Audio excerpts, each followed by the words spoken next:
Yeah. Good morning, good morning, good morning, good afternoon, and good ample evening. Anywhere you are, wherever you be joining this broadcast from, I say welcome to Honor Politics. Now, as usual, we talk about politics and politics. Of course, everything in between. So, ladies and gentlemen, whatever you are into, grab yourself a cup of coffee, glass of wine, bottle of water, or roll up a blunt. Let's get it cracking. Welcome to day two of Free Nnamdi Kanu, or should I say, day two of clout chasing or rent seeking.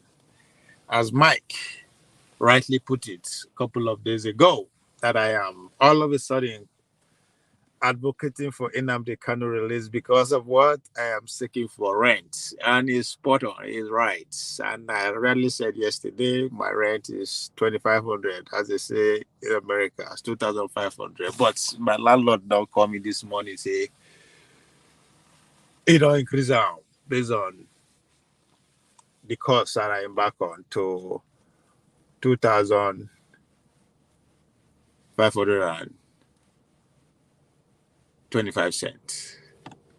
So that is the rate I'm seeking for today, ladies and gentlemen. Please, whatever position you are taking and the topic we are about to discuss, don't hesitate to like, share, and subscribe so that the cloud chasing will can meet up. Anyway, Free Nnamdi Kanu is the topic. Will remain the topic until Nnamdi Kanu is actually free. I gave so many reasons why it should be free. Today, I will center the broadcast on doers, people who give hope, and those who are promising hope. Hence, the turmoil, the picture on the that I use on today's show, putting Peter Obi side by side in Nnamdi Kanu. One is a doer, one is a hope giver. One give hope, one promise hope. We'll get into the nitty-gritty of that and the details. First, let me acknowledge Global Industry Company. Oh, hey, Biafra, we are not going back. Well, I don't see that happening either. So it's been 50 plus more years going. So, and that is why this your church actually speak directly to why what this today's broadcast is all about. Why I said they are hope givers.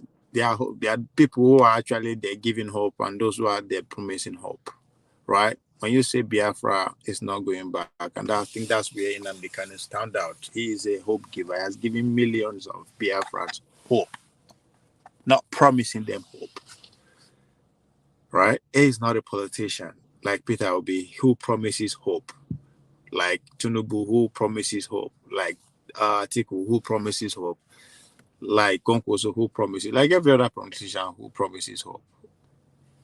Nnamdi Kanu gave hope and is still giving hope. And that is why I say your comments speak to the core of what I am predicating this today message on, which is he has given people hope that Biafra is life, that Biafra is not dead, that Biafra is not on the backbone of history as the state wants it to be. He has single-handedly and successfully bring into mainstream discussion. And as far as I'm concerned, since the inception of this new administration, it's the deliberate attempt to put it back at the front burner by refusing to actually talk about Nnamdi Kanu in any way or shape or form, but I'm not disappointed. It's expected. That's their job. That's what they're supposed to do. Just like I think it's okay who challenged me yesterday by pointing out that there are people who are actually working day and night to make sure they make our life more unbearable, which I totally agree with. Which is the as far as I'm concerned, those people are people who are in charge of this the power structure as it is today. Now, so they so as I say, I'm not disappointed. I expect them to do that. I expect the mainstream media to stay away from the Nnamdi Kanu rhetoric, because the same people that control the power structure today also owns the mainstream media, right? Because that's how you want to say it. But what about the content creators who benefited so much? Who, as they are accusing me of chasing class, who started it? Who benefited by acquiring huge amount of followership?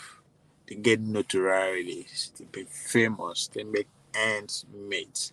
Why are they not making free Nnamdi Kanu as their front burner point of discussion? At least every day, spend 1 minute, talk about it. Say it. Just say it. Free Nnamdi Kanu.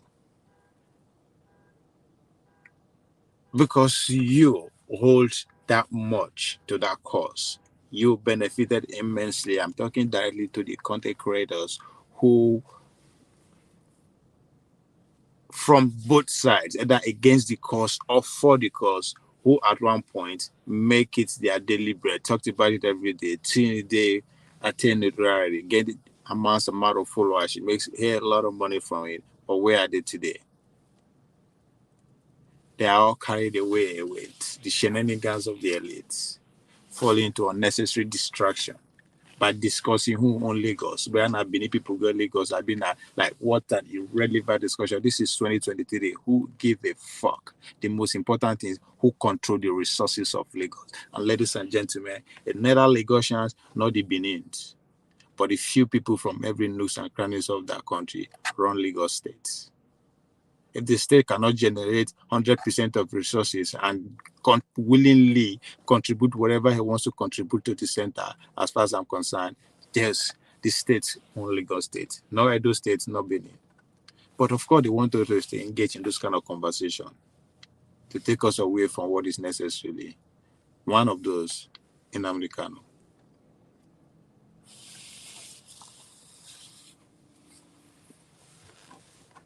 They want you to argue.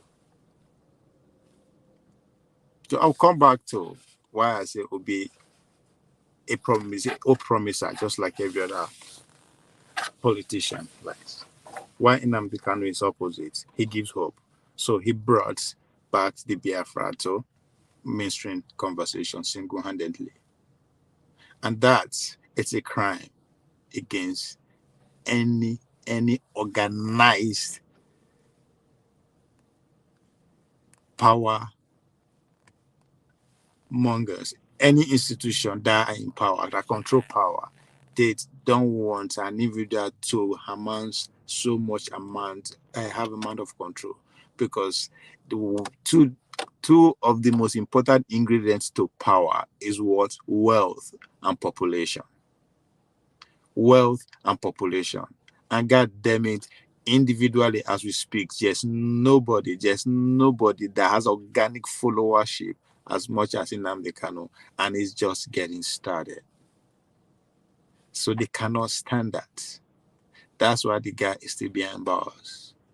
I don't care about all those crimes they say he committed, instigating people to commit crimes against you. Say, did that happen? Yes. Is that a crime? Maybe.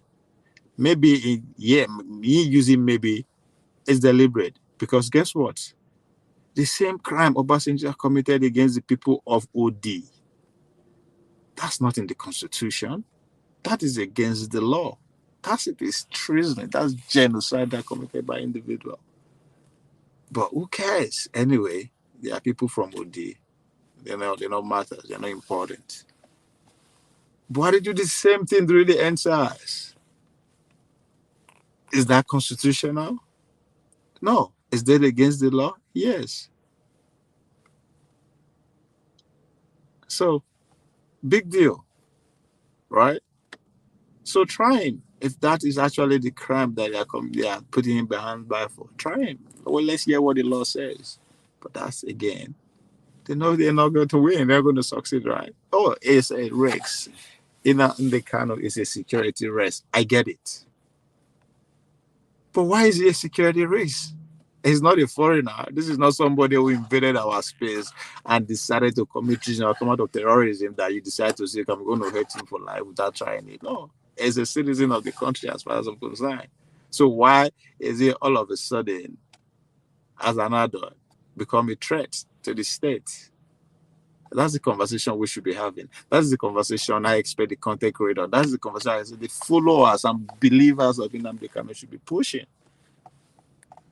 Right? As some people try to make me to commit myself that I believe in Nnamdi Kanu.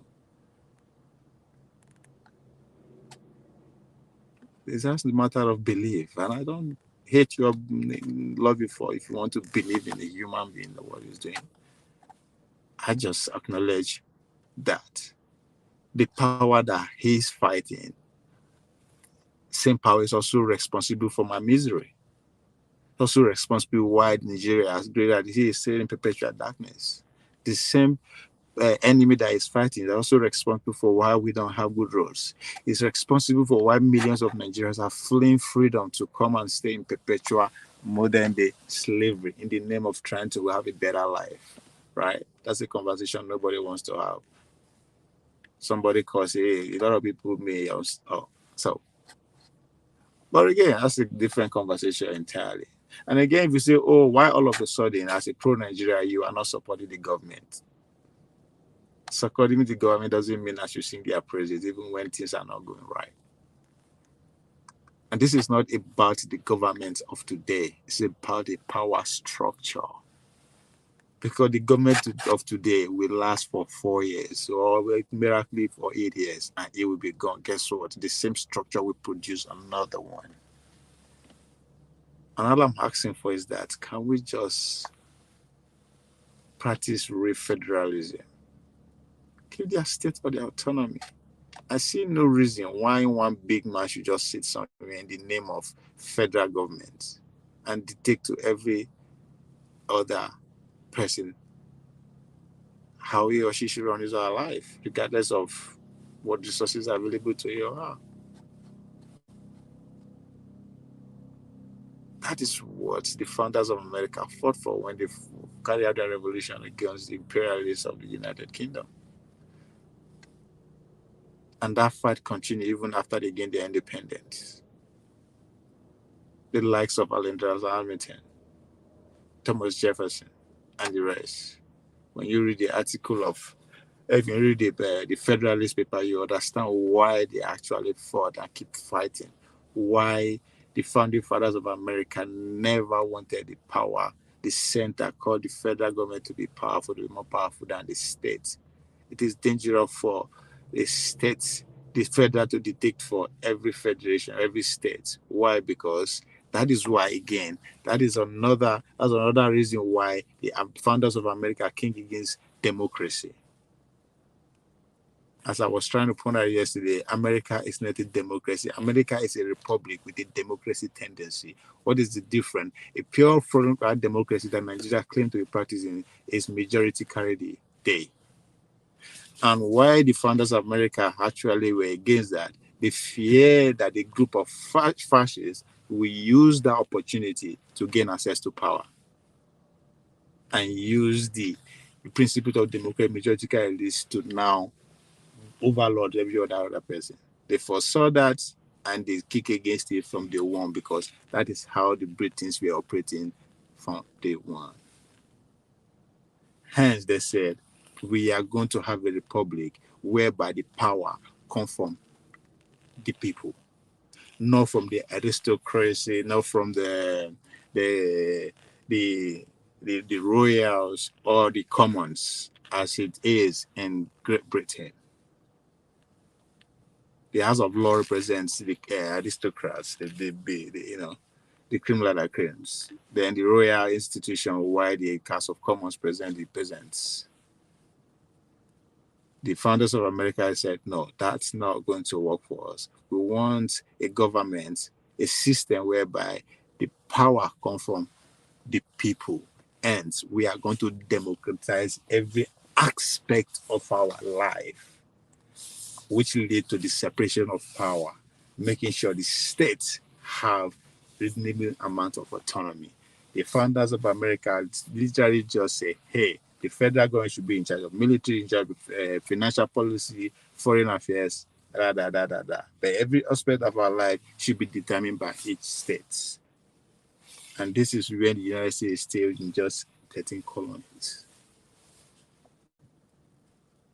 So here we are today. We have a group of elites who mean no well for the common Nigerian, who have no vision to make the environment conducive for them, not talk of for every other Nigerian, have come and hijack the power of Nigeria and build a system that will just replenish them year in, year out, decades, if nothing is done.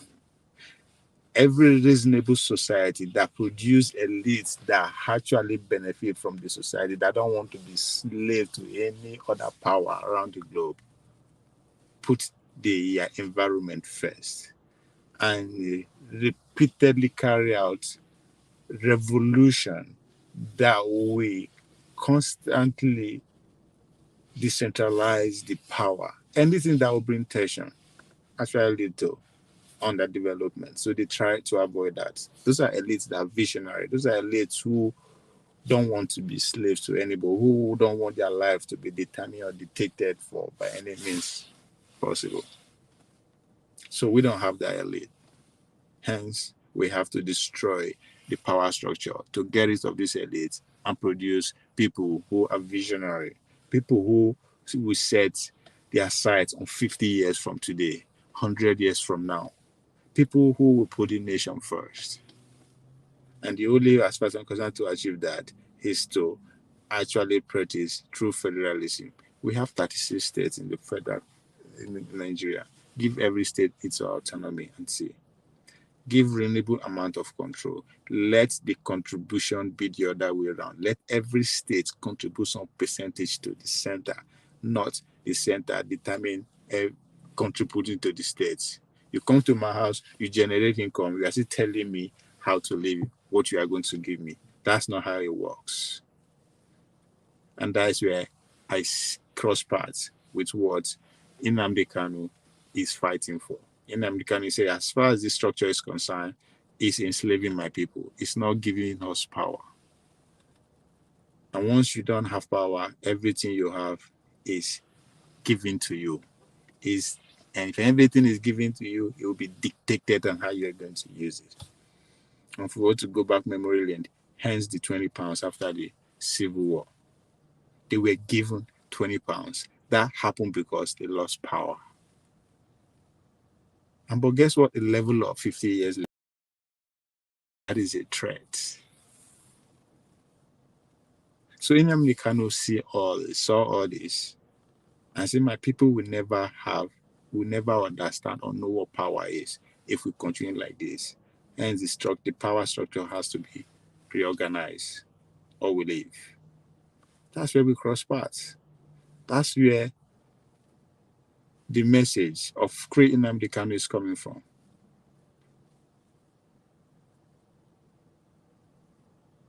Global industry. People don't say that Nigeria is a contract. It has never been a contract, and it will never be. Every country, every country in a contract, right? But we are not determining who are the contract partners, who are these people. So how was the contract carried out? Who favors another, right? And that is where we are having issue, right? Nigeria negotiated their contract. We shouldn't have negotiated our freedom. We should have fight for our freedom. Maybe some people will say, yes, we fought, we lost before, we would have keep fighting, right? That's what America is. America fought for their revolution. That's what people don't want to tell you. One of the most successful revolutions in history is America. They fought Great Britain. They did not negotiate that. They literally say, you know what, they were defeated at first. when the 13th column they carried out the first revolution against the United Kingdom, the rulership of the United Kingdom, they lost. Why did they lose? They lost because the states were individually too powerful. They could not agree on one front to fight this government. Right? So they have to find a way within themselves and come and actually build a reasonable strong center. And decided to carry out various form of revolution to the point of actually harming their citizens to go against the British Army. This is not me making things up. Go read your history. Go and read the Federalist paper. That is one of the most important documents in American history that explain the existence of America, the Federalist paper. We give you detail of what I'm just telling you. So America fought their way to freedom. They did not negotiate it. So we, on the other way around, negotiated our freedom. I mean, anybody can prove me wrong. So when you said it is a contract and it will never be a contract, it's a contrast and it will never be a contract. I see where you are coming from. So, and that's where we are. And we will keep fighting until we renegotiate the power structure. Because the people who negotiate the contrast, as you put it, negotiate it for their own benefit or how far they could see. They may not, I don't know the circumstances in which they actually sat and negotiate Nigeria, right? So that's how far they could see, or it is the urgency of the day that make them to negotiate rather than fight it out. The same thing we can say of South Africa. South Africa fought. But as far as I'm concerned, that is why I'm not necessarily a fan of Mandela. And when people are trying to compare Nnamdi Kanu to Mandela and I'm vehemently against it, they think maybe I don't like Nnamdi Kanu either. No, I'm not a fan of Mandela either because we don't know what he negotiated South Africa to be. Well, I can't say we don't know now because so as far as I'm concerned, that negotiation did not favor the majority of the South Africans who happen to be blacks. Economically, they are nowhere to be found. The economy, which is the heartbeat of any society, was not given to them.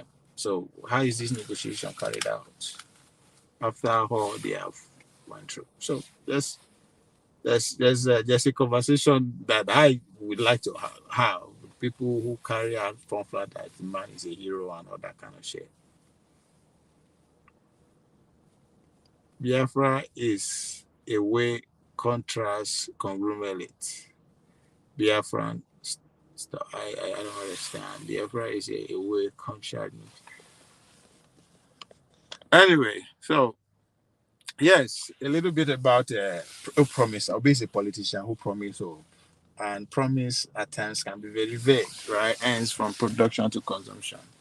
On what foundation are you going to start your production? The fact that we don't have energy, we don't have power, the fact that the people are becoming less and less educated, even though we started as miseducated people. So how do you want to build, say, put up your foundational production without the necessary ingredient that you need to be successful? That's why I said it's a politician. All they do is to promise, right? Good at that. They give hope. So that's the difference between these people. And hence, you are seeing him dancing to his comfort zone, which is the elite zone. After all the talk during the campaign, is gradually dancing back to his words, his bosses. Atiku was in Adamawa touring his school, while Obi was in secondary school wearing uniform. Why? Trying to mock the president. For God's sake. If that is not a form of distraction from and disrespect from the highest level, I don't understand what that is. At a point when the budget is being discussed on the floor, at a point that at a point that still power, we see there's no deliberate attempt to make sure we have power. There's no even deliberate attempt to make the education that they are parading better. We are not having a substantive conversation around that. They are leading uniforms and tomorrow they go see the media and I mean know they're serious. Obedience. When I wake up, reality at times, they be like juju.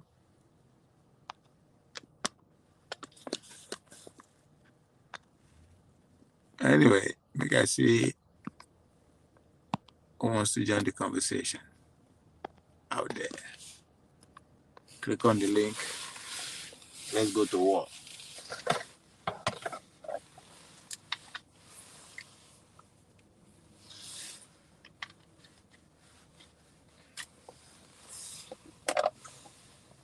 It's very easy to promise hope, but living the hope is where the difference stands. And that's what I said. Yes, when people are saying, "Oh, do you believe in Nnamdi Kanu and all that?" It's not about you believe in Nnamdi Kanu. I respect the fact that he has a conviction and he did not sit to nag or complain.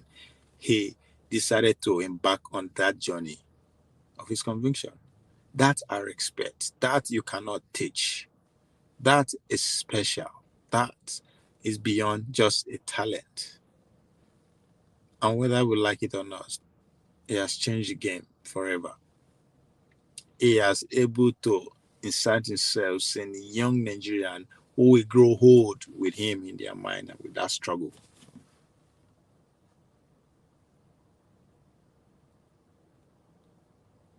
So that I respect. You say, oh, what about you believe what Samuel Ekpa is doing? It is not about believing what Samuel Ekpa is doing.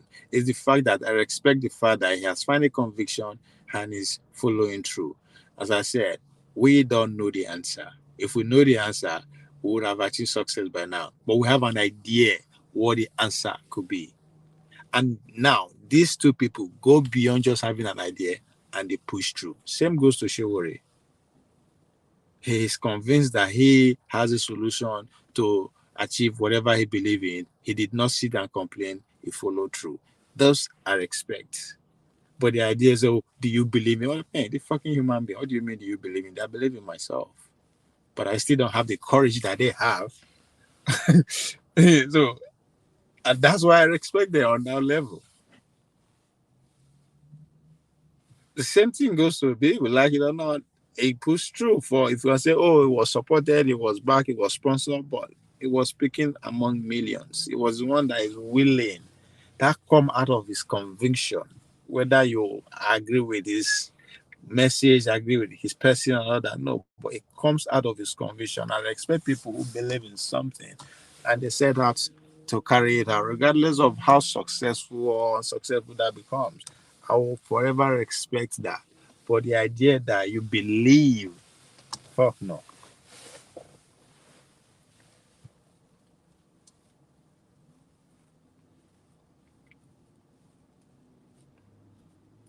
So the man who acted on his conviction and started conscientizing people, that is not easy. That is what people spend billions. That is what people go out of their humanity and they say within anything necessary to achieve.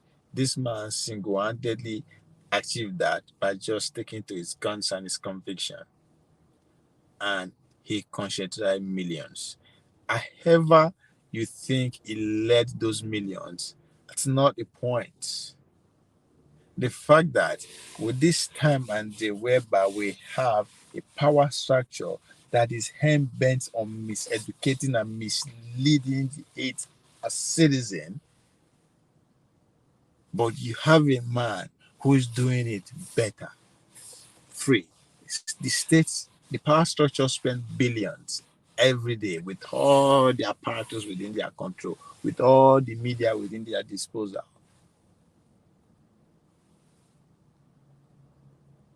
They still could not achieve successfully as he did. So that's what people don't understand, the power of media. And that is my critique among the southeastern space. The fact that this is 2023, the fact that this is information age, the fact that they are one of the things they are known for is business, but they fail to invest in one of the most important sector in humanity to this world. Media beholes me. I still don't understand it. How do you educate your people? How do you propagandize your people? Whatever things you think you want to do, how do you even attain power when you don't have means to conscientize these people however you want?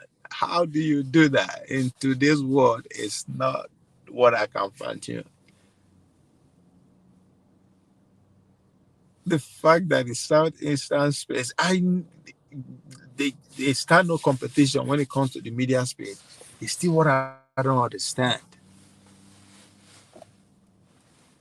How you talk to your people, how you control your people, how you order your people, how you inform and educate your people when you are not in control of media, when you don't have any say in the media space in 2023. I mean, see what Nnamdi Kanu did with just going behind the internet. That's a blueprint. That's a blueprint. Tinubu spends so much of his wealth investing in media, and we see the result. That's a blueprint. I mean, this side. If today the South side is still in conversation, we owe it to the media, the few people who are in control of the media space. Talking about the Arise, the channels, once in a while, they shine spotlight on our people. They whatever that propaganda is, they effective. So every time I point it out, why is there no deliberate attempt to invest in the media space within the southeastern quarters? This is information war. This is information age.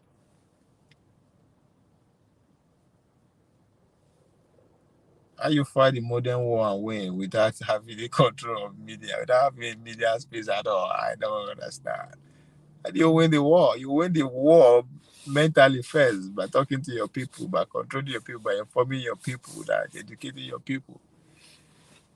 And but most importantly, and this information is one of the most effective ways which government put your citizen in darkness. So this is no longer a secret that it is very important for you to have your media, especially in today's world whereby the individual sovereignty is important. Everybody's building his own island. Everybody's building his own narrative. Everybody's putting the information, our own information out there directly without necessarily going to any channel. And I'm not seeing anything come that angle. What do you expect? It's not enough.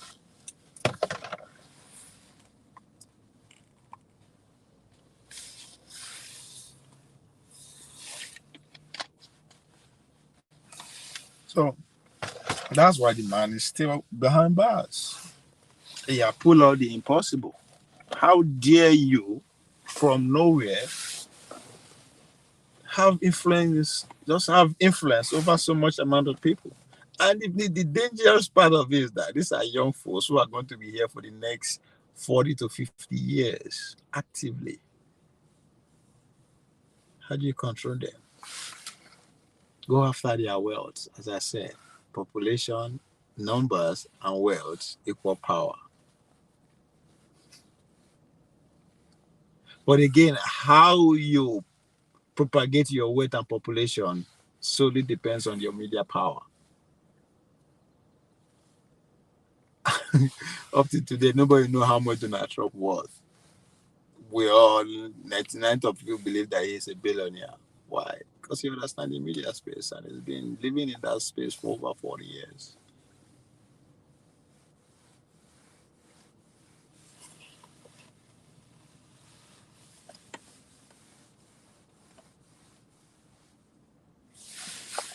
So, as I said, it's not about the government of the day. It's about the structure. The power structure need to be revolution, need to be renegotiated. I said it before and I'll say it again. I am pro state autonomy. That's what I stand for.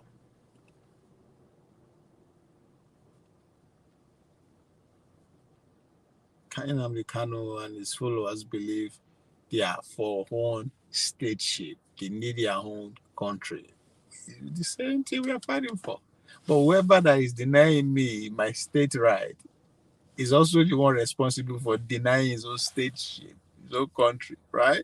See, this is where this conversation meets. I'm still a pro Nigeria for as long as leave. But with the way the power structure, we cannot continue.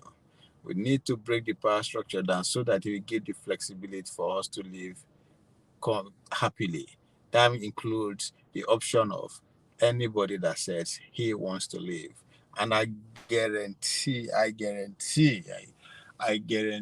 if we renegotiate the power structure to state to have their autonomy, Nnamdi Kanu will choose that over what he is proposing. I could be wrong, but it makes sense to me like that. Mr. Triumph, I mean Mr. Donald Trump. Mr. Obi, how are you? Global Industry Company. Hello, Mr. Triumph. So to those people who also believe that the energy, okay, now you see another thing we need to pay attention to is, you see,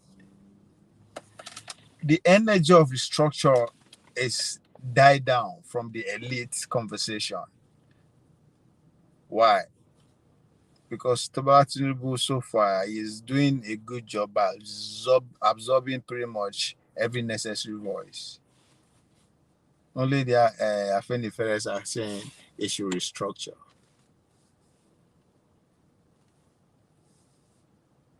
That's exactly what Nnamdi Kanu is calling for too. Restructure Nigeria by giving us our way out.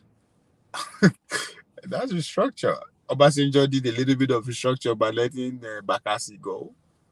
That's restructure. So it is possible. It's either we force it or the elite use their brain. Obasanjo forced his way. He never allowed Obi to be debated on at the National Assembly. And that is the crime the North are still having against him. Not just the North. Every reasonable Nigerian should hold that against him. But as far as I'm concerned, that's a man who carried out a restructuring. He cut out Bakassi out of Nigeria. That's restructuring. Nigeria has not been the same again. That is not how it was given. To those who are saying, to the president who sought to uphold the constitution, that his number one priority is to protect every niche of the country. Bull crap. Obasanjo cut part of Nigeria out without due process.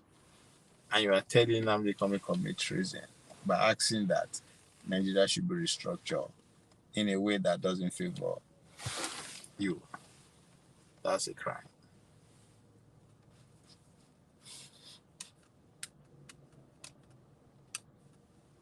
So our business elite are in cohorts, are in bed. That's why they don't really care, because their weight is rising gradually, steadily, faster than they can ever imagine, even though it's still a peanut in the international community among the world holders.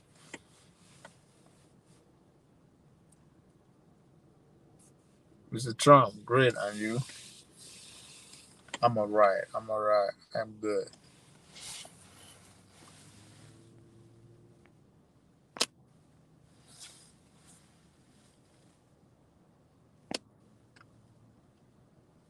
So yes, freeing Nnamdi Kanu. Yes, I am chasing cloud. Yes, I'm seeking rent pay. As I said, my rent went from 2,500 yesterday to 2,525 cents. So it's increasing, and it's rent chasing according to mine. But most importantly, freeing Nnamdi Kanu. Like, share, and subscribe.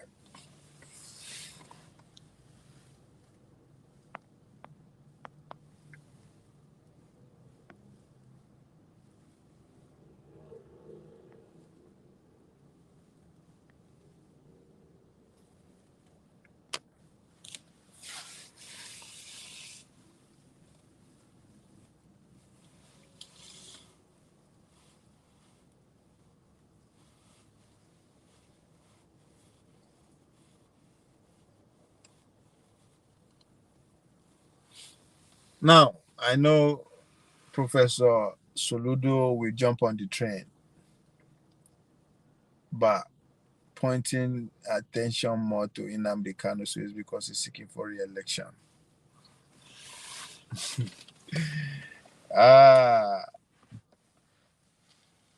He's attacking the obedience with the hope of the Nnamdi Kanu supporters among the obedience will come to his aid. I don't know. He wrote, as far as his letter that he wrote, which, as far as I'm concerned, is one of the best article and letter written in these political cycles. I just ended, and that letter will stand the test of time. But a lot of people take it as a traitor, So the obedience want to deal with him, and the need for him to appeal more to the IPOP space, which he think we want to pay the narrative that they have one common enemy, that the obedience don't mean well for the Igbo land. I'm not putting out there literally. This is me just putting one or two together. Why he will ride on that free Nnamdi Kanu till the wheel fall off because of 2020, because of his next election. So he will be. It's not campaigning against any other party than the obedient. If you go hard enough on the obedient, they will have the Nnamdi Kanu space to his side, which, as far as I'm concerned, is still more organic than the obedient space, and more potent too. Trump,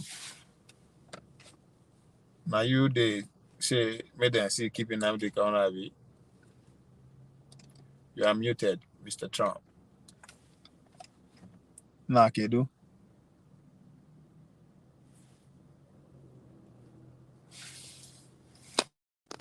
Trump.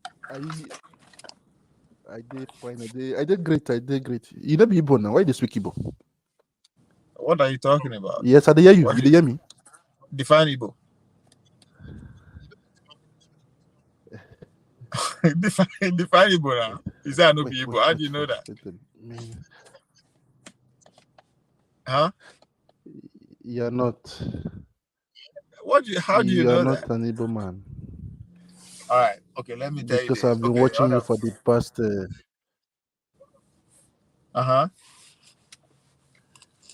Go ahead. Because I've been watching you for the past a year now. You don't speak Igbo in any of Dr. Damage's programs. I watch you for the past 1 year. So they group you as a Delta guy. Come on, nah, man. On the public, Mr. Trump. On the public. You can see you don't have that flow. You don't have that flow. What are you talking about? You don't have that flow. All right, let me give you my Igbo credentials. Right? You may be going with them, working with them, but you're not one of them. Hold on. Myself, they told me according to Pansat. Yeah, but once you are not on Pansat side, you are not Igbo enough. So I get that. See, let me tell you my Igbo credential. Let me see if that will even work. If you buy into it, my own elder brother, right? Two of my elder brother. Let me tell you the first one, the eldest one. Live in Abakaliki for decades. He has 11 kids, right? Let me say about 7 of those kids were given birth to in Abakaliki. Right? So their first language, na Igbo. Some of them end up marrying from there. Now, one of my elder brother married an Igbo woman too. My nephew, their child. Do you know his name? Eh? What is it? You can say it.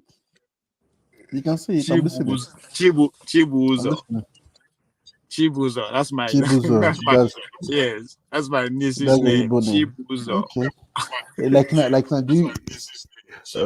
Okay. Do you know my Hausa name? They call me Ibrahim. No, that's your Hausa name, but you don't have any. This is my nephew.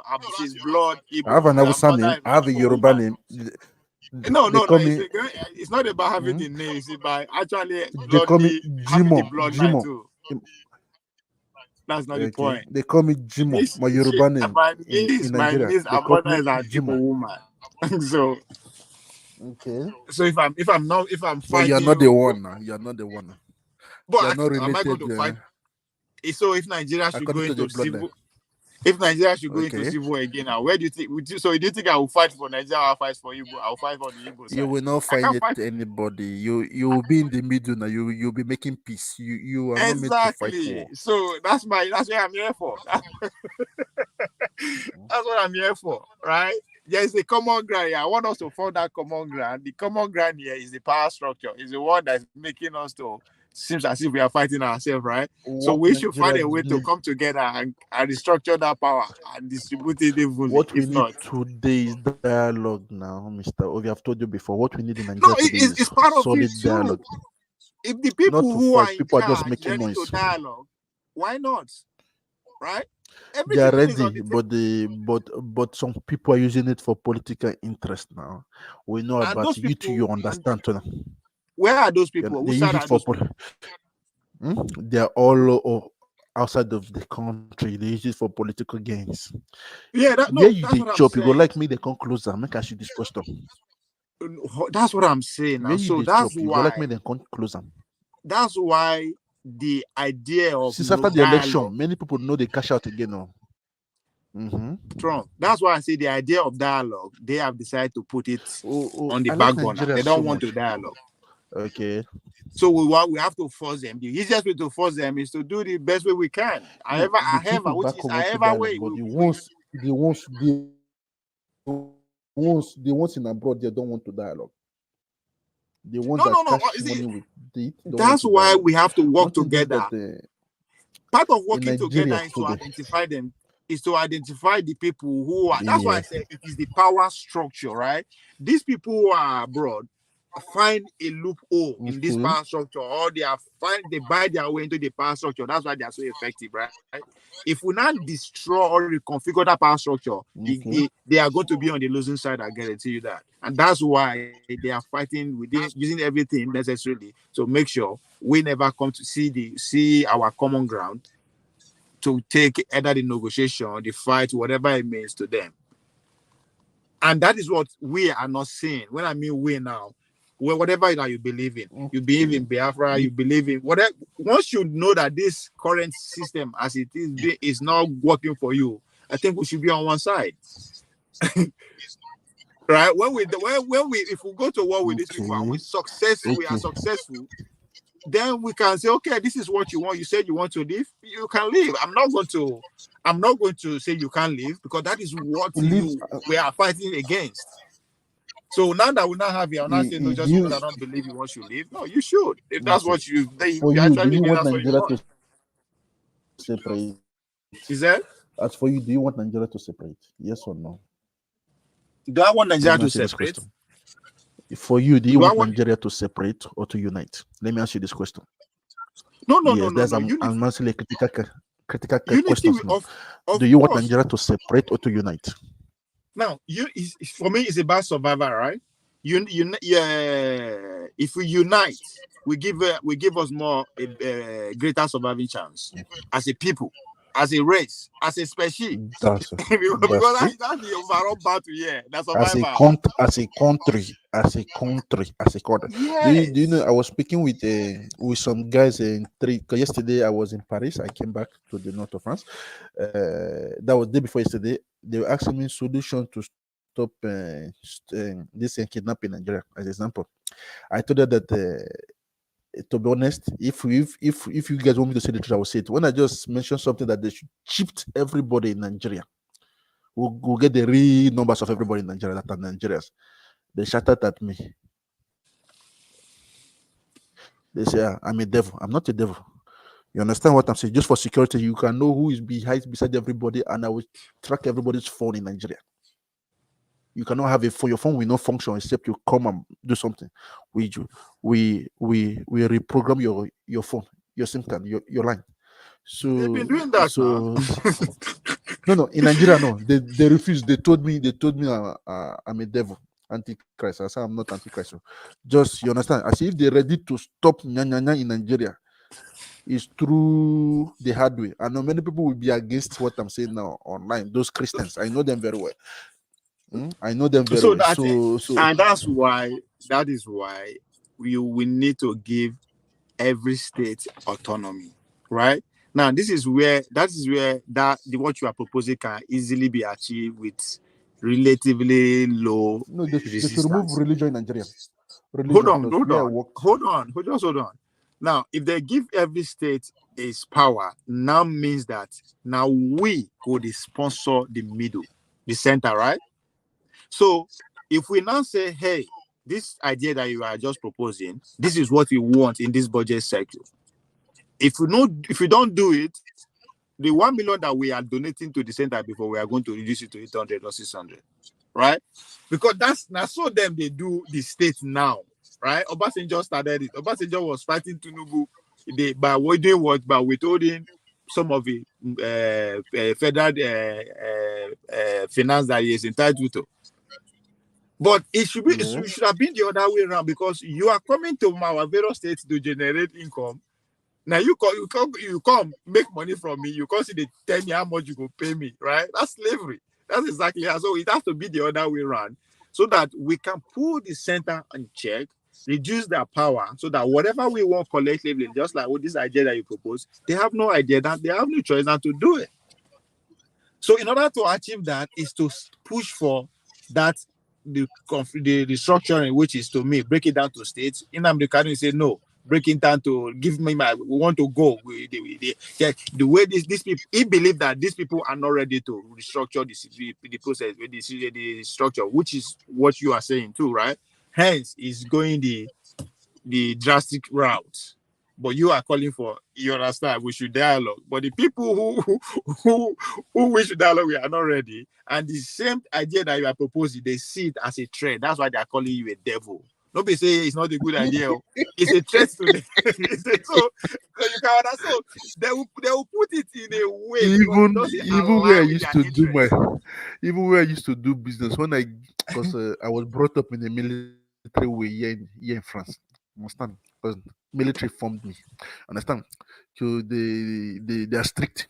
So when I do something like this, do small, do small, do small. Then they sent me to a course, a course to go and learn how to dialogue, how to adapt to people. You understand? Nigeria today is very not all that complex. You understand? But one thing is that there are so many But diversity. You understand? see, Many that things there that dialogue when for me that they should dialogue just that you said, make everything that's a one. lot of work that they don't want to do, because it takes a lot of education and orientation to achieve, to sensitize both sides of the aisle. Say, okay, dialogue is the way out. You have to. Nobody wants to spend time and resources to actually educate his followership, and that's why I'm holding Obi responsible at this point, and that's why I'm giving Nnamdi Kanu credit. Nnamdi Kanu take his time to conscientize his followers. He educated Obi2 them. is playing politics. Mr. Obvious, I go Exactly. tell you one thing. Obi Exactly. himself they play Politics. politics. Nah, he don't want lose in followership. So in they play the game. So people, Yes. not be everybody know. People they complain. You don't send anybody. You don't want the Does it? peace. You don't want the unity. Lay into power. You go come the You know where exercise his and money what they as come one from lie now? lie. Like now, I went to somewhere day before yesterday, Mr. Obvious. Mm. Now so now he catch out now into him catch out too now during the election time now. We He's know a it's in the ground. businessman. He cannot criticize people that are with him. If not, that's true now. Business is business now. Everybody wants to make that money. Everybody wants to make that money. Let me clarify something first of all, please. Yeah. I know that people listen to OVA's program after OVA has gone. They don't understand. People listen to it. If we hear this thing cheap, I'm not a devil. I'm not the devil. I'm just suggesting solution. I'm saying it out just to say it out to understand. Because before they see Mr. Trump, they're gonna say I be devil. I know one problem. I know one problem. You understand? So I just make that clear, make them understand now. So that be the thing. But the solution there for Nigeria, solution plenty, but people they use and they make money now. And like now one of so there's where there is problem means there is money now. You bring solution, you go make money now. So many things there. Nigeria don't bet like this guy now Tinubu now. No could they talk. Black Lake don't come on. Like this guy Tinubu now. What do you think of what do they think of the progress when they do now? Now good or not bad, no could they speak broken. No could they speak broken. No, so I tell you what the Black Lake thing. Black Lake they say may Oyibo will come back, come arrange us again. Different for waiting me, I believe waiting No. Now they here now, I know they talk for him back. No. Okay. Don't smoke this early morning. Yeah, we do have to know. Yeah, we do have to know already. We do have to know. No, where Ovie day in the morning now? Why are they shocked saying don't smoke already? Morning start with smoke. What are you talking about? Money start with smoke. So yes. I salute you. Now you be better person. At the year. I salute you too. Tinubu they try now. What you want me the man do? But the problem too much. What in the face now? You know why? The problem we meet too much now. The problem when come meet plenty. Tinubu is not working on his Tinubu policy. They hand over to Ram. The first administration do stupid. Tinubu policy was handed over to him from DC, Washington DC. So why I go say try, try. We think I try. He try for the people who give our agenda now. Of course, he's carried out well, but I don't know. No, talk like that, Mr. Ozie. Make I give you what we call critical thinking. Understand? Critical thinking. The guy they think in thinking and structuring, but we are not and delegating. In the waste time. Because I don't study for the past 6 months. Triumph. We have to fail. You have to look at where we are. We have to look at where we are as a nation. You don't tell me people now. You don't give me a mechanic. You understand? We have to look at where we stand today as a people.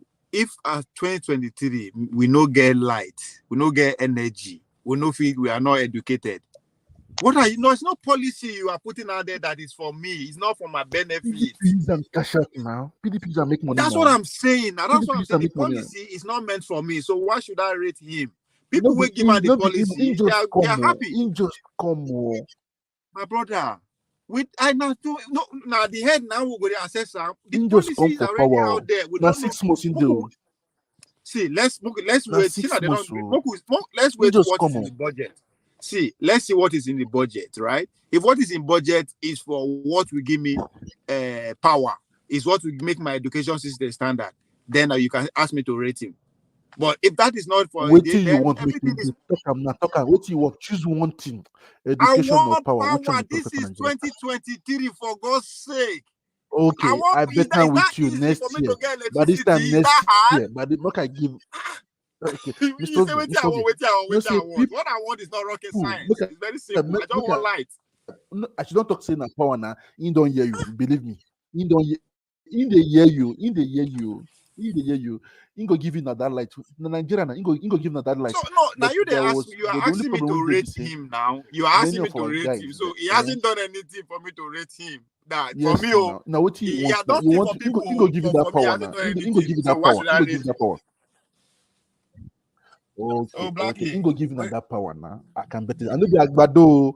I don't know him. I never eat with them face to face. So in case people they to say I be whether be APC man. I know be APC man. But I get confidence. Even some people it's not about him, but he's leading a government. He's leading the government. That's why they call him. If not, I'm not supposed to call him, but he's leading a government that has everything within their power to please. Hold on. If they give Una the power, Una go fit pay.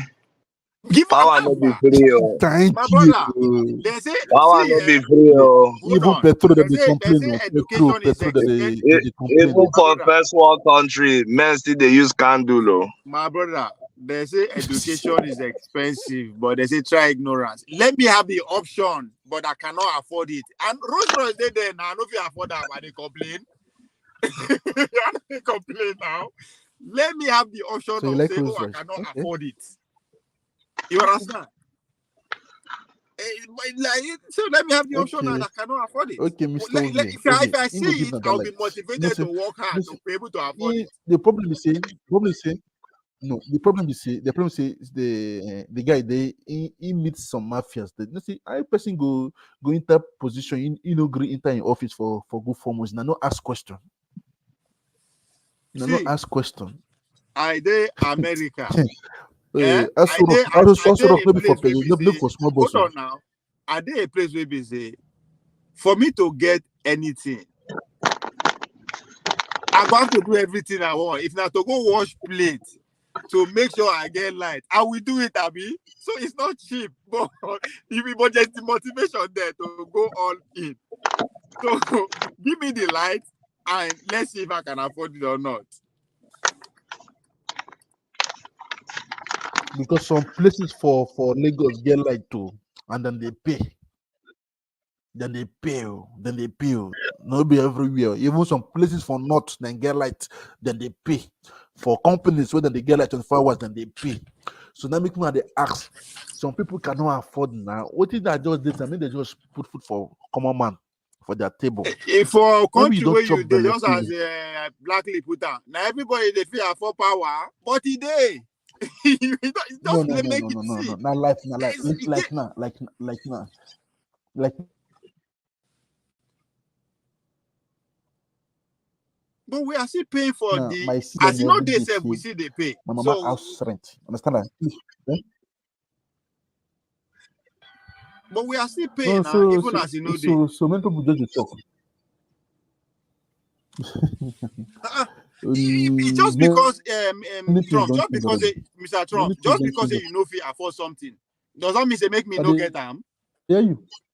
Me and you they stay for the same house, right? Yeah, I know if you afford car. Of course, you must not buy car. That's not witchcraft now. So leave the people who cannot afford it. There are some people who can afford it. Give us and leave us to that. If we cannot afford it, that should be our prerogative, not you.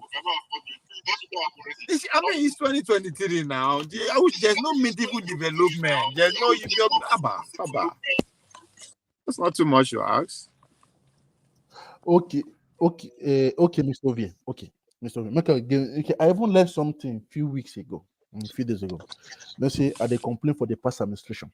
They say at least they do something with Siam, even though they be quality. They put something for grant. Even though they nearly put the country inside they put something for it. They go to me say this as they fight now. They're going to say, what about the other ones since 1999? What do you think? I just keep quiet. Money just disappear every day. They disappear. Even our brother Goodluck, not the same thing. Ole, Oshi, Barao, all of them are the same thing. If they come out money for politics for Africa, nobody won't go there. I bet now with you. When I follow one local government man for mayor for my city, how much they collect for salary? 2K. Now I want to say I go become mayor. If they put on like normal people salary, I bet now with you nobody go politics again. Nigeria is one of the highest now. Highest of the second to the highest paid politician in the world. Now Nigeria now. That means they kill themselves now to enter that post now. So what did they be say? The problem with Nigeria today now, moral. We are not integrity. Everybody they think of their own. According to Igbo go say na Imamado, say na their own first. As I don't put you for there, you must pay me now. Understand? So that's the problem today. See if now today everybody fit to just the honest. Think about others.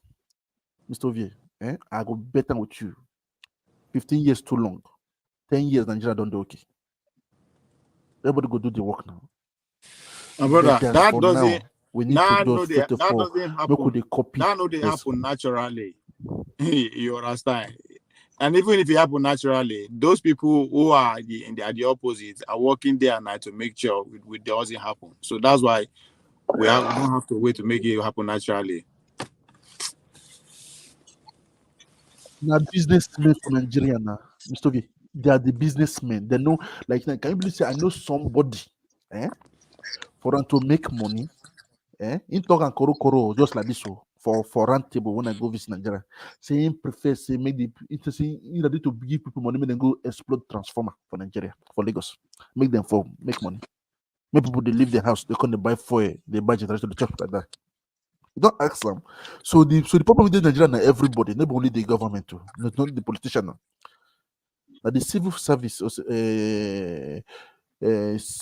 civil workers, them all of them are the same thing. So the problem don't plenty everywhere, but we are working towards it. If now people they say they won't go, like now Biafra, they say they won't go, they won't go. They don't forget that the same people still there for power. The problem for Nigeria, our governors, they are all corrupt. Obi confessed now to take down play wing politics now. You understand now? In confess now. In saying that the governors they collect money and that government they no one share and no one build their own state, put them for pocket, keep them for the next election. They don't do anything for the first election, but then the second time they won't do something before they go. You understand? So what you want to talk, Mr. Ovie? Black League, make yourself you contribute. Yeah. At least I don't want to speak about this time again. So make a speak broken. I they prepare my going to Nigeria next month. So make a get that slants back.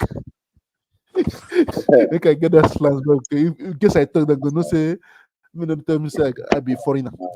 You know feed these guys, so the way you fresh, so you know feed these guys. From airport, they feel sniff you out.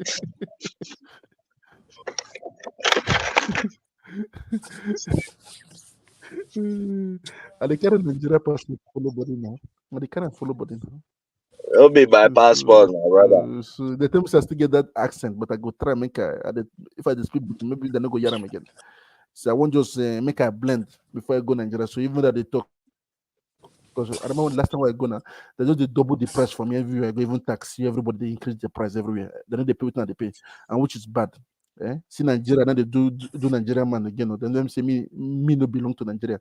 I consider be the same country. But yeah, I've been in Nigeria before I come out now. God, Nigerians where they Nigeria, them know they look you like Nigeria. But no problem. Mr. V, are you? Is that? Why they talk like that?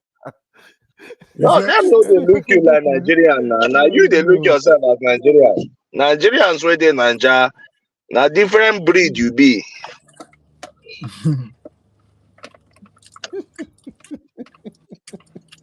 No, then go accept now. Then go accept. You are a money machine. You have been fortified. You're something they call to Black League. We know they hear you. No, they hear me. You be money machine. Sorry, Black League. We know hear you. How be money machine? Everybody na money machine. Even in Nigeria, the money they plenty now. Money plenty for Nigeria now. The thing too much, even for the street today, but they don't use them. And them, they no fit to get. No be so. Then they see am. Then they see am like say now you be the money machine. Come and provide.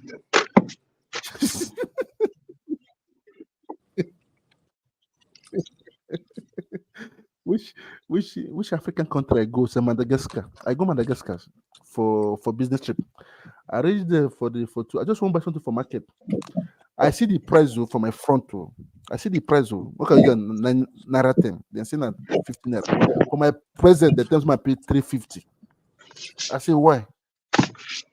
The terms say you say na my tax. They collect the tax. Correct for my hand.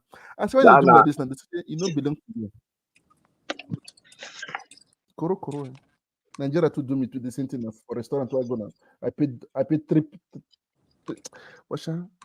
And then that make me sometimes when people they complain saying the problem everybody.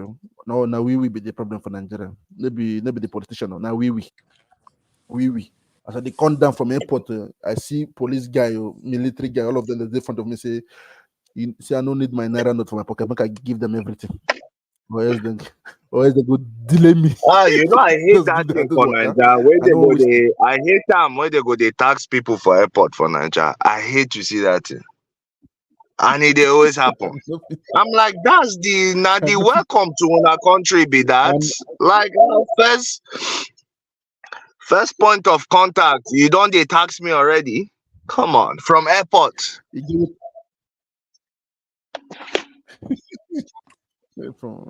get one I see after they come out the other day. I won't cry. I see China might be China people that they work for me for a year for France. They live like king for Nigeria. Brother. King. I can't jealous. I can't call the airport guy say why be say because of him giving 2,000 naira and I put them for front. Especially because the guy don't tell me say na foreigner now. Say na go give me something. I can't do and say she you ask us, you ask us, we go give you now. When I go with the go now. And the guy won't show me saying get power. Because tell me I bring my passport out. What not take enter Nigeria? I show my European passport. You say no, Nigeria passport. So let me get the passport. I can't laugh. I say if they send you come, not be me go get. Because some people they won't abuse their power. So every year, if they give me position for Nigeria, I go sweep many people like that. Hold on, you hear what the interior minister. Mr. Trump, you hear what the interior minister talk? He said by April next year. What he talk? By April next year, as a Nigerian, if you enter Nigeria, you don't need to go the queue up. There's going to be that's what they do for America. But they call as a citizen, you just go straight past the scanner and just go. Yeah, you know? I see the machine. I see the machine. No, I see that same machine yesterday for Paris. I see many Nigerians for Paris yesterday. For where I go. So no, the guy said they are actually trying one right now in Abuja airport. So by April next year, everything will be straight. You don't have to come and queue. As a Nigerian citizen, as they come, you just go straight. You don't go unless you have any other issue. With your passport or whatever, but and now say by December, by the end of December, you go stay for your house, do your passport, put in your photograph, do your scanning, everything without going anywhere. You just do it for inside your house. Even here, you cannot do it. You cannot do it. The guy go don't say cannot do it. Then hold on. You see, my problem would not be that. Wait till you know if this other person know if you do it. I'm not telling you what is a planning. The implementation is 2 weeks from now. They don't test them. He say you don't see the testing. He say okay, no, now go adjust something. So it's going. This one don't be saying no be campaign again. The guy is going to do it by next 2 weeks from now. You will do your passport from your comfort. Mr. Ovie, no say I go give you one link. I will put it up for you. I'll give you one link. I go tomorrow. Come online. I will give you one link. Yeah, I will put them for you when you come online tomorrow. I will put you go inside, make you look what I see, my eye. Understand that? So they go this exposure, this trade fair them. Because they find customers. Even to do credit card, even for you to do credit card bank. I feel to give you a link. You go get the machine. Everything. So I know that sound. So anything you want to do for the world, you could get them. So why you can't say no if possible? I was exposed to the world of tech yesterday. This guy. There's some things you need to fill out. Like now, if you open account, if you want to open account for this bank online, then only just make you take picture. First of all, make you if that picture no rhyme, if you take it, go. So Nigerians, I don't know the country. I don't know the country where you deal. Access to internet like all this way you deal. I don't know the country where you. The only way you talk, so where you talk. That's normative for America. I don't know the country where you they live in. America where you want to collect passport. No, now post office you go there. You don't need to go anywhere. So what do they talk? Which country they live? But they go give me Nigeria never did that. A difference. This man, just okay. Boku don't argue. Just wait 2 weeks time. France, you go pass through the local government.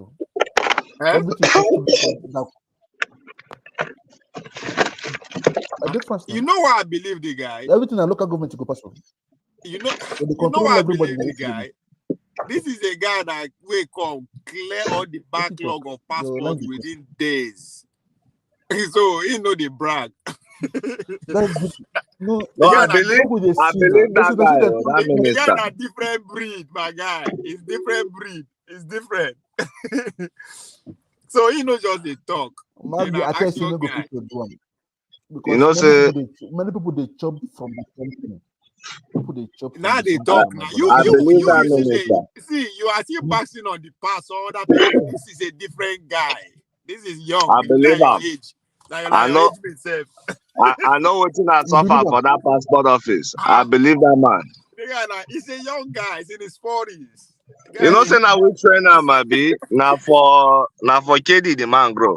Yeah. The guy a different breed though. When did they talk about? I say why? He said, in fact, he said they don't test up.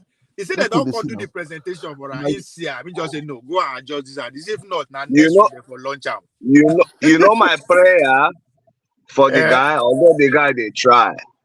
Make you no limit in ministry to passports. Him not the whole interior. No, so see the next move now. In next move, you as a Nigerian, as you enter Nigeria airport, you just go straight. No need to anybody interrogate you. No, just as they do for America now. Yeah, that's a different game. That's different. That's not immigration. Yeah, so it's working. Make it Moku no expect so much from her. The little one way they do so more just they pop them up. The guy said from April next year. I say come with confidence being talker. She will say, are you sure? He said, no, he said, I've seen it. For the NIV. Eh? You say? But you know, say all this canteen. You know, say all this canteen. You know, if you perfect them from the word go. I see implementers, so they will call the work on now till it gets better. Waiting, we will know what do with that. When not everything start to work great. No, starting so just like now, he say not the implementer for Abuja airport, right? So that's why I believe the guy. He say he don't do it for us. So now they don't finish perfect time. It goes around to every other airport. It not be how many airports we get there. Not be only 2 international airports. On paper, it's more than 2. But now the 2 major ones, you know, with that. Okay. And the guy not be foreign grown as a blackly talker. Now that's why I like village people. I like people who are homegrown. Now he goes school abroad though. He goes school abroad. Yeah. He just start for Nigeria. Okay.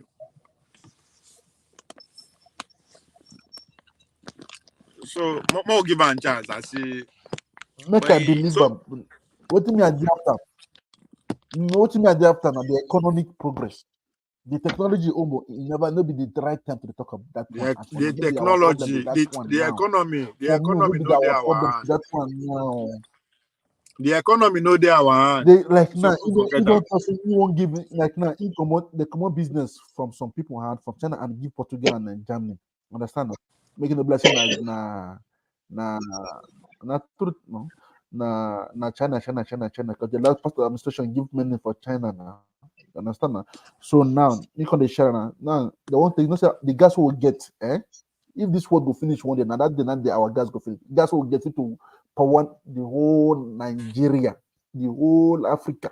Right, the gas in there our grand just gas with nobody they tap into run. All of them are petrol, crude oil.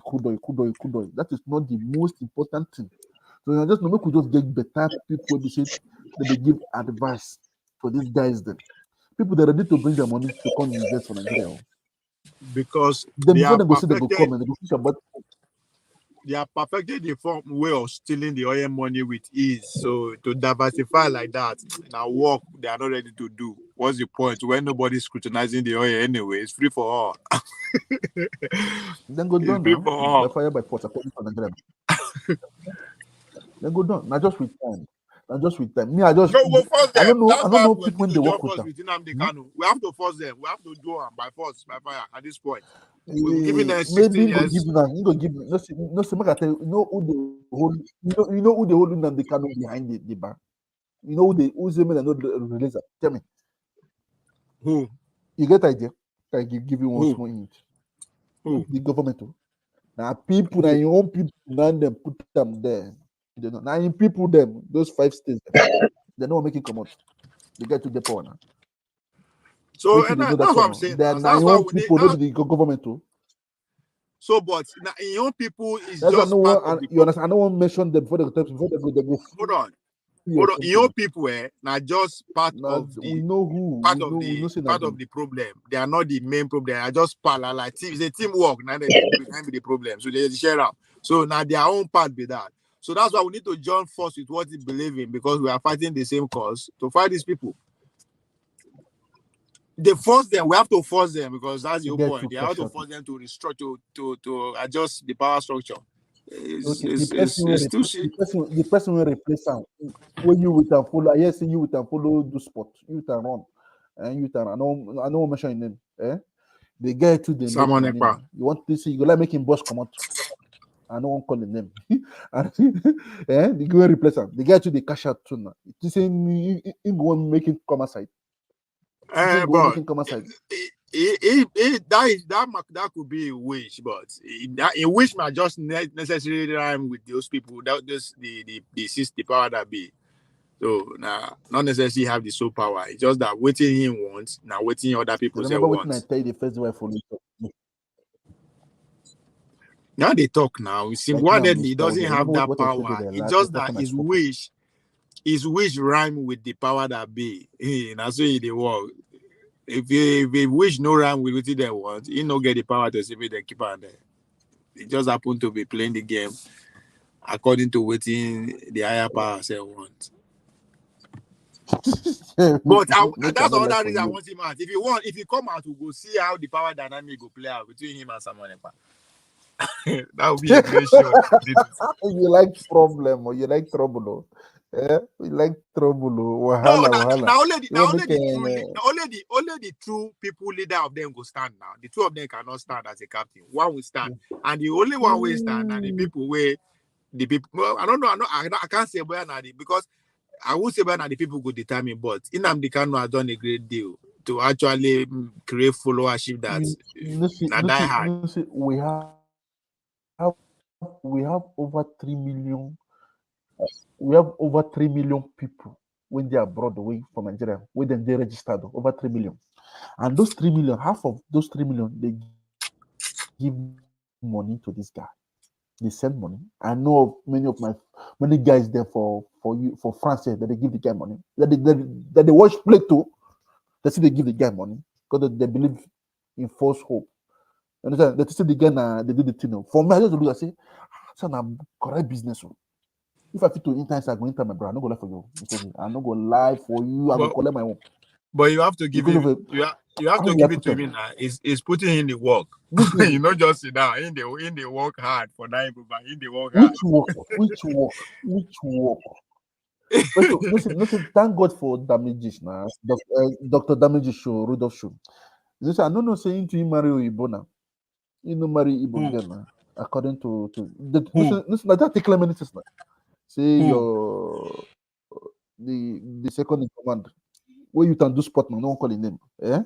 At least why public person why no one call his name? Now prime minister. Hold on, that guy now no be a public person, is the prime minister of Biafra. So you can call his name. Call is the prime minister. Duly elected. Which vote? Who appoint him? Who appoint him? By the Biafra nation. Which people? Biafra in exile. Biafra in exile. They came together, hold a convention, and made him the prime minister. Oh my God, mercy. Nigeria. No, be you. Oh yeah. Let me see. Nnamdi Kanu go cry you.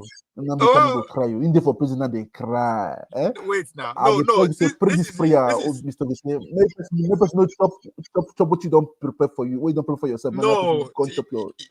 You know what I believe? You know what I believe? Say Nnamdi Kanu no good to take back bonus because the guy has done a great job. By the followers are legit. No be consultant to production. They are die. The followers are. It's like when you change person way of seeing things, seeing life. Guy, it's not like it's like just like what all of us they go through after they don't conquer us. All of us now we begin shouting Jesus Christ. We didn't know all those things. That's the same. That's exactly what that man did. So it could be very hard with, or maybe with time, a own form of considering is the youth go catch up. But I don't think at this point they can write what Nnamdi Kanu has already in print. So maybe with time. So now the fight good day. I know. One thing you say, no say, who set them up? Who how would they put them in? Who be the person who set them up saying they for Kenya?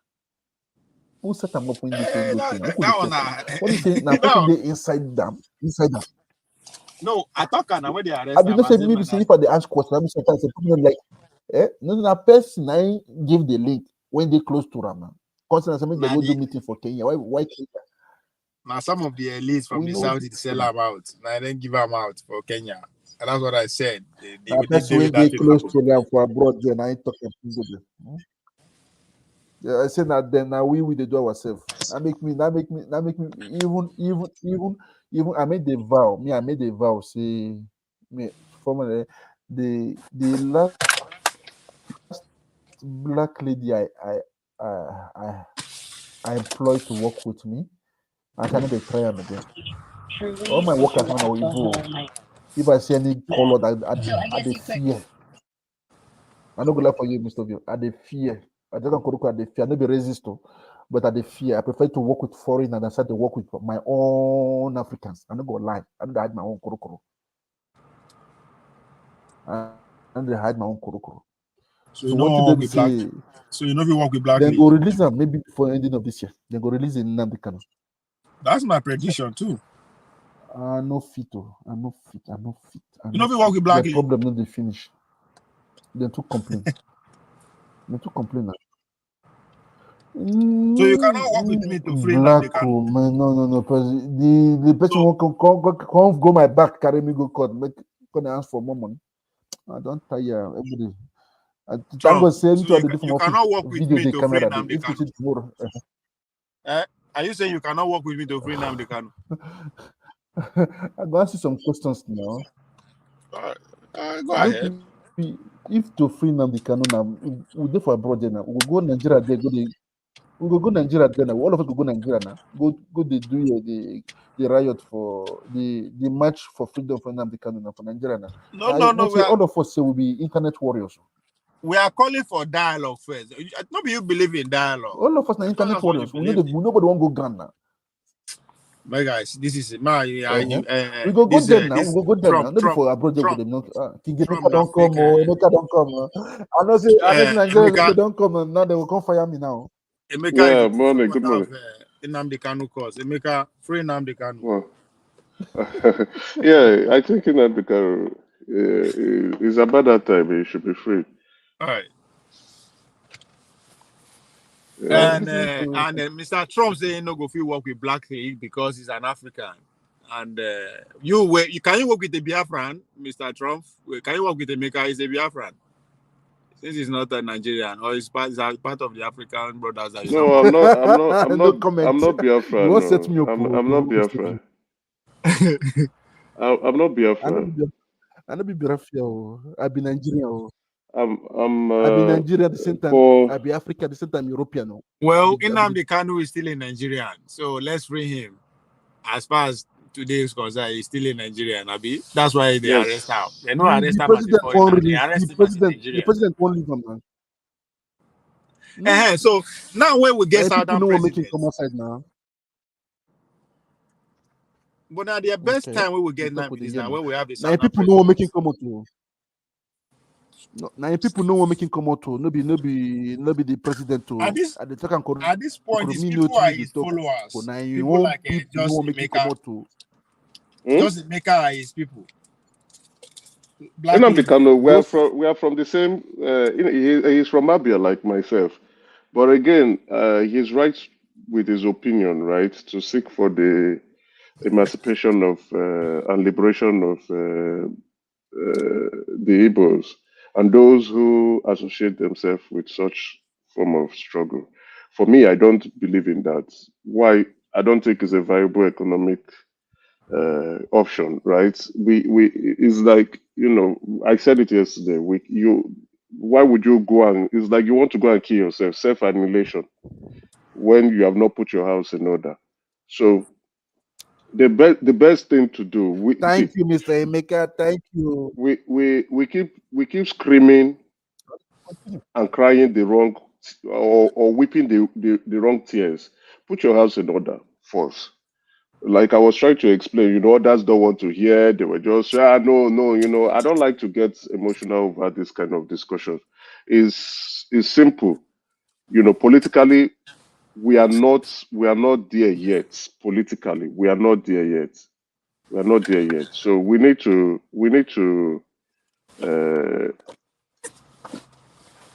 hold on. I did type something. We need to get ourselves in order. So how do we get ourselves in order? I was unable to talk about the solutions before that. This is before the emancipation of Biafran people. Put your house in order. We have not put our house in order. We are chasing the wrong shadows. We are chasing the wrong things. The first thing is get people to be interested, get Igbo people to be very interested in politics, get Igbo people to register in Igbo land and vote in Igbo land during every electional cycle, increase our number count so that we can actually get the true population of people in Igbo land. But that's what Nnamdi Kanu did now. Get people to be interested, be conscious about politics, about how the system works, yeah, about politics. that politics. Yeah, sit at home. Don't go and vote. That's what no, for a protest. I don't that's like a protest. That's a protest. That's a protest for Nnamdi Kanu to be released. No, you are quite a bit right. Get your people to be interested. You know, increasing the political consciousness. You know, the liberation for the Biafran people is part of political consciousness. Say we are not able to coordinate that consciousness towards the way you are talking about, which is go to the polls and all that kind of stuff. Exactly. You know, so it is. You understand? You know, that's why for me, I think this Biafra emancipation is a money hustle. Is a racket, is a you know a way for is a livelihood for some of these guys in the leadership section for in that space. If you truly want to liberate your people, right? You know what to do.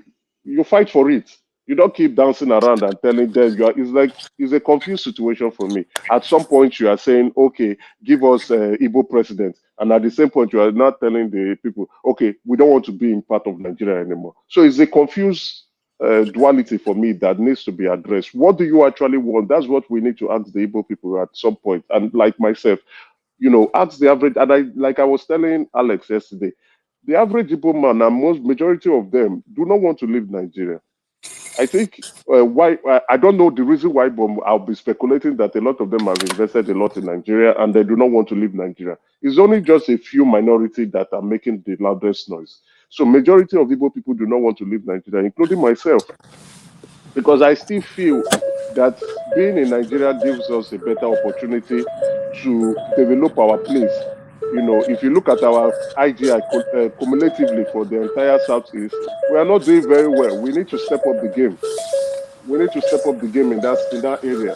So my view is get ourselves organized, increase our numbers, and then see how we can challenge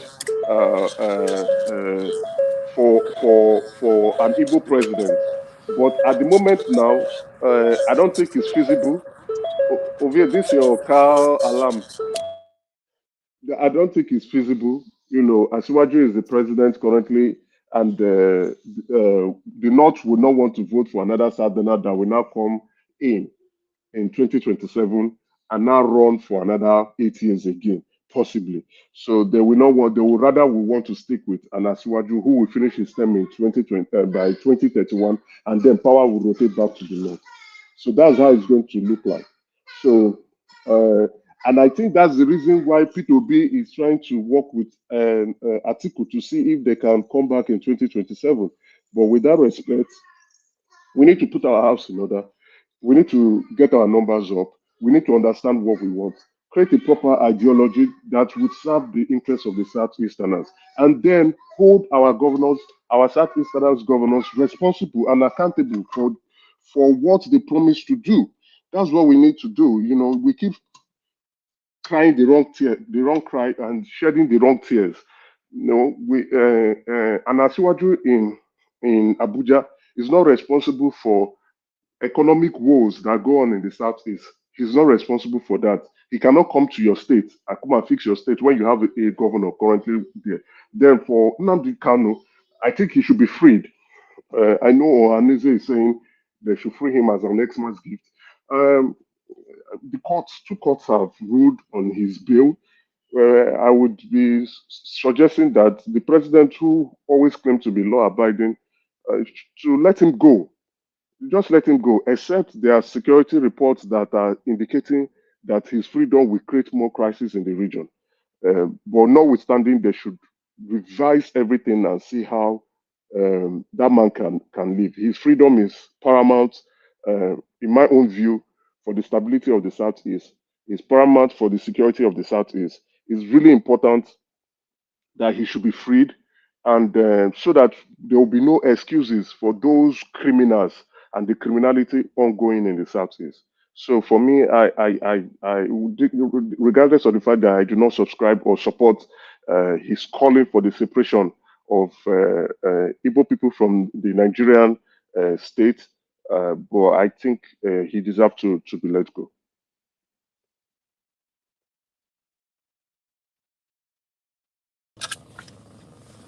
Hey, HE, Nagedu. Mazi Ovie, what did that happen? Now, I do. It's the two of cloud chasing and rent seeking. Free Nnamdi Kanu. Yeah, it's good to cloud chase and rent seek. For those people who are accusing you of cloud chasing, it's part of the game. The more they accuse, the more they should go and subscribe to your page. Abio. Yeah, they should go and subscribe now so that the thing will be moving forward. Yesterday was good. At some point, it turned to buzzballs. Some people are not absolutely. That is not in the environment of some people. It's not the ecosystem of some people. But Bagbos is the spirit of Nnamdi Kanu now. Bagbos. Bagbos is not the spirit of Nnamdi Kanu. See, let me even speak to the topic of Nnamdi Kanu. Nnamdi Kanu and what he's asking for is globally recognized, globally acceptable, and the truth is that there is a precedence. There's actually a precedence. We have to appreciate that Nnamdi Kanu is not asking for something new. So is what Nnamdi Kanu asking for, is it the problem, or the madness, the rascality, the backwardness, the animalistic disposition of Africa? Is that what our problem is? We are quickly packaging ourselves as we are intelligent, but truly we are not. We have to just tell ourselves the truth. I'm telling you, and what breaks my heart the most is some people who have traveled outside of Africa. You know how it is that you can leave a place, but the place have not left you. That's a perfect situation. Some people can even be delivered from slavery, but slavery has not been taken away from them. They are no longer slaves, but they are still slaves. And that's a perfect situation of Africa. This referendum was not originated by Nnamdi Kanu. It was not. It is not an Nnamdi Kanu's invention. It is something that has happened in this world many, many times over. In this world, there were nations that were together as one people before, but are no longer together because they decided and said, okay, this thing is not working. You had a child in your home as a father. Your child begins to grow up. He comes at a particular age. He's seeking to be independent. You don't have the right as a father to begin to claim I am Nigeria. I am your father. You are my child. You are not to go anywhere. And this is a 30-something year old man. You must stay here. You must die here. We must remain one. No, sir. No, sir. No, no. Even God doesn't behave like that. God allows people freedom of choice, freedom of will. That's why we are created free moral agents. Okay, so why don't we at least be civil enough to say, all right, no problem. If you ask for a referendum, okay, let me ask you this granted. question. Let me ask you this question. Hold on now. Sorry to Hey, you see, interject. this is Let me interject. okay. This is Sorry what to cut you, is right? unacceptable Because by of me. you Oh. said Let I him something will let just him land. Let him that, land. When he but finish, this you is can this is respond. When he finish, unacceptable. you can respond. This I don't flow like this. I don't flow like this. You just be patient. When I'm done, I will land and then you can ask questions. You know, I'm just sharing my own opinion, and I'm trying to say that you don't have the right to hold anybody against his will. Civility, civility, like other people in the Western world behave. Civility, we just, okay, no problem. Let's look for somebody to conduct this referendum. Let's do it. Nnamdi Kanu with his own mouth had said, if you guys conduct this and there's majority of vote against the freedom or of Biafra, against the emancipation of Biafra, I will drop the case. That guy has approached them from every realm of cognitive stability. It is us, especially we go claim say we wise, but our level of foolishness is deafening, man. It deafens the ear. He has approached them from every level of cognitive ability. If we do this vote, and there are more people saying they are for Nigeria and not Biafra, if we get less vote than we expected, if majority carry the vote, I will drop the agitation. That is a gentleman's, I'm telling you, that's a no-brainer. Why are we making it look like the man is evil and devilish and what he's asking for is a taboo? It's not a taboo. It had happened in this world all over the place. There were nations in this world that were together that are no longer together now. Listen, let's not even get to the argument of are we economically able to carry ourselves? Are we landlocked? Are we this? Are we that? It's no, listen, forget the argument. Give them their nation. You cannot stay today and begin to postulate of what will happen tomorrow when tomorrow has not come. Give them their nation and see if they can make something out of their nation or not. If they don't make something out of their nation, it's their business. Stay in Nigeria. If they kill themselves, it's their business. If hunger finish them, it's their business. If they're able to bounce back tomorrow and become a great nation, it is still their business. Don't come and say they don't have the right for what is globally accepted because of your narrow-mindedness in saying they cannot economically handle themselves. Come on, man. Let's reason like people will go school now. This guy is not asking for anything outrageous. Why are you afraid? Why are they even afraid for ordinary restructuring? This one is not Biafra. This one is okay. Can we restructure? Which is a pattern and a model that many nations use, including America. Almost all 50 states and all of them have some level of independence, autonomy. Can we do that in Nigeria? Yesterday, we talked about governors being governors but not having absolute power. And it is argued as if what we are saying is not true. And we all know in all intents and purposes that what we are saying is true. They are governor for mouths. At some level, higher power will exert upon them and they will not do what it is they are supposed to do.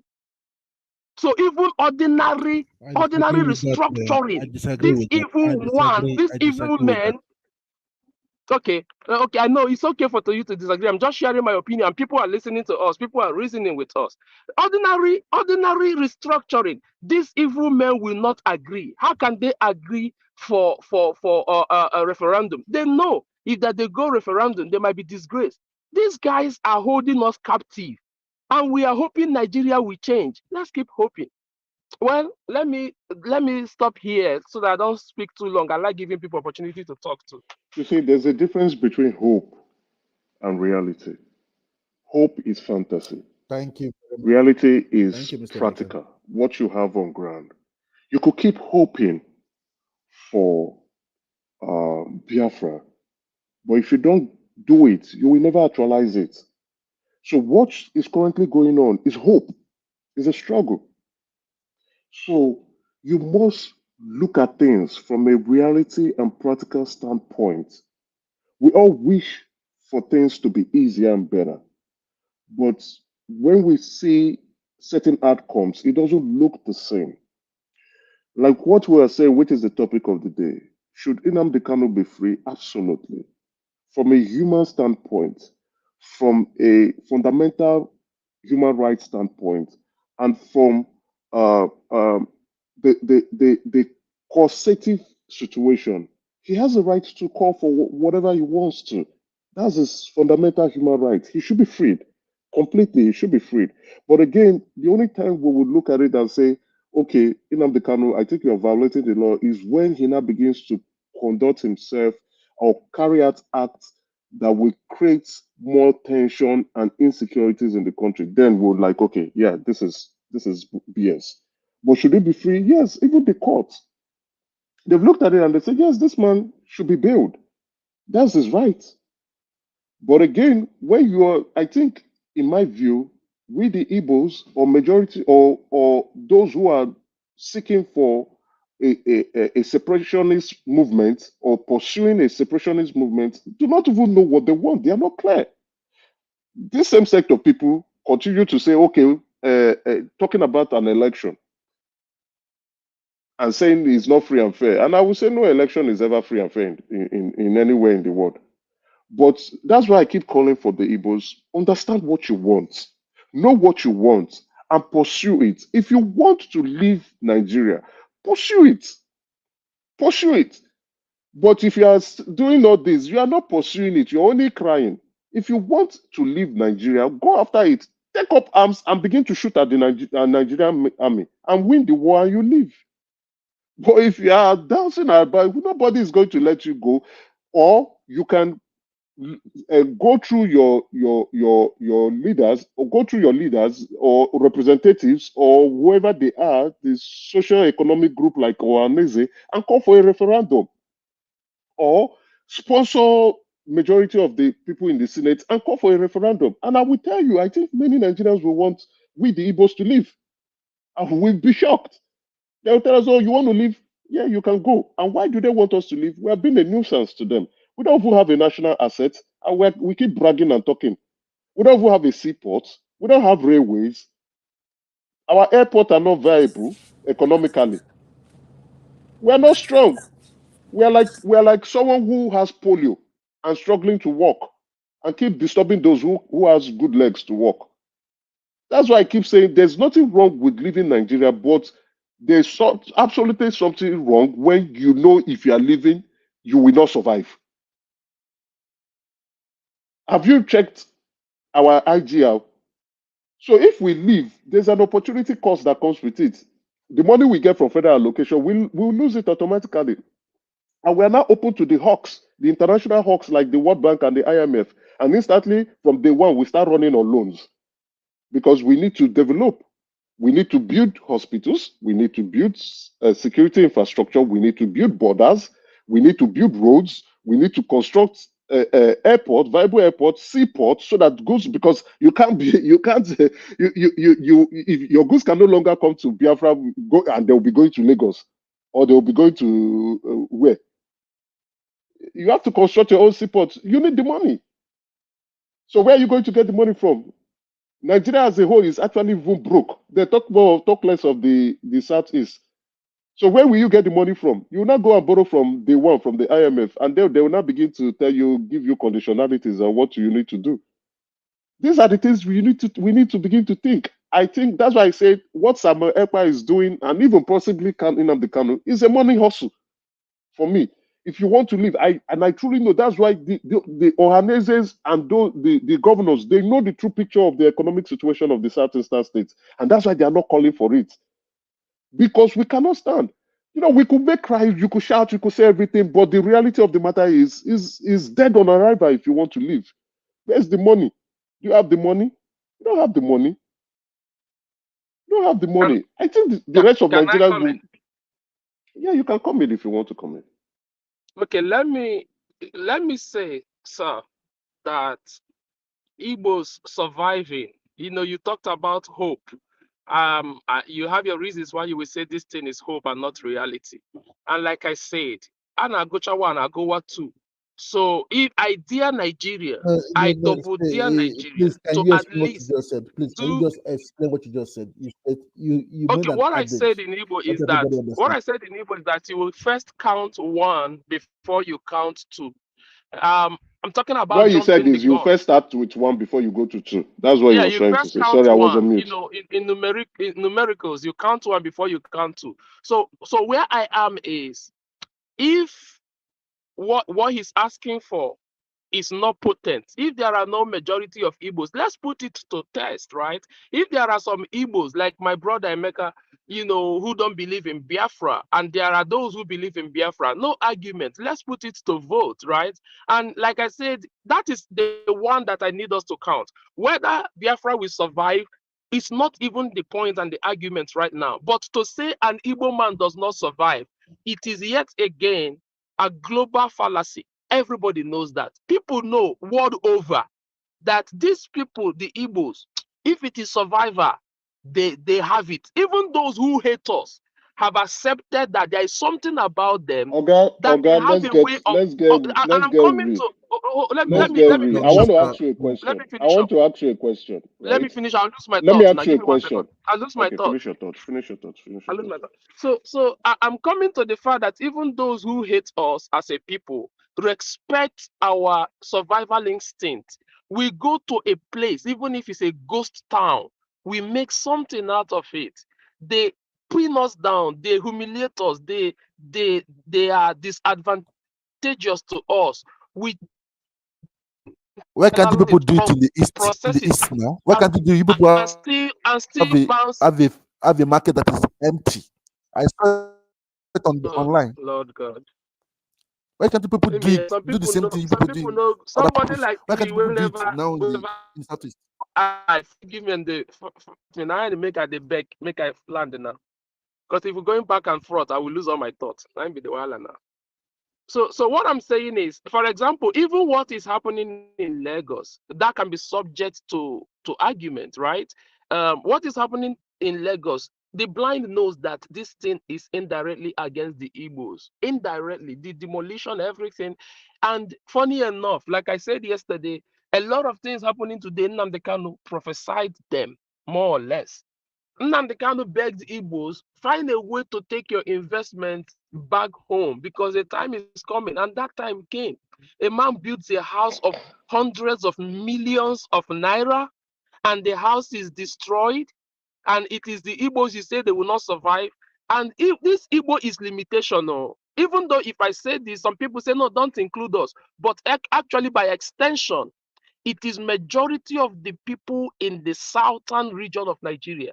Now, yesterday, I think it was you who spoke that there were economic boom and retrogression at some point. Most of the times that we had economic boom, who were the presidents of the nation? Everybody knows that an Igbo do well, but believe me, sir, all the things you are suggesting, You said Igbo should come most together, of the put their times when number they were together. My brother, hold on. The my question you brother, asked is if wait, Igbo hold on, like, let me let say. them put. See, Nigeria is 200 and something million people, right? If Igbo like, let them put 400 million people together as a number. My brother, if you know the level of the insanity going on in that, they will never be president. Let's not be fooling ourselves. It don't matter the number they like, let them have. Let's not fool ourselves. They will not be president. And we are Man like, can be and president. the painful part of all this equation, it's just getting. I'm over 40. You are, or more. I'm over 40. Probably you are. My father waited for Yes, Nigeria to I change. am. A lot of people waited for Nigeria to change, and they all waited their life out and died, and Nigeria didn't change. Amy, my This is the time my Nigeria will greatest pain change for is the that best. being over This is the 40, time. This is the season. being over 40, I have children now. We all also have children. Amy, let us, for Christ's sake, stand up and call a spade and try to have something. Because if we keep doing this thing, this Nigeria will change. We don't know how long. We Kuma will go die. It no go change. Our children will come up talking about Nigeria. They possibly will die. It no go change. This nation is not built to change positively. Let us do what is What do you right. mean by For change? crying What out does loud. change mean to you? What does change mean to you? What Change does means change mean that to you? when my father was alive in the year 1991, 1990, whatever, 1990, whatever, they keep saying, oh, up NEPA, down NEPA, and then check this out. 2023, very many years after, ordinary making progress in terms of power generation, power distribution has remained impossible. Sir, that is change on the negative. You know, good Okay, now. now, okay, I get your point. Change to you means infrastructural development. I get your point. Now, may I remind you that yes, why infrastructural development has been slow coming to Nigeria, it doesn't relegate the fact that there've been no social infrastructural development going on in Nigeria. Now, I can also tell you that if you're not aware, there's an Electricity Act of 2022 that was signed by the previous administration, and that act ensures that states that are viable can go ahead and produce power for themselves. Okay, I know. Is it Abia State is currently trying to do something with the former Minister of Power, who had a short-lived period? What's his name? He's an Igbo man. I've forgotten his company now. I'll try to remember. Lagos State is looking into that. A lot of states are also looking into that. No, it's not Anyoku. I'll try to remember. He was a former minister during Buhari period. No, not Buhari. Yaradua's period, right? Into Jonathan's time, but they didn't let him last. He decided to leave. So they are doing some power generation too. So I will tell you for a fact, right? The slow progress of infrastructural development in the southeast is actually tied to the southeast governors and not Abuja. So who is more responsible to provide pipe-borne water in your place? Is not the president. It is your state governor, or more responsibly, your local government chairman. Who is the one that Infrastructural should carve your development road? is not limited to Southeast Emio. It's a nationwide pandemic. Yeah, no, but we're not talking the entire Nigeria now. We're only speaking on the southeast region, right? We can speak whatever the southeast region is facing. Similar occurrences going on everywhere in Nigeria, in the 36, and even inclusive of the FCT. The North is suffering the same thing. The West is suffering the same thing. The East is suffering the same thing. Everybody is suffering the same thing. So if you are now crying that social infrastructural development is my reason, no, that's not a true cry, because and that's not a reason for you. If that's the reason you say, oh, let's go our separate ways, that's not enough reason for you to say let's go our separate, because everybody is facing the same thing in that country. So now what I would say is, what are the state governors doing in the southeast? They are not doing enough. They're embezzling the money, and they are allowing us to be looking at Abuja. They keep complaining that Abuja is not giving them money, and which is not true. They are lazy governors. They don't want to develop their states. They don't want to increase their IGR. They don't want to look at ways to improve the economic condition of their people.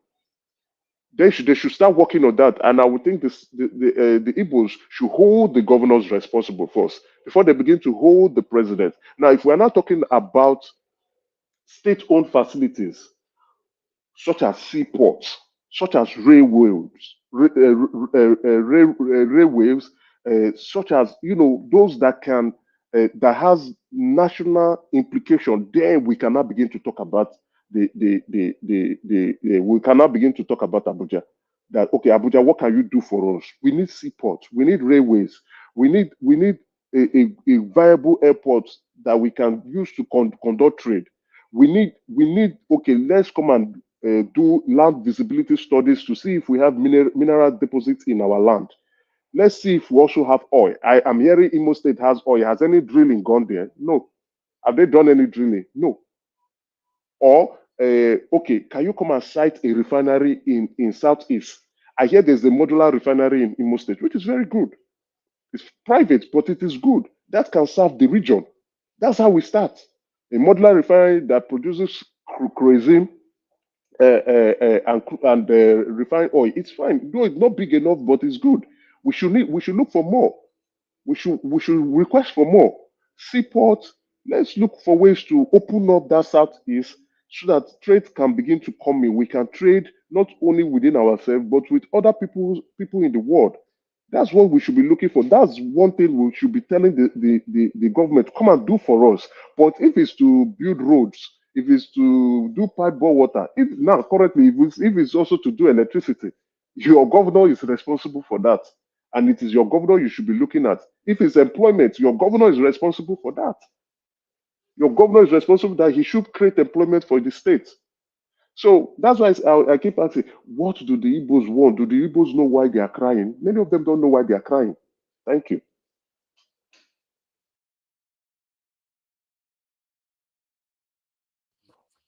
I would like to hear from Man of Prestige. Please, can you say something, Man of Prestige? Good morning. In your place. Man of Prestige is more of a Fulani business partner who doesn't want Nnamdi Kanu to be out. So Olivier, Man of Prestige. are you speaking for me? Yeah, I'm introducing you. Okay, that's quite an introduction. Okay, what I call a skating introduction, if I may. Well, that's all good. Are you ready for Michelle Obama as the candidate of the Democratic Republic Party? Am I ready for what? Michelle Obama to be your nominee. What makes you think that Michelle Obama is running for under Democratic Party? You see, Biden is not running, and the only way to jump over. Yeah, this is an international platform. Don't come here and be capping. Come on now. No, I stand by my word. I'm ready to be wrong. I'm not scared of being wrong. You didn't get it anyway. You're just lying. No, this is okay. This is my. So don't be making up things. This is my opinion. This is it. This is what I think is going to happen. Okay, say it's your opinion, but you make it sound like you read it somewhere or just an initiative. No, I am not an authority now, so take anything I say. This is what I think is going to happen, right? But anything that happened, I may not be too much versed in Nigerian politics, but when it comes to American politics, particularly my party, Democrat, I'm very versed in that, in that area. This is my prediction. I could be wrong. All right. Biden will not run, and the only way to jump over his running mate, who is Kamala Harris, you have to bring another woman of color who is more popular than her, and that's where Michelle Obama comes in. And with the influence of Barack Obama at this point, I mean, you are a Democratic carry member. Barack Obama is arguably the most influential Democratic person right now alive. Right. So, with all this put together, I see her being. Yeah, you know how American. I don't want to devote too much on American politics. We need to talk about Nigerian politics. But let me tell something. Let me finish. Yeah. This is what I'm predicating it on, right? The first Democratic primaries, right? Okay. I think it's coming from North Carolina, but it's going to be held in Chicago. Right. The first primary is going to be held in Chicago, where we have what? The majority of the delegates that we are going to have leading to that area is going to be people of color. So this is where I'm going with. I'm not just saying it offhand. I'm looking at one or two things. That's why I arrive at that. So that's why I arrive at that opinion. Now I could be wrong, right? This is the future things that we are expecting. So yeah, you are wrong. You're gonna be wrong, and I'm telling you right now. Okay. And the same thing goes to Donald Trump too. I see Ron DeSantis as the nominee for Republican, and eventually the winner of the presidency. That's my prediction. It's diluting. I mean, DeSantis is not even second. It doesn't matter now. By time still there now. So first primary is what, next month? Wait a minute. No, You debate, need sorry, to understand the American politics. Mr. That Obi, I Trump beg already you, I have. beg you, I beg you. We want Trump Nigeria already had that politics, 30%. leave America alone. You say what? No, don't. That's what I'm saying now. No, I know. Times it day now. The numbers, the numbers don't count really now at this point. Let's wait. It's not going to deviate from what we have right now. It's going to be the two old men. One is only 3 years. Maybe Biden is more fragile. But it's going to be the two old men running for it. I mean, it's a pity. That's what it's going to be. I mean, I like Biden, some of the things he has done. You know, if you look at Bidenomics, what he has accomplished, but people may disagree with that. You know, he even accomplished more than Obama and some other president that have ever been. But I think the problem is because of his age and everything. That's where I have an issue with that. But that's all we have right now. So we have to stick with him. And when it comes to Trump, forget about all these polls. Biden is going to win by landslide. Because when things come, when things come to at that moment, it's going to be a different ball game during the election. Because people will be thinking about Trump insurrection, how he tried to overthrow the government. The independents will not vote for him. And the Democrats will be more motivated to come. When it comes to Trump, they're not just voting for Biden. They're voting against Trump. So it's going to be a little, Trump. I think Democrat is making a mistake. I mean, Republican are making a mistake. But let's proceed to yes, I agree. I don't underestimate the power of Democrats to win again. I mean, the presidency is for them to lose. I agree to that. It's not going to be easy. I think Nikki Haley would have been a formidable challenger, and DeSantis too. But Nikki Haley would have been a formidable challenger, to me.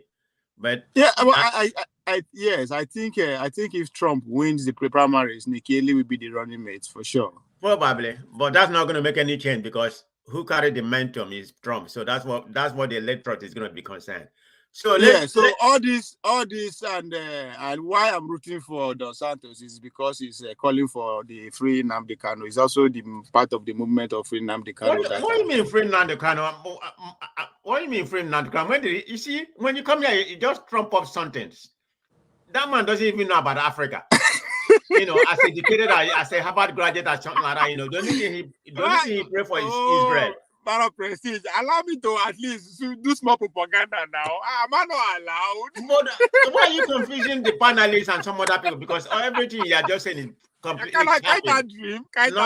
Nothing is an opinion. You didn't say it's an opinion. You are just can't dream. But no, you know why I like discussing American politics? Because you that stakeholder, you are part and parcel of it. So I like what you said. That's how whenever I see you, I'll just jump into American politics with you. Because me saying that, I know for sure. I know when you consider the Santos and Nnamdi Kanu, but hey, he said it, free Nnamdi Kanu.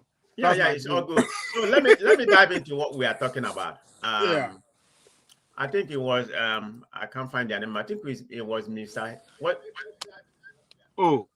Which of them? We have it was just Emeka and and I heard what Emeka said, and I heard what Mr. H said. I think that's the two people that's dialoguing about free Nnamdi Kanu. I think both of them had the same opinion. But let me come to where Mr. H.E. was talking about. I think I completely agree with him, about the referendum. I'm not in favor of I'm not in favor of the Southeast separating because economically and everything we are more viable. When we are one Nigeria. I mean one Nigeria. I actually believe in one Nigeria. But having said that, I think what the South is very minority or whatever Nnamdi Kanu was agitating for. It's just a simple referendum. Just put it on the table. It's something that has happened all over the world. The Irish, everywhere, it has happened. Put it on the table and let the people decide. That would subside all this agitation. To me, they're not even going to garner up to 20%. This is what I believe. Who is not going to garner 20%? The people that are asking for a referendum, they'll say the whole South is not even going to garner up to 20%. Not even 10%. Let me correct that referendum impression, right? If you want to conduct a referendum in a country, you can't conduct a referendum in only a region. It has to be the entire country. So the entire country will vote on that referendum. No, that's how it's done. Look at what happened in Spain. That's not true, Emeka. You are wrong on that. What do you mean referendum? So are you telling me the other region has to determine your fate? No, that's not the way. Unfortunately, yes. The Nigerians will determine, yes, unfortunately. Nigerians will not determine whether they want the Southeast to stay they are or determining leave. already. They don't want you to go. Of course, I know they're No, not going you don't know. You don't know. We have not put it to the vote. We have not put it to referendum yet. You don't know. Whatever But they're saying right now, this is what they're going to do. They're going to, I think if you ask me, right? Yeah. If you ask me, you'll be shocked. I think Nigerians want the Igbos to leave. I think so. Because you know why? They've assessed us. Politically, we are nowhere. Because Asiwaju becoming president shows that you can neglect a particular region and you will become the president. Economically, we are nowhere. But we're you only don't noise know, makers. economically, we are nowhere, but you don't know what's going to happen. But let them go. Like Yes, Mr. we don't know. said. We don't know what. If We that's don't their know what. prerogative, let them That's go why I and say. die. Let them go suffer. That's why I say. That's why I say we are still in the hope phase. We are in a hope phase, right? Has he left? Okay, Manu President. We are still in the hope phase. You can only hope. Hope is not reality yet. Anything can happen, right? But at the moment, currently now on paper, economically we are nowhere. So you'll be shocked. Really and let it be. Nuisance. You don't want to achieve that if that actually happens, which I don't think is going to happen. Let them go. Let them die. Let them suffer. Let them. You see, do what in my view, which I think is not going to happen. In my view, right? In my view, I would say Nigeria is carrying us on its back. Nigeria can do well without us. Nigeria is just carrying us. Nigeria is just carrying us on its back. Let the people go, like they say. Hold on. Let me just explain now. Then you will pick it up from where I stop. Nigeria is carrying us. We are piggybacking on Nigeria, right? Nigeria can actually do without us, throw us away, and tell us, okay, go to hell. I don't know about throw away. Throwing us away is allowing us to go.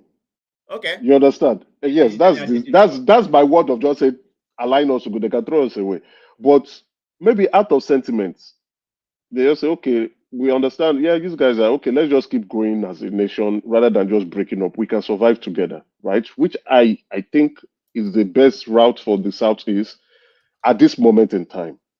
Now, some people are saying an Igbo man may never be president. It's that fear is genuine. But again, what we can do is nobody can be president, no region can be president in that country without negotiation. You must negotiate with other regions for power. So what we can now say is after Tinubu becomes president, after Tinubu's administration, and it goes to the north, and is now going to come back to the south, we have a larger opportunity to make a case and say, come on, guys, it can't be this bad. It can't be this bad. For once, let's present a Southeastern president. For once, because the South has gone, the Southwest has gone twice, or twice. That's in terms of Obasanjo and Tinubu. It's not for the Southeast. Even though the South will want to push, you say, come on, just hold on. Let the Southeast go. They've never gone. Let them go once. And that's a major opportunity. So that's why I'm saying, okay, let's be a bit patient.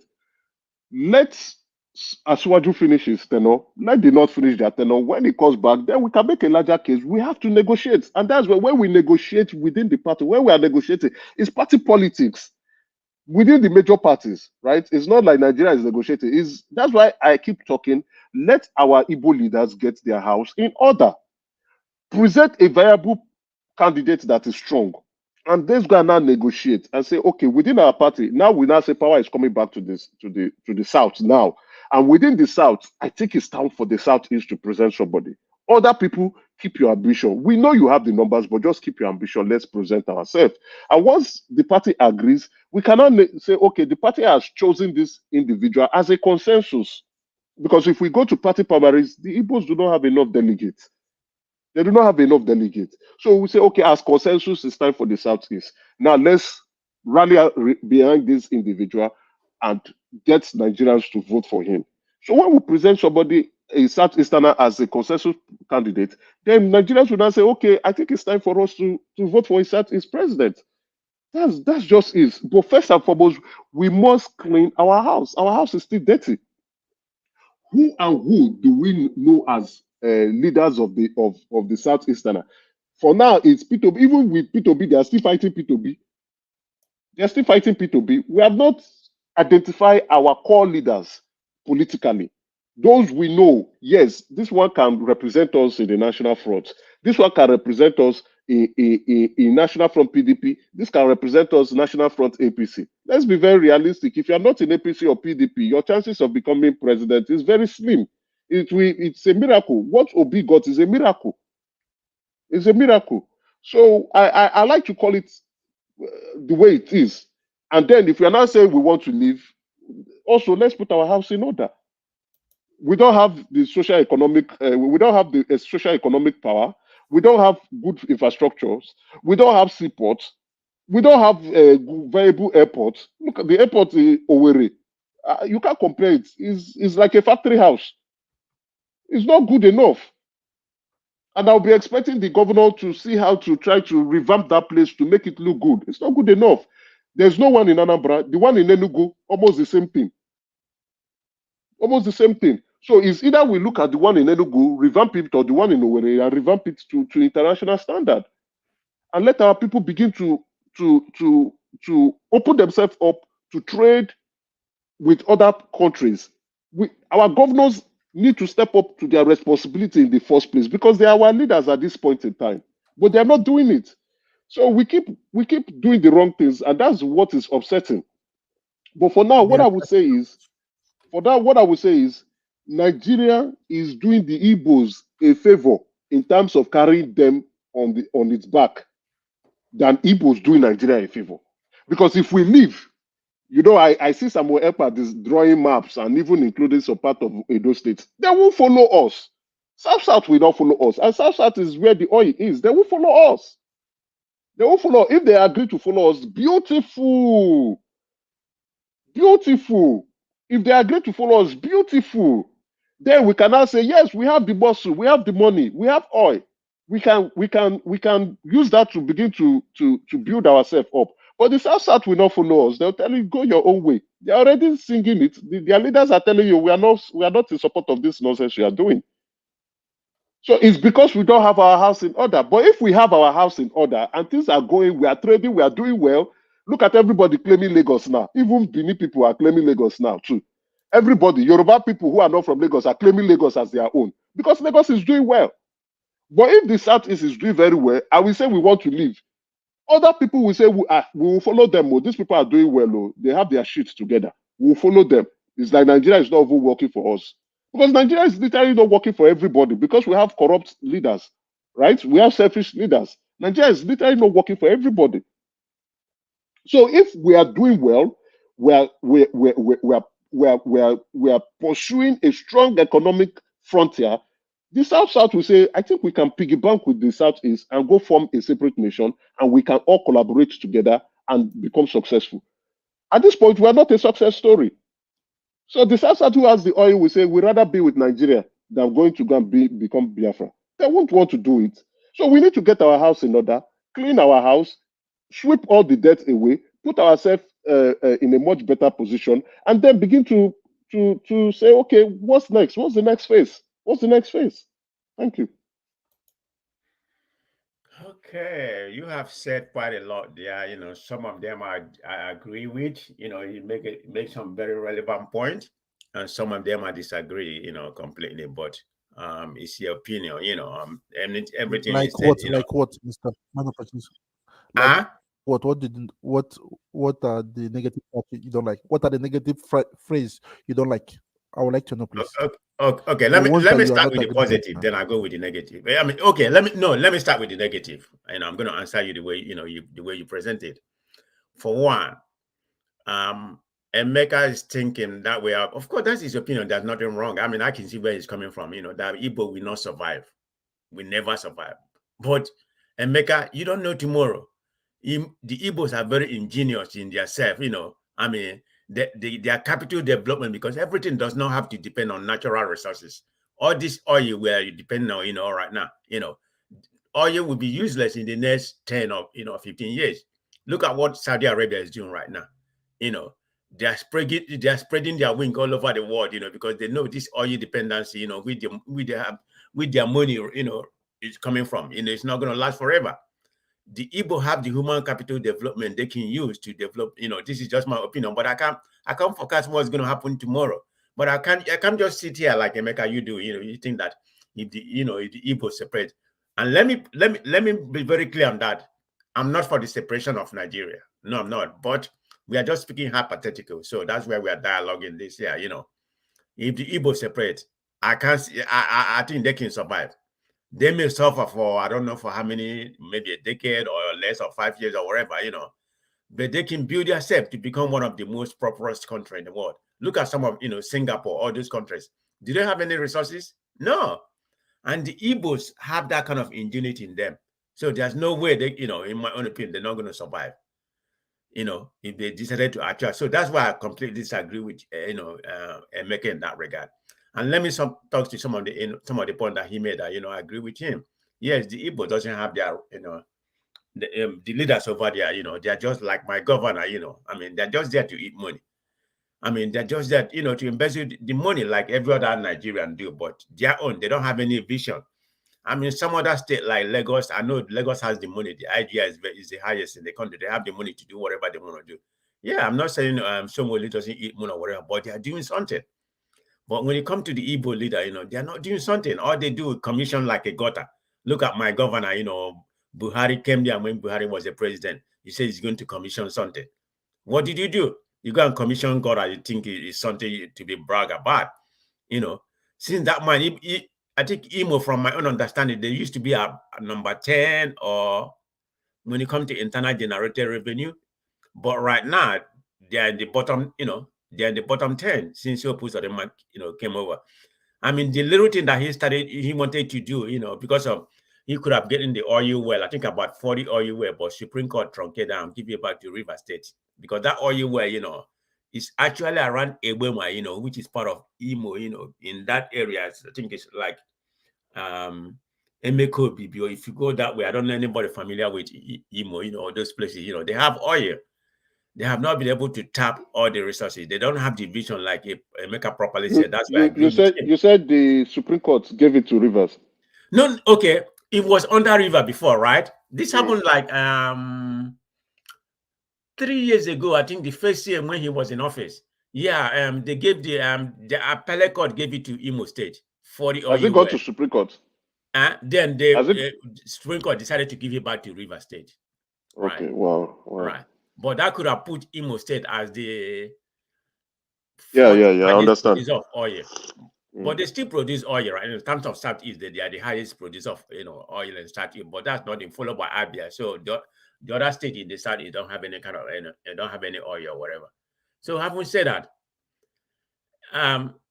that's where I disagree with Emeka that we're not going to be able to survive. I think my main point is that it's not going to be actualized. That's what I'm keep on saying. Just put a referendum there and let people decide. That will quiet all these idiots like Samana Eba, all he's doing is racketeering. I hate that man. I remember when he come to the damage and he was talking nonsense, he wouldn't even let anybody talk. He even said one man, Omeka, one man. He said, one man, you're not in Nigeria. One man asked him a question. He doesn't want to answer anybody. He said, one man, I'm not going to answer. This is how arrogant he is.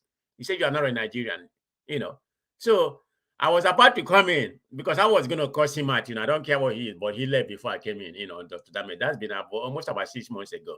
So, but the point I'm trying to make is that all Samepa was doing, all these people, supporting him and everything. Go and look. I don't go there, because one day I went there, I cursed him out there, they removed me. I didn't appear, anyway. They blocked me from chatting anymore because all he's doing causing trouble, because you have people who have no job or something like that, over there, in the Southeast, talking about all this stupid shit at home, which I don't understand, what's the economic viable to the Southeast. It's killing the Southeast. Of course, this is not really actually happening because when I go to a wood or something like that, it doesn't happen in the main areas like in the village, but people in the village or some other, rural area, they contribute, immensely to the economic of the Southeast, like farming and other things. They're not farming right now. I don't know what's going on up to right now. The last time I was in Nigeria was in Christmas. So when I go back and I find out what's going on in Nigeria, if that's still happening in some other area. But right now I can't really tell because my parents are in Owerri. They don't know if something like that happening. So that's where I agree. That's my agreement and disagreement on what Emeka said. I mean, he spoke well. I have no issue about his opinion. Thank you very much, Mr. Did I respond to you, Mr. Prof? Let me say something, guys. If you can hear me. Yeah, we can hear you. Go ahead. Yes, sir. So I wanted to also say, I'm still making an argument around the area that Igbo people will not survive. I actually do not believe in that. Reason being that I just remember that when Nigeria had some sense of what's that thing called? Regionalization. We have to remember that it was the Igbo region, the southeast, that was said to be developing so rapidly economically to the point that it attracted global recognition. It was the Igbo region. Igbos are not the people. They don't depend on oil. Let's tell ourselves the truth. This set of people that can go anywhere in the world and turn dust into gold cannot depend on oil to survive. So that's why I'm advocating that let's do the referendum. If they lose, everybody will calm down. Everything will quench naturally. If they win, let them suffer their fate. But talking about Nnamdi Kanu, I'm afraid, what is my own opinion? I'm just so scared that he might not be released. I mean, my desire and prayer is for him to be released, but looking at Nigeria the way Nigeria is, none of us will be surprised if he's not released. Let me ask something. I'm sorry, I didn't mean to cut you out. Let me ask you, what make you bring that subject out? Is that any kind of speculation or any kind of rumor going on that he may be released? I don't know why did this topic come? There's a court case coming up somewhere in December. I don't know the exact date, and it seems that the final judgment possibly. I don't have any accurate information. Okay. Yes, sir. The subject makes sense at this time. Okay, I got. Yes, sir. So my fear is the judiciary. Man of prestige. I discuss relevant issue, things that matter to every Nigerian. Okay, I agree with you, brother. I agree. Okay. So my fear is judiciary being what it has become in Nigeria. Meanwhile, he has been granted bail over time. I mean, what kind of a nation is this that when they grant someone bail, the government will refuse the one to be out?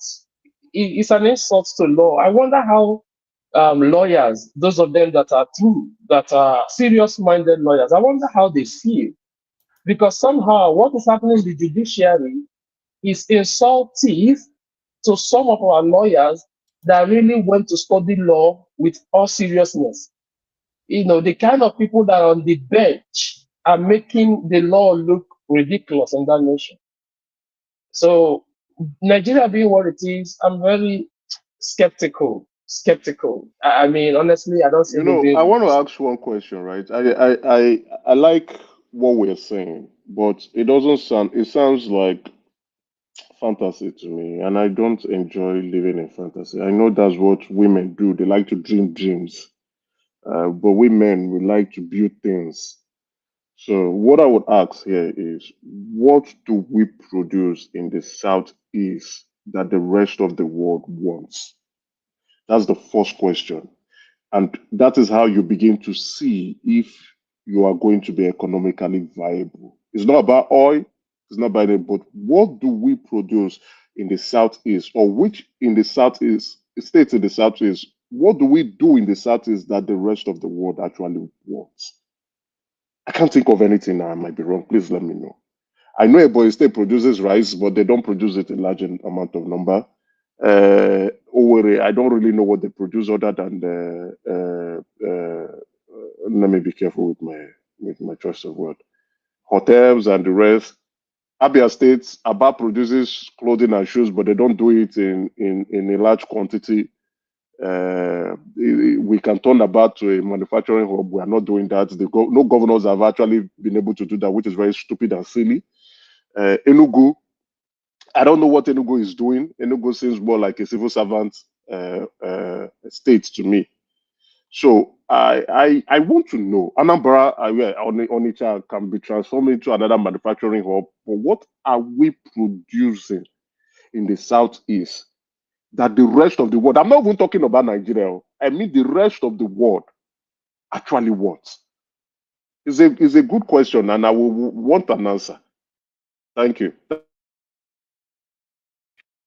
Please, can I talk? I just came in now. Please, Mazio, can I talk, please? Okay, you can talk, Mr. Goodman. You know, you'll be right, going and coming. Yeah. Sorry, so why I came in is just when Emeka, you just came in, you come here every day, you come as if you are so intelligent. You are not dealing with unintelligent people. You should know that. People say people want to leave. Well, I came here because of that referendum. We said they want to have referendum. The whole of Nigeria, we decide if the Igbos, what if Biafra wants to do. Who does that? Where on earth have you seen that? I am in Scotland. Yes, you cannot leave. See, you need to understand what you don't do. You see, wait, let me talk. When you don't know this, it's understandably. Let me talk. That's what I'm saying. I understand you don't know it. Wait, so let me talk now. Let me talk. That's what I'm saying. You come here, you think you're talking to intelligent people. You come here, I don't know this. What do you know? You don't know anything. You think that if you know. Look, when they created Midwestern States, I don't know how old you are. When they gave Midwestern States to Nigeria, did every Nigeria vote? Perform that referendum for Midwestern State to have their own Midwestern State. It's not everyone in Nigeria participating in that referendum. When they gave them Sharia law in the North, is every Nigeria participated when they gave them Sharia law? This is what when they removed the Cameroon, part of Cameroon to Amazonia, did every Nigeria participate in that referendum? I'm in Scotland here. We had referendum in 2014. For Scotland to leave the United Kingdom. Only Scottish people participated in that referendum. Only Scottish people. No English, no single person in Scotland. And nobody else participated in that referendum. Only Scottish people determine their fate, whether to remain in the UK or not. Mr. Goodman. No. Look. Mr. Goodman. Yes. Mr. Goodman, you said that you're from Scotland. Yes. I'm in Scotland. Scotland is a country. Scotland today is a country. Scotland is not a country. Scotland is part of United Kingdom. It's a country. Scotland is part of United Kingdom. They are not independent. It's a country now. Wait, let me talk. I said they are part of United Kingdom. Even Catalonia is fighting in Spain. When they had when they refused to give a referendum, when they performed the referendum, it's only them. Not the old Spanish people. It's not all the Spanish people that voted for them to stay or want to leave Spain. So don't come here and be telling us some people want to leave a country. But they didn't happen. No, they refused now. Catalonia in Spain is close to us too now, Mr. Goodman. Yes, what is Catalonia fighting for? Catalonia is fighting for their referendum. Have you heard them talk? They are fighting for Spanish referendum. Catalonia referendum. That is where it's done everywhere. Yes. I'm telling you, I'm just telling you Nigeria. And what happened in Nigeria? People that they ignited, they all ran away now. Mr. Goodman. It's never done anywhere in the world. Ran away now. It's never done anywhere in the world. They ran away now because it's not because I understand what you're saying. But the guy they ran away now. When Pakistan left India, did all of them, when Pakistan, Bangladesh, when they separated, did every of them come to do a referendum? You don't come here and be telling people what we know. Don't come here. No. Today in Nigeria now, we need each other in Nigeria. Will determine whether I will be in Nigeria. After a white man, Lugard, forced me together in a country, then the Yoruba man and Hausa man will determine whether I will still remain in that country. Are you for real? You should just listen to yourself. No. A white man brought you together. That your forefathers did not even participate in this fraud called Nigeria. A white man put you together with another person. Mr. Goodman, then I want to leave. That person that they put me together with determine. Come on, man. Please don't come to public and say this thing. It's annoying. It's annoying. No, give me one example in the world. Just give us one example in the world that people had referendum that leave a country, that the country voted, the whole of the country voted for them to leave. Give us one example. Like in France now, they call a place called Cos. You know Cos in France. It's outside France. Cos they asked for, but what did they do? Everything cancelled. France said no. France wanted to leave. They did the referendum. That's what I'm saying. France don't want to give the referendum. They did. No, they didn't do any referendum. They didn't do It's just what is clear. Even the president have to go there and they ran away, just like Catalonia to the people that they did it to, they ran away. No, people it's that just are like fighting for it, they run away. No way. You can't convince me here. It's just like what is clear playing out in Nigeria now. Nigeria don't want us to go. Let me use you. Okay, Mr. Goodman. Mr. Goodman, small.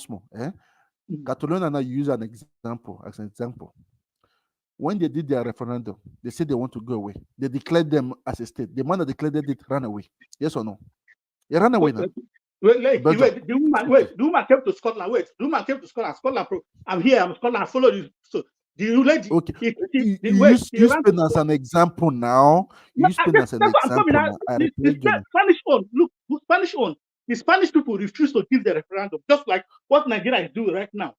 So they conducted a referendum on their own. It's a region now. It's a region now. No, it's different because you are saying the whole of Spain we go into referendum, and other people that is not Catalonia will now go to the ballot. Wait, I'm telling you, Catalonia now. Just like exactly what happened. There's no dialogue now. There's no dialogue. Wait. When there is dialogue, everything can move ahead. No, you are shifting the goalpost because what you are saying is that if they want to give referendum for Biafra to go, the whole of Nigeria will participate in that referendum. I'm trying to tell you, if they want to give us a referendum for Biafra to go, it's only Biafra. Only Biafra, like people like you now say, like someone like you, the man of Prestige say, it's only 20% of people that want to leave Nigeria. So that is the thing. It's only Biafra. Don't let that 20%. Let's see. It's only Biafra that will participate in that referendum. What happened in Catalonia? Okay, Mr. Goodman, calm down. Okay, it's seen now.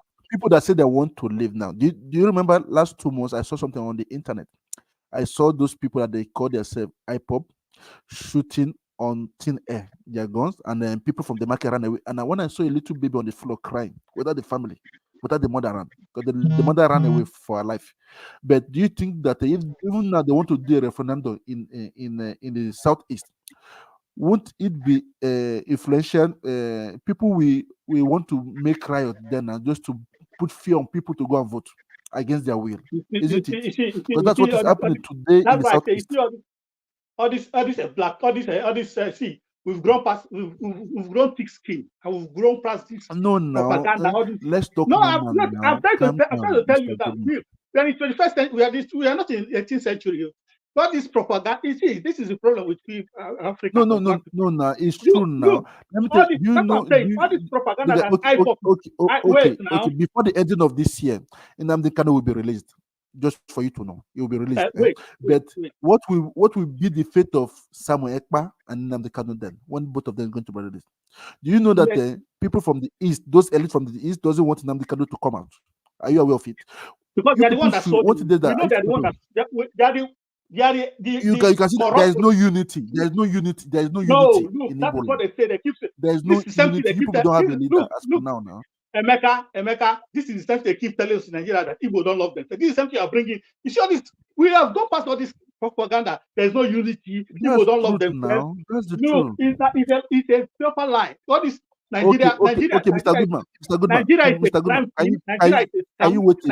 Let the other. There's somebody here that would like to talk also. Mr.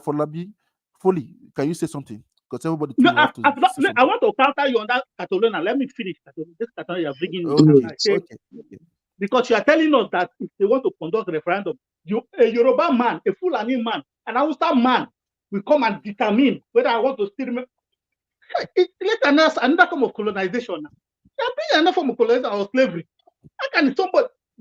The only gift God gave every man on earth is your free will as a human being.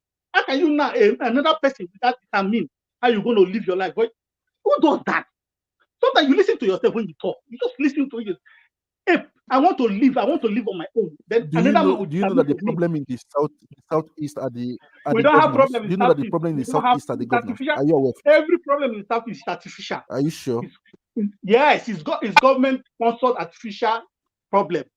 Every problem in south is look. When I remember when I was very young, because we used to go to village every December. I was very, very, very young. I thought we stay in Lagos. Every time we are traveling, every time we are traveling, At a starting point, anytime we want to try, my dad will take bundle of money. Sometimes we will carry food drink, and sometimes cola nuts. You put it. You carry bundle. He works in a bank. You bring this mint money. That time we still have 1 naira, note, 1 naira note. We have it that time. Put it in mint. When we are traveling, when you get to starting point, maybe after you start seeing checkpoint, army, I think big long checkpoint. I think they'll put his back, and trees on the road. And everywhere, my father, I'm talking of the 80s, early 80s, I'm talking of 80s. So this checkpoint you are seeing is not start from today. Man, that would be every checkpoint, you will give them money. Every checkpoint, give them. Most of the time, that was very uncomfortable. Why? Because by the time we leave, when we are coming back, when we are going from this Yoruba land, we checkpoint. When we get to our east side, we start seeing checkpoint. The same thing when we are coming back. At that age, you start asking my dad, what is... You understand? The problem now is not the I'm government. trying to let you know that Nigeria Nigeria, everything you it see is in we Nigeria... Nigerians are the problem of Nigeria now. It is No, we Nigerians are the problem of Nigeria. Propaganda, the Igbos is artificially created by Nigerians. Wait, Goodman, please. Polly, please, can you mute yourself? Polly, can you mute yourself, please? Mute yourself, please.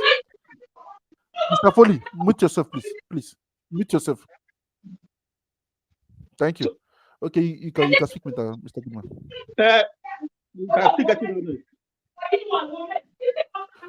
Mr. Foley, mute yourself. So what I'm saying is, you see all this what I'm saying is, see all these problems in the Southeast. We know that. Look, it's somebody that want to deceive himself that you don't know the way Nigeria operates. Is it not the same Nigeria that goes to Lekki toll gate and shot people and came openly that even when people who catch on live video, they claim that nothing happened. They didn't even shoot anybody died. They didn't shoot. This is Nigeria. We know Nigeria. Everything happening in Nigeria. As long as you are protesting against Nigeria, they will find everything to come against you. They will try, because they control the media, they control everything. They want to turn things around. This is what they did to NCHAS people. They say they will become violent, but they are the one that infiltrated it, send their talk to infiltrate the NCHAS, send army to start killing. Now they say the NCHAS people, these are peaceful protesters. They turn them like they become to accuse them that they are become violent. No. This is Nigeria. We know Nigeria. So honestly, they say in the South. Okay, the guys that they use for infiltration, are they not Nigeria? How can you prove that people that came to that place, they said that are IPOB people? They said they start shooting guns. And if you see that, the way Nigeria operates, if you see those the way that sit at home, when they are enforcing that sit at home, you will see those people will stay there for like 30 minutes. You used to see why you will know that this is government sponsored? They come in to enforce it at home for like 30 minutes. They will shoot him. You will not see a Bubagu. You will not see police. You will not see army. You will not see DSS. But they say there's IPOB. The IPOB will not do it. Nigeria government hates with passion. Nigeria government hates IPOB with passion. Now they will come out on the street for 30 minutes and be enforcing it at home. You won't see any security operatives. The same IPOB that Nigerian government hates. No, we are not kids. We've grown tough skin. We've seen all these things. I'm telling you, in the 80s, we begin to see this in the 80s come now. So nobody will tell me about Nigeria that I don't know about Nigeria when it comes to Igbo. We are not so. And this referendum thing, I want them. Simple thing, nobody's fighting. Conduct referendum. If the people want to go, let them go and suffer. Let them go and die. It's not your problem. Nigeria, don't pity us anymore. Many Igbos have properties everywhere in Nigeria, so I don't think that many. Does it mean if Igbo now get referendum and leave Nigeria, they're going to seize their property? That's why they say referendum. They're not going to seize their property. After all, you as an Igbo man, you're in Canada, you have property in Canada. I don't know if you have more people. But people have property everywhere in the world. Anyway, you can have property. It doesn't mean they will seize their property. This is not 1967 that they abandon. If you conduct peaceful referendum, if the people decide to go and your property in Lagos, if you want to sell it, if you want to remain in Lagos, then Lagos will give you. You pay the tax. If they don't want you, then they say you go. They say to you and you go. You sell your property and you leave. So we are not cheap. Keep the children. And this is why we leave Nigeria to come and experience things, to come and see the way things are working. Because when people in Nigeria will hear you talk that, if you leave Nigeria, they're going to steal your property. You want to put this is a blackmail. You want to put fear in their mind. That maybe it's true. No, we are more intelligent than this. You can't just press it. Somebody leaves your country, give them a referendum, they'll just use your property. Not done. See, that's why this is why I came in because of that referendum thing. So an Hausa man and a Yoruba man, a Fulani man. I'm not a slave. Or this is like colonization. They will not determine whether I'm going to leave them or I'm going to stay with them. Why would they decide whether I'm going to live with them or I'm going to stay with them? It's not the job like marriage. Man and woman is married. The woman want to leave. He said the man, no, you must. I'm going to decide whether you're going to leave. It doesn't work that way. Nobody who does that. So you can't. No, another people cannot determine whether I'm going to live in Nigeria or not. No, I'm going to determine myself. If I want to stay, I want to leave. Because like they don't want you to go. That's why they don't want to, because they are forcing you to. This is like they're forcing you to stay where you don't want to be. That's why they don't want to conduct the referendum. Are you sure? Are you sure, Mr. Goodman? Are you sure? Let me tell you the truth. If they conduct referendum now, let me tell you. See this governor is saying they say they do secret. If they do secret ballot referendum, see this governor, she said they will vote out of Nigeria. I am telling you the truth. These people have terrorized Nigeria. Everybody is scared. When I mean terror, they've put terror in everyone. Your governors, they are like Amajiri. You see, everybody is Amajiri in Nigeria. The governors, they are like Amajiri.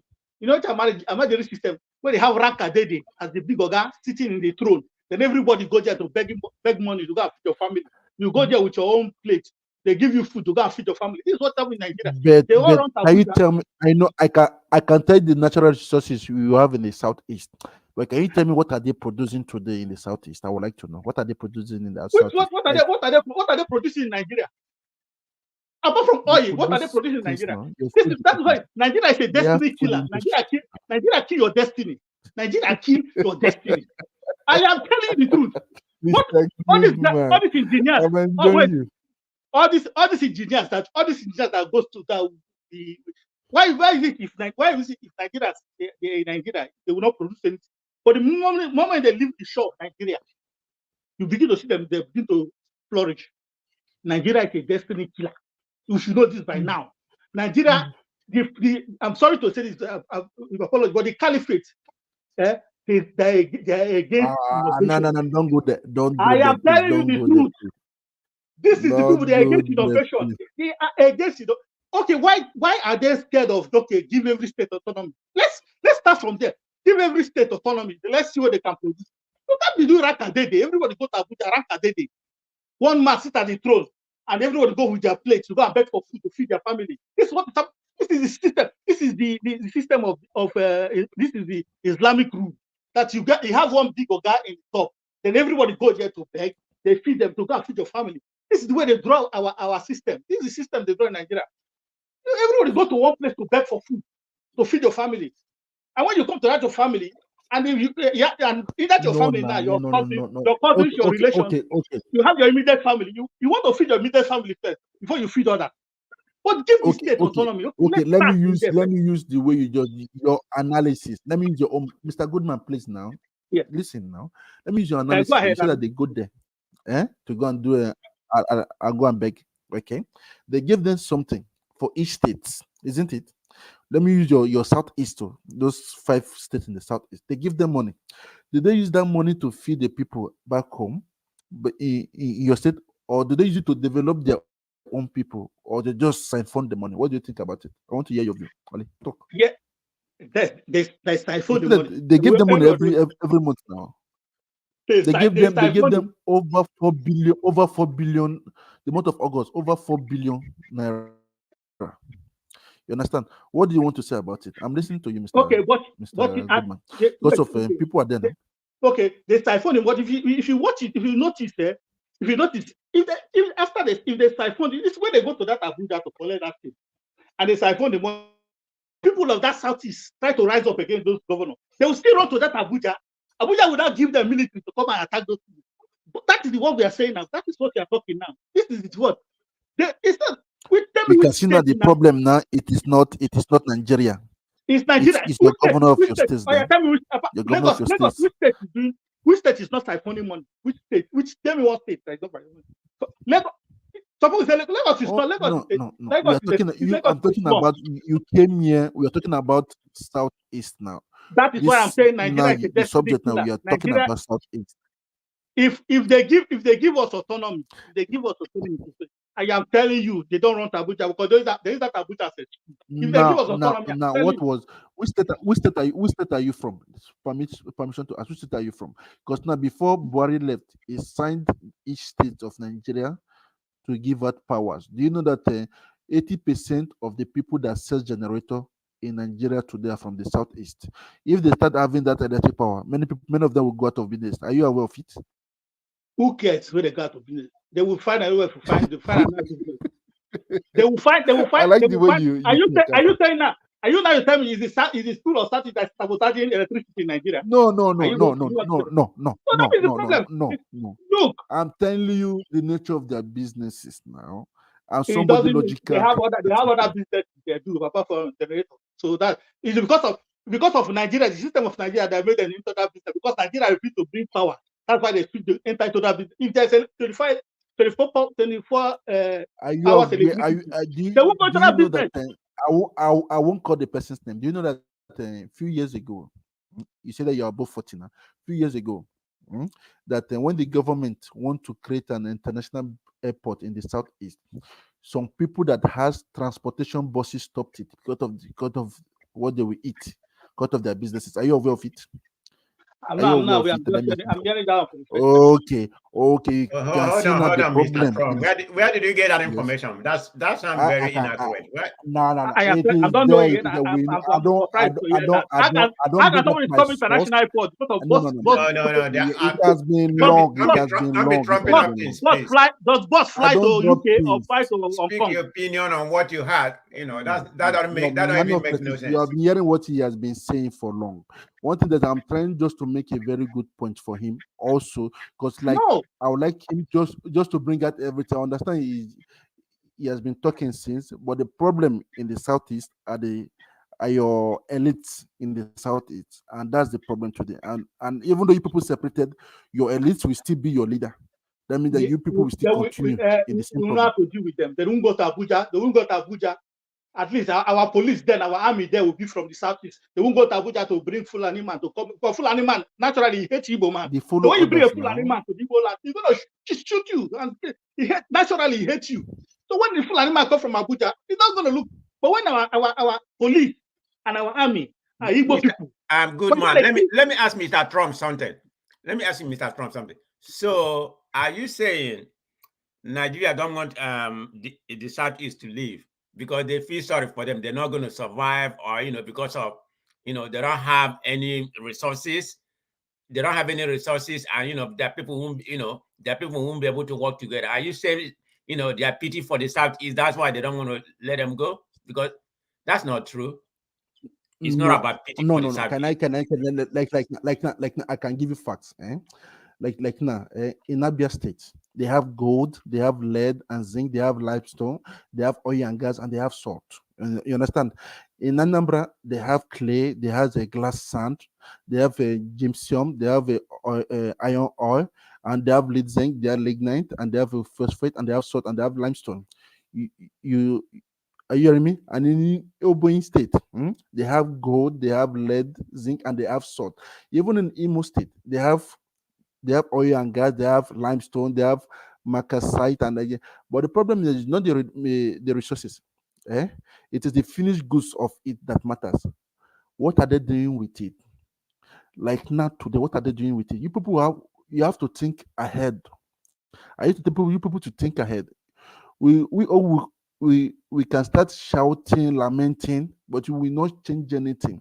The problem of the southeast is your people, your elite. Is your elite. It is done everywhere. We call it control. Control to control the masses. This analogy you just making. Tell me any part of Nigeria. Which part of Nigeria that doesn't have the same problem? Exactly. Tell me one place in Nigeria. Why is it the problem of the southeast? Donkey years. How are they faring? Tell me one place in Nigeria. Tell me any part of Nigeria. We are talking about the referendum. Hold on. Okay, tell me any part of Nigeria that is better than the Igbo individually. Forget about government structure and all that kind of thing. As individual, when you come middle class, tell me any. You're in Biafra, right? You know what we mean by middle class. Is that any tribe that is more middle class than the Igbo? Don't see Forget that about man natural of resources, no, infrastructure, and that kind of thing. Don't see Middle that. class. Don't see individually. Sorry to say, we know the Southeasterners now. Okay, what is your point? You're not making any sense. For me, they are not okay now. They complain. They complain. They're not okay now. I'm not in favor of them separating, but all these points you are making right now does not divorce them. You say give a referendum. If it doesn't work, let them stay in Nigeria. To me, it's not going to work. They're not even going to get 10%. That's the point I'm trying to make. Give people what is.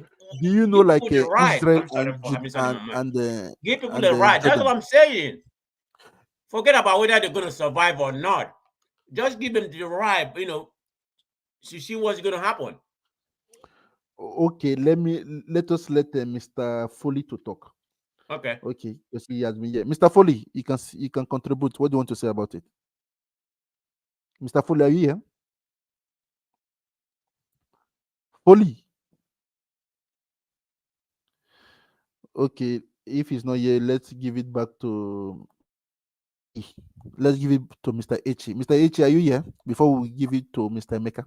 So just to turn it around. Mr. Echi, are you here? Hello. Okay, Mr. Emeka, continue. Have the floor. So no, pass it on to someone else. I'm trying to address some things. Like I've been saying, I mean, the Igbos are not the most backward. They're not the poorest when it comes to Nigeria. But we are not doing things right. I mean, let's just say that. Let's be more realistic. I mean, with what we are capable. We are less productive to what we are capable of doing in terms of coming out and do what we're supposed to do, like in government and everything. They are not united. There's no doubt about it. We have a flaw in that area. And it's not going to get better until we get our act together, try to align ourselves. That's just part of Nigerian politics, which is very wrong in my own opinion. That's not the way democratic politics is supposed to work. All this turn by turn nonsense. But this is where we are, and this is where we have beginning. All this turn by turn, from my own recollection. This turn by turn have been happening since a turn and all that kind of stuff. So it's not going to happen. I mean, is that a cabal against the Igbo? I don't know. I'm not, I mean, everything, everything is what we see. I don't really know what's going on in Nigeria. Is Igbo man ruling is going to make Nigeria better? I mean, may not. We don't know, but give them a chance, to see what they are capable of doing. I mean, each region has got has gotten the opportunity. And Igbo, the Southeast will never, because of their population. I mean, they are the second, in terms of maybe they are the third largest population. I think I forgot the arithmetic in terms of population. I mean, they have, the Igbos are very, a very large population, but half of their population, are not in the Southeast. So that's what you have to take into account. But what people are saying, let them go back and vote for where they come from. I don't know.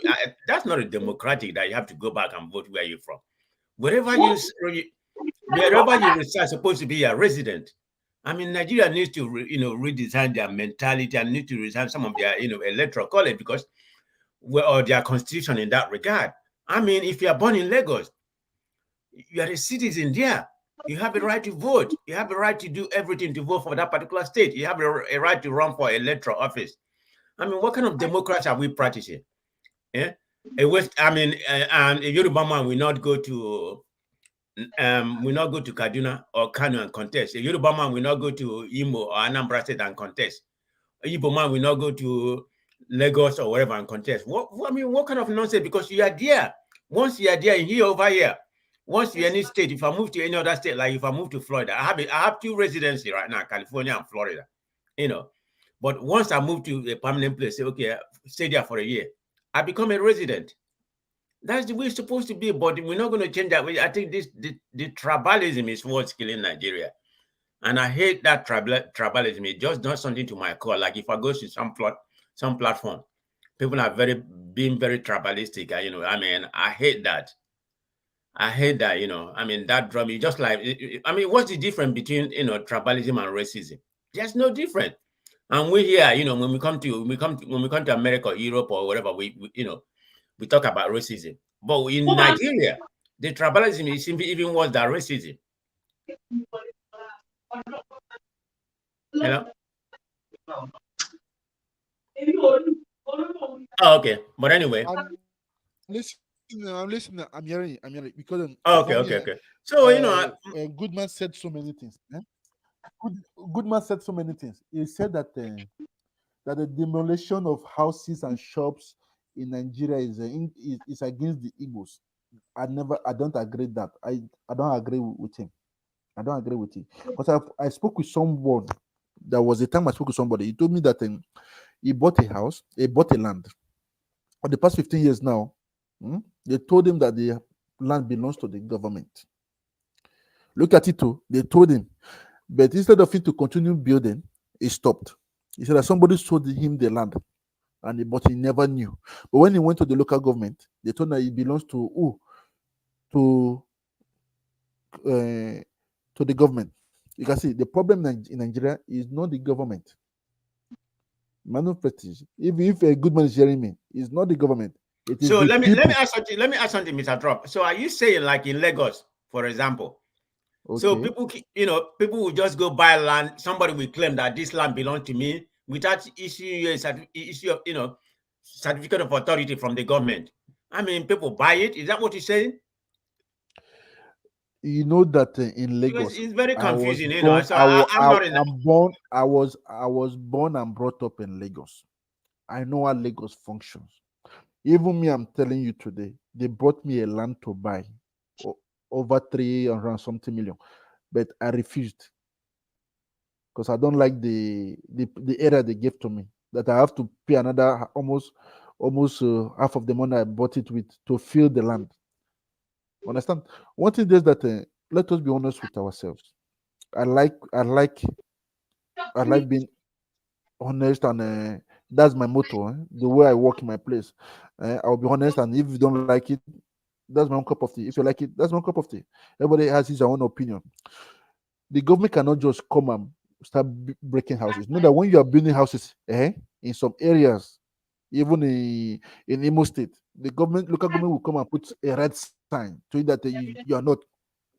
Due to corruption, somebody will give some people some envelopes and they will take it and they will just issue it. But don't forget that that person will not be in power for life. It is not a permanent job. They come and go, politicians come and go.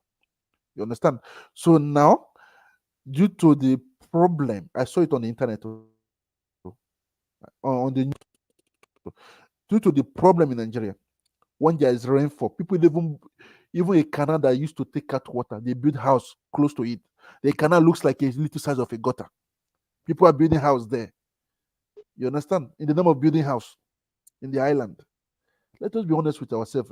What do you want to say about it, man of prestige? Let me hear from you.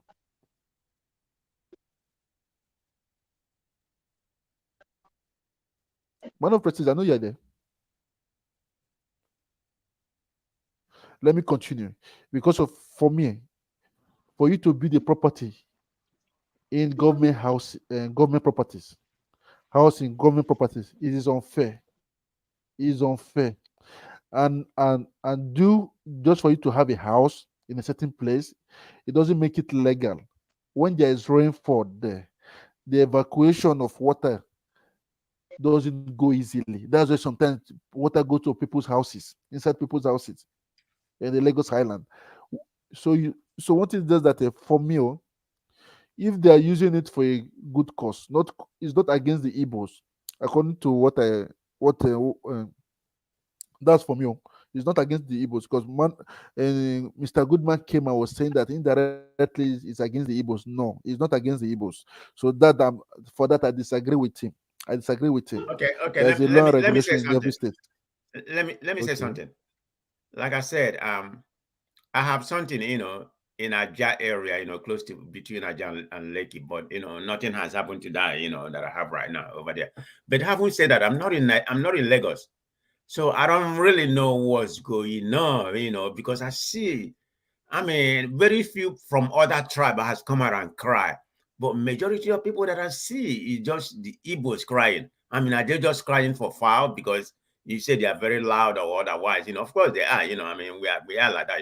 There's nothing wrong with that. So are they just crying fire? It just seems like majority of people, and you can understand, maybe we over here may perceive it that way. Like, I'm not going to make a judgment. I'm not there, nothing has affected my own stuff. So I don't really know what is going on in Lagos. But because of what happened during the election, particularly the governorship election, we know what transpired there, I mean, that's just, the people in power use that, tribalism, to achieve their motive. We know what that happened. I mean, there's no problem between Igbo and Yoruba. There's no doubt about it. Of course, you're going to have something from both sides or every part of Nigeria, people that think the way they think, people are just like that. But overall, there's no problem. So because of what happened that time, people will be thinking maybe they're just doing it right now to, for revenge, to pay them back. I don't know. It's just all speculation, okay? So honestly, I don't like to comment what I don't really know. All I know is something that goes, that we see on social media. I don't really know. Like, we was watching one of the platform, one day, I think it was last week or something like that. Some other town, I found the name of town in Lagos. They've sent this Igbo lady, to come and interview a lot of Igbos that say their house has been demolished. But he didn't actually interview them, but he interviewed one of the guy, and we didn't see the guy face. So the guy was saying that people there, they are right to demolish their house because they did not obtain. Because I think what he was saying, I think it's federal authority, something they're supposed to obtain. So those areas, like a federal government was doing it. So they don't have their certificate. That's why they're demolishing it. And there are some of them, according to, so the guy, so he asked him, how about the other two houses there belong to Yoruba people? They didn't demolish it. The guy said, the guy that was speaking in Igbo, they were speaking in Igbo. He said, no, they didn't demolish their house because the other two Yoruba guys, they have their housing FA something authority from the federal government to show. That's why they, okay, you listen to, that's why they demolish. So I don't really know. That could be PI. I don't know. I mean, I'm just confused, okay? I don't know what's going on. I mean, I don't like to comment what I don't know. So that's just the point. Thank you for your honesty. Thank you for your honesty. Yeah, I mean, it paid me that we have to go through that. But okay, let me say something, Mr. Trough, again. If that's the case, why can't they compensate them? And I remember they brought out somebody, was it a lawyer or somebody that bring out some statement that said, no, they can't compensate them because according to the law, he said the people that if they even demolish their house, supposed to compensate the government. So everything in Nigeria, so they can't do that in America, I mean, if they demolish your house, under federal government authority, yeah, they compensate you very, very well, more than your house worth. But this is Nigeria, I mean, the law doesn't prevail. So yeah, I'm just short of word in that regard. I'm not going to come here, saying what I don't know. Yeah, that's what I have to say on that land stuff, but I'm looking for the videos. I'm gonna be in Lagos soon, so I will make more inquiry about it. I'll be happy when you go. You can video stuff. Yeah. I'm always go to Nigeria every Christmas, So I'll be leaving soon, Yeah, and when I go to Nigeria, I always stay like at least a month. So yeah, a month. That's great. Yeah, I mean, spend all that money. Not spend a month, no way. But anyway, Man of Prestige is going to celebrate. Man of Prestige is going home to celebrate Uzodinma victory. They are business partners. No, I'm going to talk to Anyamu and talk to my father. Why he changed Prestige, good afternoon.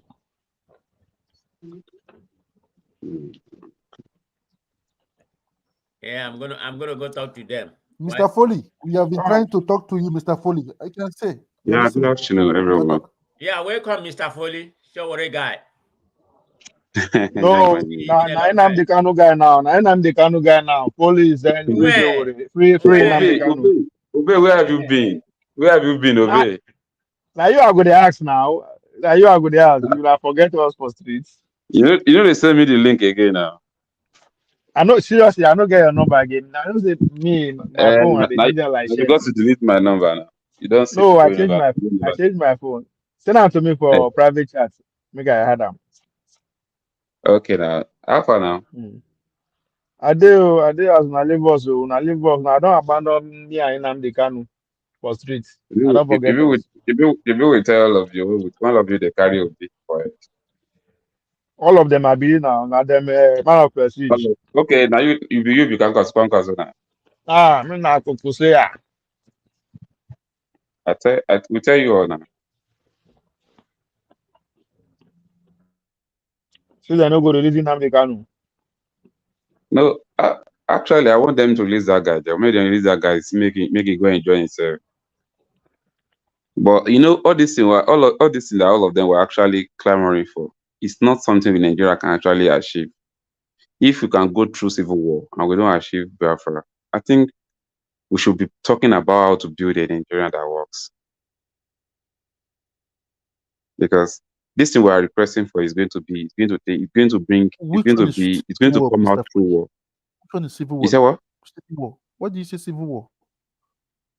Civil war is not the one we have, the Biafra war that we had. It's civil war now. Okay, continue. It's civil war now. We know how many people. You know how many souls that we lost for that war.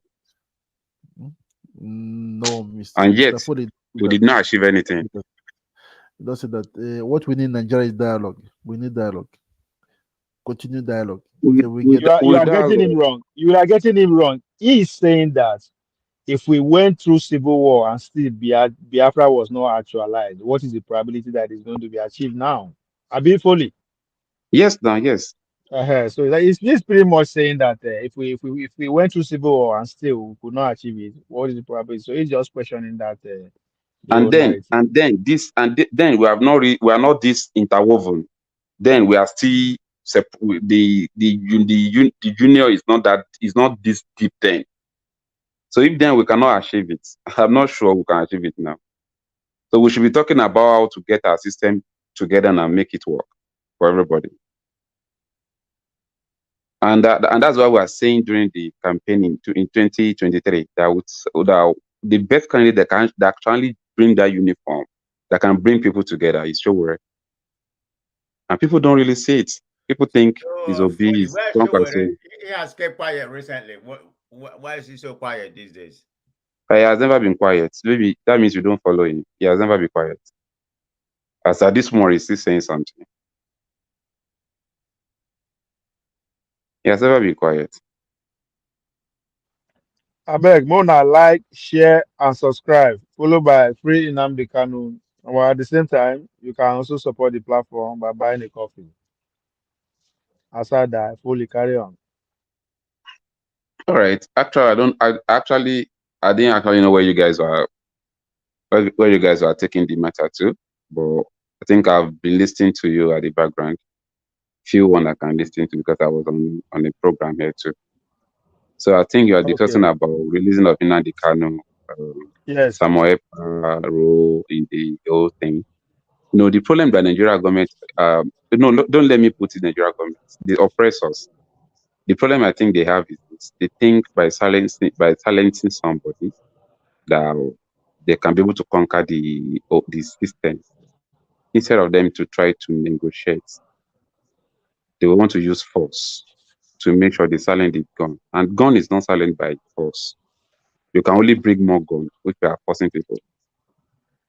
I think it's better now for them to see the needful by releasing the people they need to release and let them come out and I was actually listening to one voice on what's it called, China yesterday. One of these Tinubu guys, that guy that was in interior, whatever, Minister for Interior. And when the guy was talking, even if they didn't actually mean what they were saying, you can see the promising in what he's saying. Okay, and nobody will be listening to that kind of voices that will not believe in his country. But when you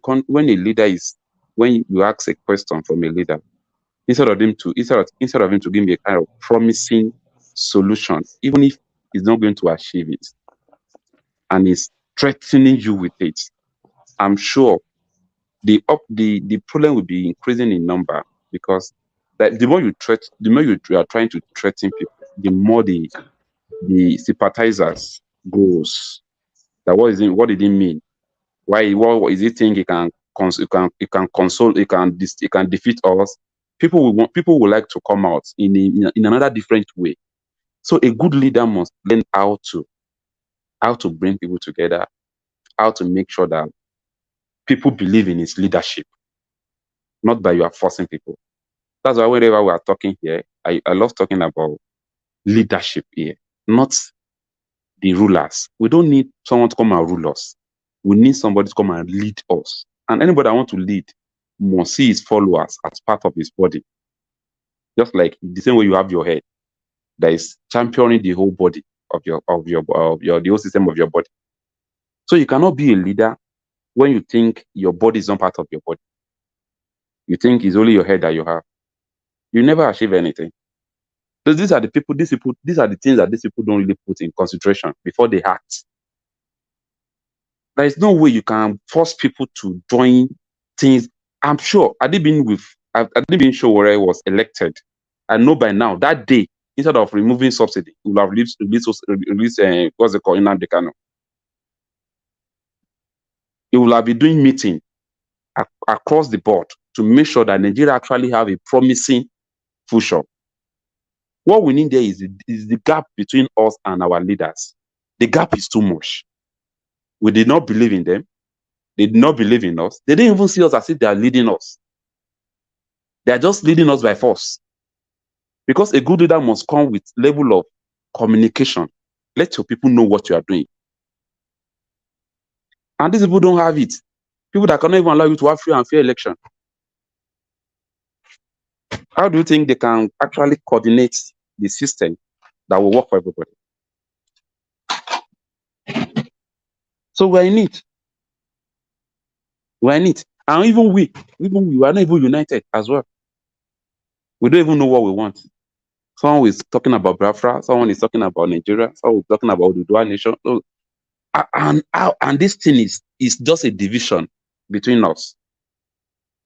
During the politics, they will throw their candidate at us. We will pick our tribe candidates. We will not pick someone that actually represents our agitation. Because it's my tribe, it's for my local government. That's how this will actually dividing us all the time. And we fall for the trick.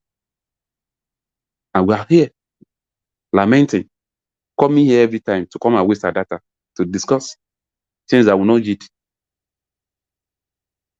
We need a movement that can actually give birth to a good Nigerian, that can give us a Nigeria of our dream. That's a movement that can actually give birth to that.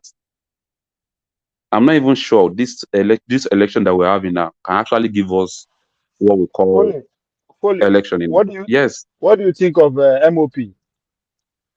MOB in my state? Led by Shehu Kuti.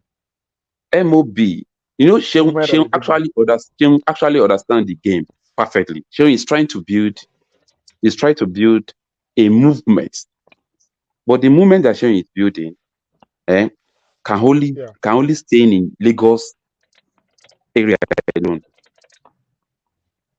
Okay, any movement that we want to build that cannot go across both easterner and northerner side, connecting the whole country, will never yield anything. Yeah, but why do you think Shehu is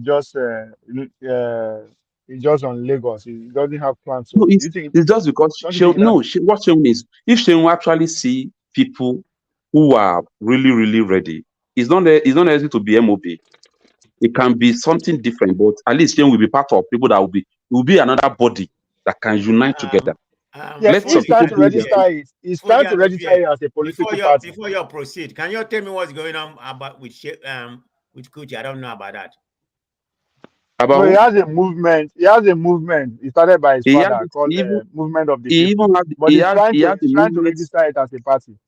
Oh, he has the movement. He has the movement before EndSARS, as he has been talking about the movement before EndSARS. Now, in fact, you know what we are saying here? What we are saying here is this: let everybody that felt cheated in this space called Nigeria, let them forget about their own personal movements. Let them reason along. and come together, see a future movement, and let them have a blueprint of how they are going to get it right. Look at what Malema is doing in South Africa. Either they like it or not, that guy will be president in South Africa one day. The movement is getting momentum every day, and people are getting into that ideology. And it's 10 years. We need strong, to say, 10 years, 10 yes, years going. Yes, 10 years, yes. But they but they are moving. But we don't want to. They are close to power. Yes, but here we don't want to do. We are not ready to do anything on our own. We want to be running back. We want to be running back to people who actually put us in this mess. Because this 2023 election, do you know we're almost close? We're almost close. And Ove, you can bear my witness. The only thing I used to say here is this: I like the movement that Obi is bringing, but Obi is not leading the movement. Why am I supporting somebody that is not speaking my language? I hate Tinubu, I hate Atiku, I hate all the politicians, but my leaders like them. My leader, the person leading me is his mentor. Right. They are his boss. Are you getting it? Good point. Yeah. So I have the anger in me is bitter about the existing politicians, but the person that I'm leading, that I'm following, is still recommending those guys as if they are his mentor. He's still telling me those guys are his mentor, they are my mother, they are my brother. You know, we are not sharing the same ideology. That shows us, that should tell us something. We want them to leave that space for us. We should be looking for someone who can lead the movement as well, that can see them as enemy as well. Nobody will tell me that Tinubu is not an enemy. Nobody will tell me that Tinubu is not the enemy of this country, including the Obi in questions, because they hit together. So if at all we need a movement, we should be looking for a fresh brain who is ready to lead. That's why then we don't even care to even go and vote for sure. We know we are not having the vote, but the number, we don't even care about it. We just want to have register our hunger that we are still here. Different people are still here. Not ready. We are not ready to join the cloud. And anybody used to make guess of us, we have 14,000 votes. We're happy. We are good. And we're not regretting it. But this is exactly what we need: a movement that can actually channel our agitation towards a movement, towards a freedom space. Not all this deceiving ourselves. Igbos follow Obi, Yoruba follow Tinubu, Hausa follow Kwankaso, follow. This thing is not work. It can't work. It can't work. It's by us speaking a language that Hausa will say, okay, these people are ready to work together with us. Igbo people will see Hausa as if they are ready to work together with us. Did Igbo people think that they are suffering? They are not. They should go to North and go and see what is happening in the streets of the Northerners. You will pity them. The last time I traveled to the North, sir, I nearly cried. Come and see number of children on the streets. You think you are still doing business and you can still push wheelbarrow and sell what's it called? Sell your provisions and still collect money from customers. At the time I want 300 naira, you still they do it for a year. But those guys don't have the opportunity. And you think Igbos are suffering? You think Biafra will solve the problem? The problem we have here, we only have the elite problem, the leadership problem. The area will summon ourselves together and push ourselves. Let's just start something. We may not get it immediately, but we will continue pushing it till we get it right. But the picture has to be clear. This is where we are going to. And do you think if Sowore got Obi's number, that election, do you think they will rig the election? Or do you think Nigeria will not enter street if that should happen? Do you think we will not have the revolution? They know why they will not allow him to get there now, to get that kind of number. They will make him walk. It's just because we are not ready. Not them now, this time around. They are not the one that gave Obi now. It's people that gave Obi that mandate. No, but before Sowore said that the number is assigned. Sowore said that the number is assigned. Even the Sowore himself understands that number is assigned to people. Votes, do they really count? At the same time, they already shoot themselves on the leg. for them to allow us to have that number. But Adibin is somebody like Sowore that lead that movement. That got almost 6 million. Even apart from that 6 million, a lot of people are on, and a lot of people don't even vote. They are waiting for people to enter street. They are ready to join. But Foley, yes, Foley, yes. Do you think the Take It Back movement has done enough work? So I know. I would say this is it. This is my question. Sowore as a person, right? Okay. Has built, I think I would say, even with everything that is going through with the help from the states, right? Imprisoning him and all that kind of handicapping from, I think he has done enough to build foot soldiers, people like you, who see his dream, his ideology, where he's going, and key into it. Do you think you and the rest of those foot soldiers are doing enough to achieve what you are saying movement of the people by Kuti may not achieve? What I mean by that, by cutting across the aisle, reaching the north, the east, the south, the west. Do you think you guys have done that enough work to dream of the can support Obi God? Now, Obi's support is coming from different angle, right? From the power that be, from foreign interest, from you understand, but that by the case. But looking by the number, do you think you guys have done enough work to conscientize people, to educate enough people to go to have a superior argument than that of the obedience and the any other person out there? Yeah, let me just chip in my own what I was served actually affects the movement that we have.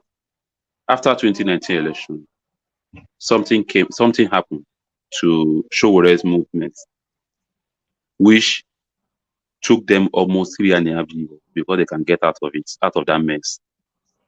There was a guy called Leonard in Port Harcourt, Cross River. And is it River State or Cross River?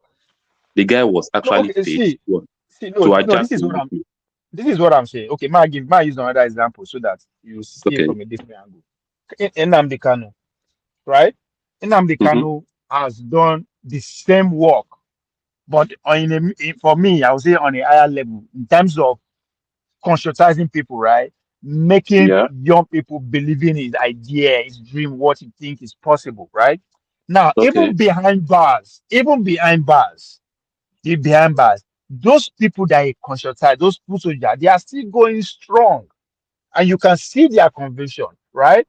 So, why are we not seeing that kind of narrative, that kind of push from the Take It Back movement? Because we are fighting the same cause, the structure, right? So why are we not seeing that, but instead wishing that we could have the kind of numbers that will be pulled off? Because the Kanu people are not sitting down. They are vocal. They are growing in numbers as far as I'm concerned. The hypothesis is growing. And people are financing it, right? Exactly, but it is because people are putting their money where their mouth is, what they believe. So why is the Sowore not doing enough? I will tell you the reason. Sowore was getting donation before when he started. Let me tell you the reason why Sowore own is not actually forthcoming. Sowore itself, even he himself, has been captured. He has the mind. That's why he has still this. But it's full soldiers. There are people like you and the rest. Let me tell you, the full soldier that Sowore has were all these revolutionary guys.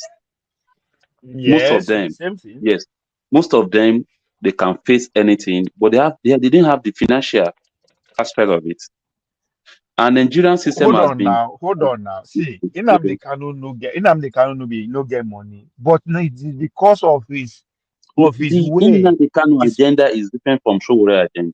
Wait. Now power. Nnamdi Kanu feel that his people are powerless. That's what he's fighting for. The same thing with Sowore believe that the power structure is faulty. He needs power to get it right. Everybody's fighting for power. You understand? It's the same fight. It's not different from different angle. We are making a mistake here.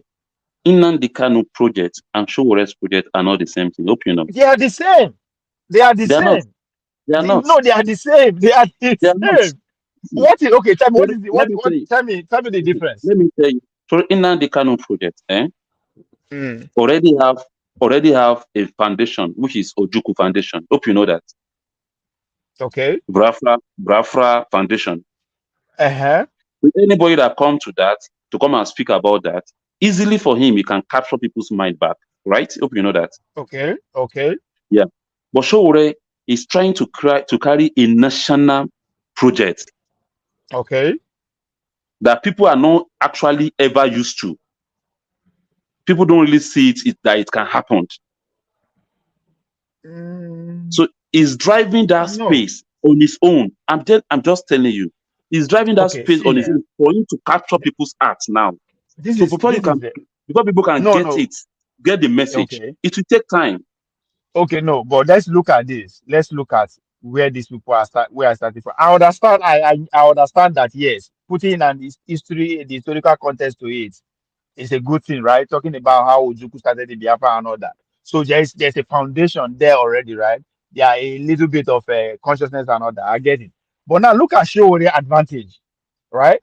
Sowore also has a reputation. Sowore also find himself in this kind of movement before in terms of during Abiola days.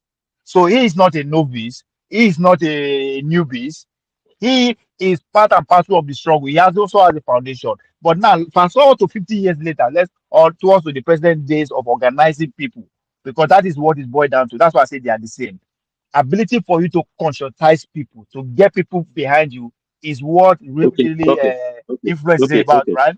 So wait, Sowore started with internet. He has a wider reach. He has a medium that is worldly, that is known. That is why he was able to travel around the whole world soliciting for money to support his dream.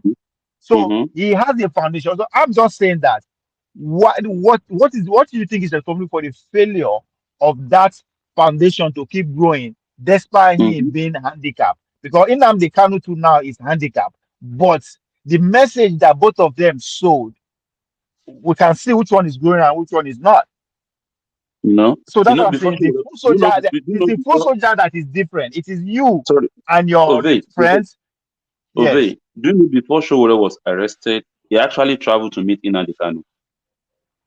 That's what I said. They are looking for the same thing. You see, I know what I'm saying. They are looking for the same thing. The meeting that he had with Nnamdi Kanu is that the whole Nigeria is in mess. Stop speaking for Igbo alone. Let's speak for Igbo alone. Let's come together and speak for. Yes, he's trying to make a move. That's why you have to go and meet Nnamdi Kanu. Yeah, but see Nnamdi Kanu move through as a strategy. Fortunately for us, we have answers after them. And these people, let me tell you what. NSAT is politics. It's a political movement. No. Do you know these people know what NSAS is bringing? That's why they throw people like Obi at us. Sure, you know. That's why I say NSAS is a political movement. At this point, Sowore is a politician. At this point, he's a politician. You can call him a politician, okay? And if someone like you, with your exposure, with your rugged, revolutionary rugged idea, and yet you are not. The problem we have here is this: we are seeing Sowore as if the project is in his hand. Is the one that has no. Look at me. You see, today, this is not during when we are doing campaign. You understand this, and I'm talking to you as somebody who's looking for a common ground to fight this war. And the common ground here is that we have common enemy. So that's why I say they are fighting for the same thing. I am not putting Sowore down. No, I am challenging the Sowore space because you are here. That no. I expect more. I am just speaking from a disappointment. I expect more from the Sowore space. Everybody in Sowore space. If you listen to us very well, you know that we are trying. But the system. I know. But we can do. You guys can do better.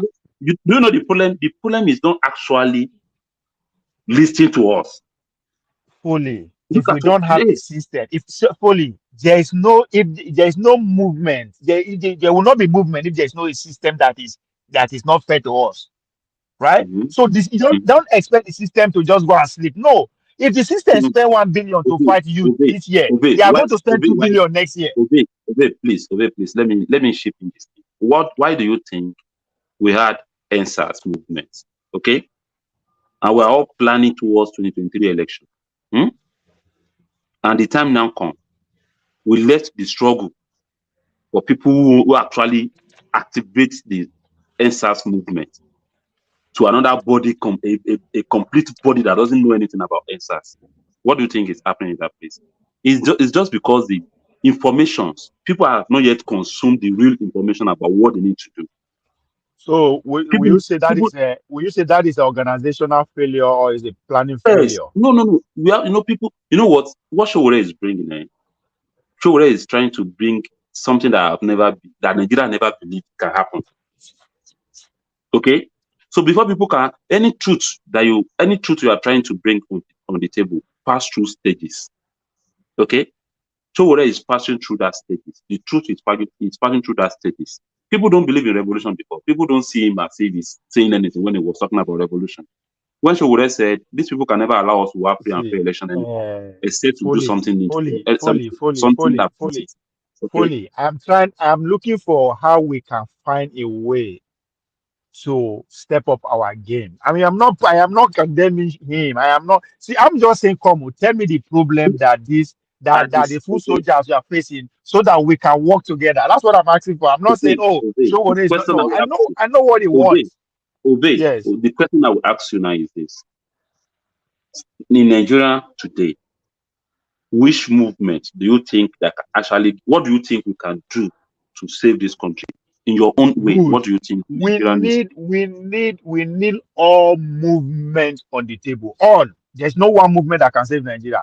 If one movement get the solution, we for don't achieve them. It is because every movement believes they get idea, and that's why they have been. Sowore believes this sit down, analyze it. It's okay.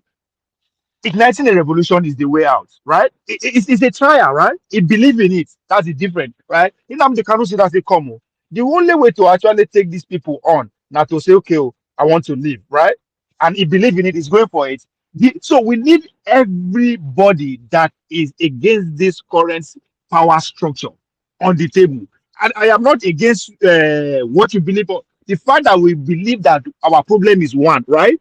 That is what we need to go to war, revolution. So that hold on. Now, when we get hold of this power structure, we will now sit down and say, you say you want to leave, Mr. Nnamdi Kanu. Good, fine, go. Mr. Sowore will say, this is what he believed that Nigeria should go. So that's how we should. But at this point, we should forget our differences. We should focus on what we have in common. What we have in common is the power structure, who is hindering our growth. However, we think of that growth, right? So we should find. That's why I'm asking you, how do we? Because this is as an outsider, this is what I'm looking in as an Take It Back movement. I say Take It Back movement. This is almost how many years running. I expect it to grow. See, this is just your expectation. So I am asking you now, what do you think we can do? So that is the common ground that we can make sure we take the ideology of the Take It Back movement to the next level. What is the next level? Education. Educating who? The poor. How do we educate them? We think just on and like that, from the north to south to east to see where the so that's where I'm coming from. I'm not saying, no, Sowore should be no. At this point, everyone, as you said it, I think you said it before, say anybody who believe that this system is doing injustice to Abi, we have to come together now. I was saying something before the election. Okay, that the movement that we had in 2023 is the best that we're supposed to have. But the reason why we were not joined, the reason why we don't join that movement is because there is no way a sheep will lead an army of lions.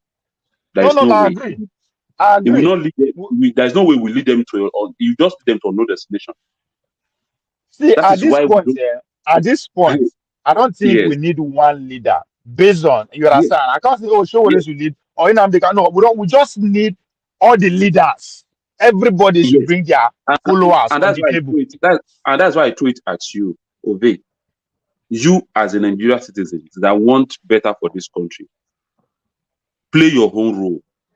Exactly. To make sure we get it done. Don't push it to take it back alone.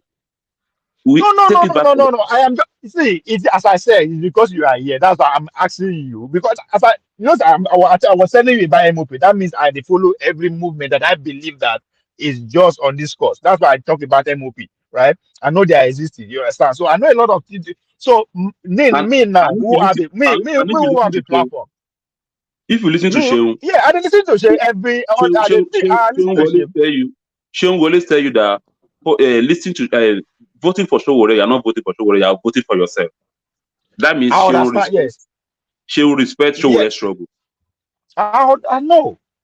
So what we should do now? Why are they asking? Because me on my own space, as somebody who have space like this, I go ask you now. Okay, I want to have you or anybody from that side to come from time to time to tell us, okay, this is where we need to go. This is our target. This is the community we want to focus.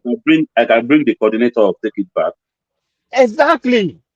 For real, because what I think I can do next is to start. There are people who ready, especially people in diaspora, who are ready to sponsor and finance all these things. You understand me? I'm not going to tell anybody to give money, so I won't go do. No, I will say, oh, cool. So this Take It Back movement, this is what they are doing now in Ikorodu, or this is what they want to do in Ayetoro. This is their branch in Meduguri applying to do this. Oh, if this is what you understand, that's what I think I can do to coordinate people who want to give 1 naira to. No, don't give me money. Support this organization. Support this thing. This is so that's why they ask you.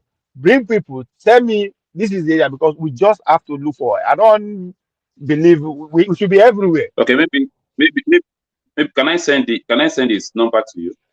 Yes. Okay, let me send it to you. I go make I don't add you. I don't add your number. Make I message you. Okay. Okay.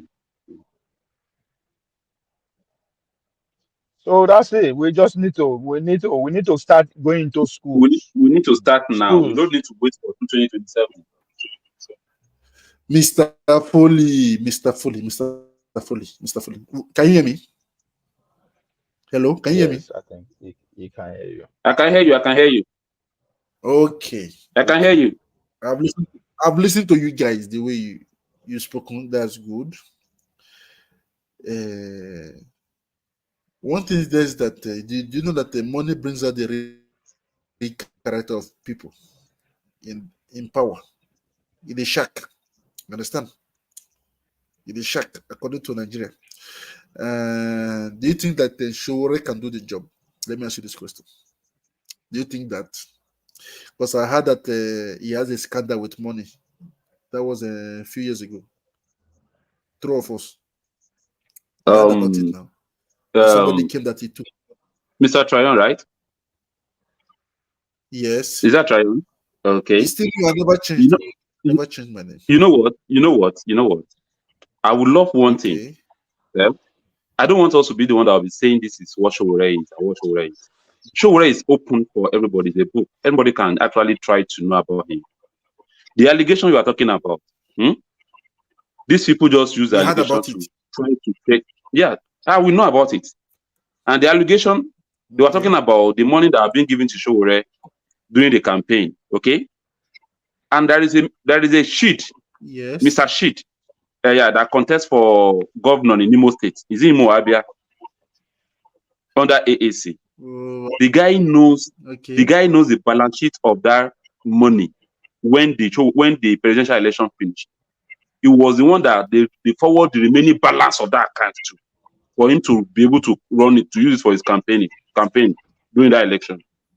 So when people are saying Sowore eat money, they contributed money for Sowore during the campaign. Sowore touched 26 countries out of that money. And it touched the whole state. It touched 34 states during that period. And he has the analysis on Sowore 2019 campaign, how the money is being spent. Do you even know what happened? What funny? If Sowore stays in Lagos, what about the journalist that if Sowore lodged in Lagos, wait now, please. If Sowore lodged in Lagos State during that period, Sowore paid from his own personal money, not the party money, not even the contribution money. Okay? Anytime Sowore go out of this Lagos, that is the only way you can see any money be spent on that period on Sowore. So for you to know that this guy makes sure that, as in, at least all of us can actually, even our media here, they will just carry a propaganda and they will throw it at people. Sowore has a very robust, clear accounting during that period. He give it out on his website for people to go there to go and read. Even the receipt they used to lodge in an hotel is there. But our media will not do the needful. They will just carry any propaganda information. They will just throw it at people. And people will be throwing it around. This is why I said all of us here, at least internet is helping us today. Whatever we want to know about anybody, we can actually try and we can know it within 1 day, within 10 hours, if we really want to know it. So all these things, expecting me to come and be defended, I think people are getting into it. People think I'm actually supporting Sowore. I'm supporting myself for supporting Sowore because what Sowore is doing is for me. Sowore is even better than I. He has already escaped the system. But he felt that things have to change. And he has to come down to this place, come and support the struggle. Okay. What about the name of this? You say what? There's a journalist that came on air. There's always this Nigeria, it was something like Wazobia, something like that. He came out and he said something about Sowore. Please, you have to speak louder. I can't hear you. I said that there's this, what's it called? This Yoruba guy, I've forgotten, this journalist. He came on air and he said everything about Sowore, about the money. The Sowore came back and said that he demanded money also from me. No. You know the guy. Tell any one of them tell all of them. Do you know that all of them. Today is that Adito? Are you talking about Adito? Is that Adito? I think. Are you talking about that lady? Is the one? I think it's no. Yeah, he's a man. You know, everybody wants to collect their share of the money. Everybody wants to collect that share. You know already now. Everybody wants to collect that share. No. I know this guy in the question that you are talking about. This guy in the question you are talking about. Eh? All these people are working for the PDP. Don't say the name out.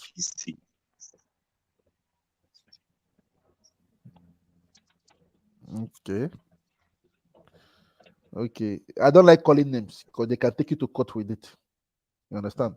So we don't call names, please. We don't call names. Even though you're in the public media, you don't call names. You understand? Not I'm being political correct in the way I speak, but I don't want problem tomorrow in a Ovi's platform. You understand? They can use it against him too. Are you here? No, I can hear. I can hear you. I can hear you. Can you hear me? Okay, that's okay. Yeah, I can hear you too. I'm hearing you. Okay. One thing is that I used to tell, as I used to say that the problem of Nigeria and Nigerians in it, that we have the moral standard is too low. We have the integrity problem. Even thieves are looking for people to give money to keep, but they cannot find. Because anybody that's called, even they call themselves good, moment there is money, everybody changes their mind. You understand? It's not that so easy. I understand due to this. No.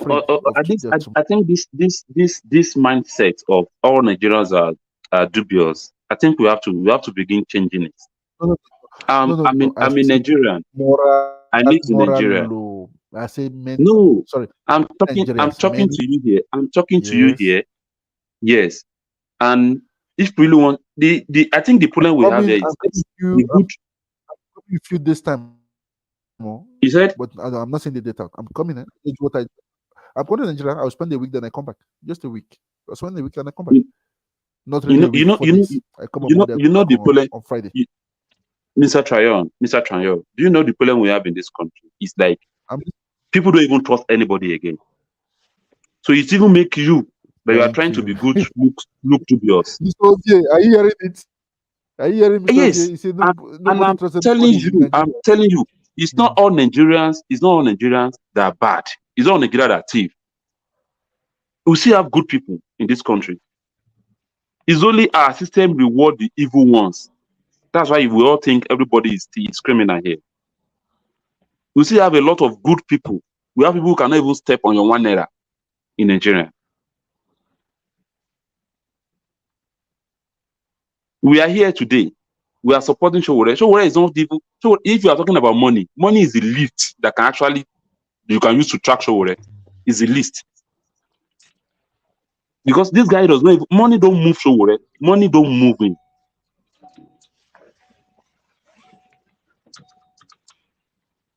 We are saying this because we are close to him. And I'm saying this because I can see myself in him as well. Mr. Trayon, as you are looking at me, as poor as I am, money don't freak me. I don't celebrate words. You know, that was the day you were telling me about life. I should dream bigger. I said, it depends on how you see life. Me, whatever I want to see here, I need a moderate life, and I want to live that moderate life. Not by, if God make me to have jet tomorrow with my own sweat that I can be proud of, I will praise God for making it happen. But I will never be high jet, planning to buy jet when I don't have to work to buy car. If I have the opportunity to buy the whole world tomorrow, and God gives it to me through my own sweat, I will bless him. I will praise God for that. But I will never aim to buy the whole world without having what will give me money to do that. So we are not, all of us here are not that dubious. We are not that wicked as people think. I see a lot of good people in Nigeria. But our system actually celebrated the bad ones among us. That's the problem we have. And that's why the number of good people are few. Because even the good people are dying of hunger in Nigeria.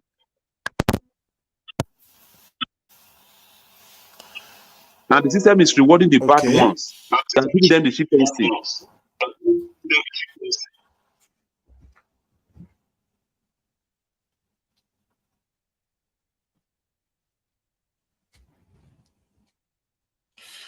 You can continue. I'm listening now. I'm hearing you. Yeah. I'm hearing you. Okay. So that the old Nigerians are the old Nigerians are thieves. We should change that narrative. We are not. It's not all of us. Do you think if I want to be a politician, do you think I will not join PDP or APC? I will join them. We'll make our money through it as well. We'll buy houses, we'll buy cars, we'll drive good cars within the system. We'll be giving people 1 naira to vote for us. But we are not for that.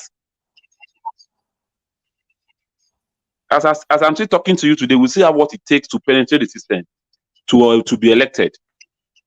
No. But once remember what I told you the other day, that you have to join them to beat them. You can't join these people. You can't join these people. You have to create your own movement. Join them. You are just, according to what somebody was saying. You can't use you can't use these people. They are more smarter than you.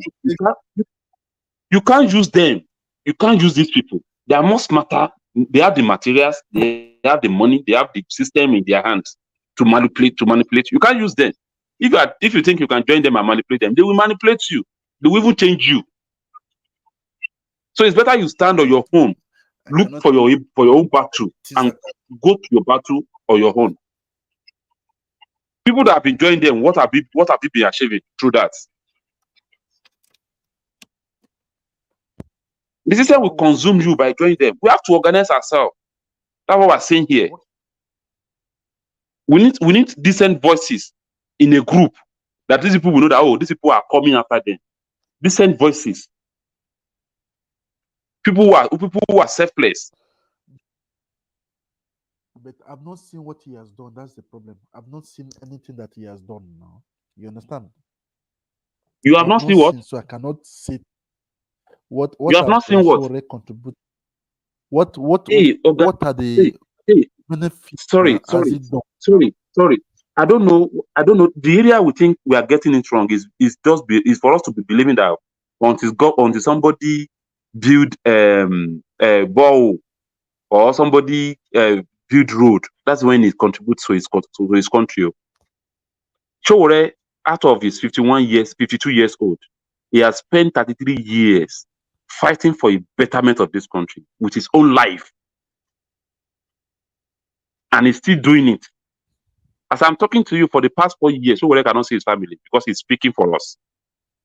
And yet you are telling me he has not done anything.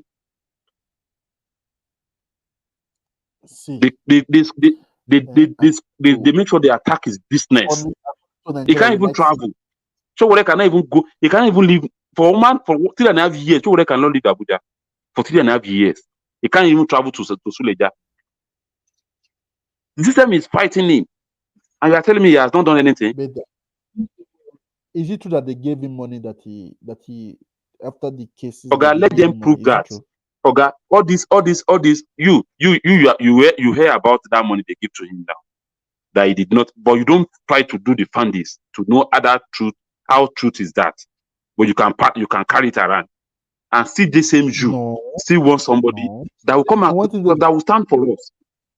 I used to listen to Arise News now and channels, all of them. They say no. There is no. You can never hear such news from Arise. You can only hear it from all these social media people, and it's these people that they are paying to influence. They are influencing them to do that. They are the ones saying all those things. Do your own findings about Sowore. I don't like when people when you are telling me something about people. I want to know about you myself. Okay. You sure now? You are defending. Is it true? I'm not defending Sowore. You know what? When somebody is doing good, when somebody is doing good, let's give it to that person. Don't let's talk down on him. All these things you people are saying about this guy, all the good that this guy has been doing, none of you talk about it. You only talk about the lies against him. Which is not confirmed. They lied against this guy, and it's not confirmed. And you guys are spending it. All the good that has been doing, you don't talk about it. This is the problem we have, and this is why we don't have people fighting for us.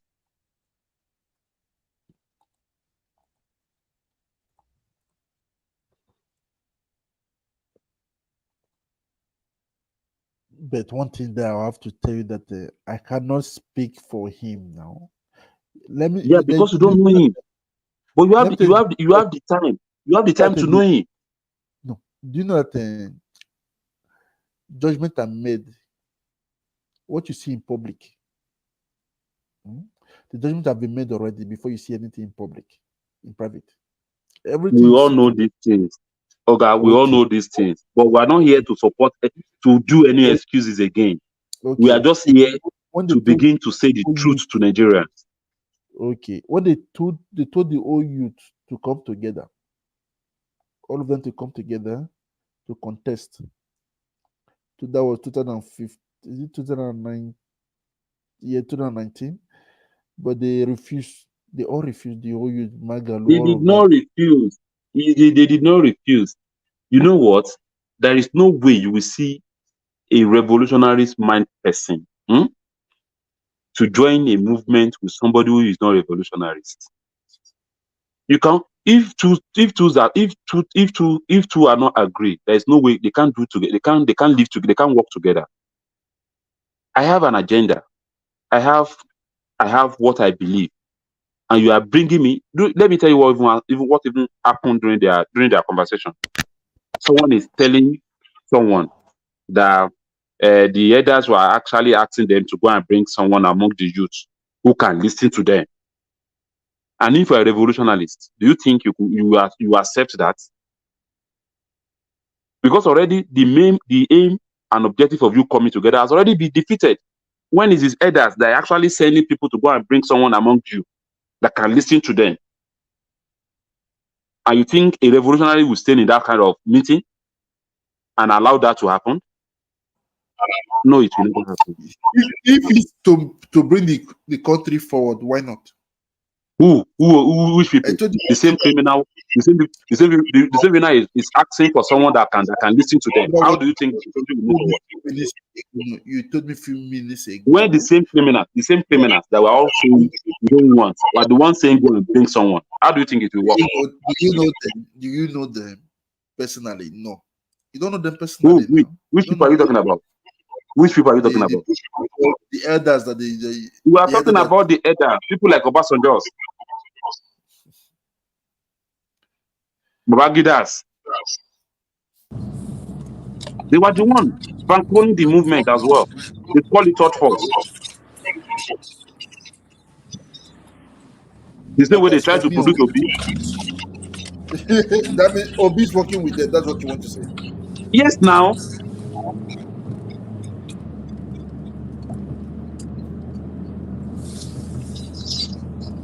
What did he lead us now? We are talking about a movement. It's because these are our future. These people will pass their load in the next 10, 20 years. All of them will leave this place for us. It will not remain our children and us. And their own children too. But before that time, they will have still a lot of money that for their children to spend.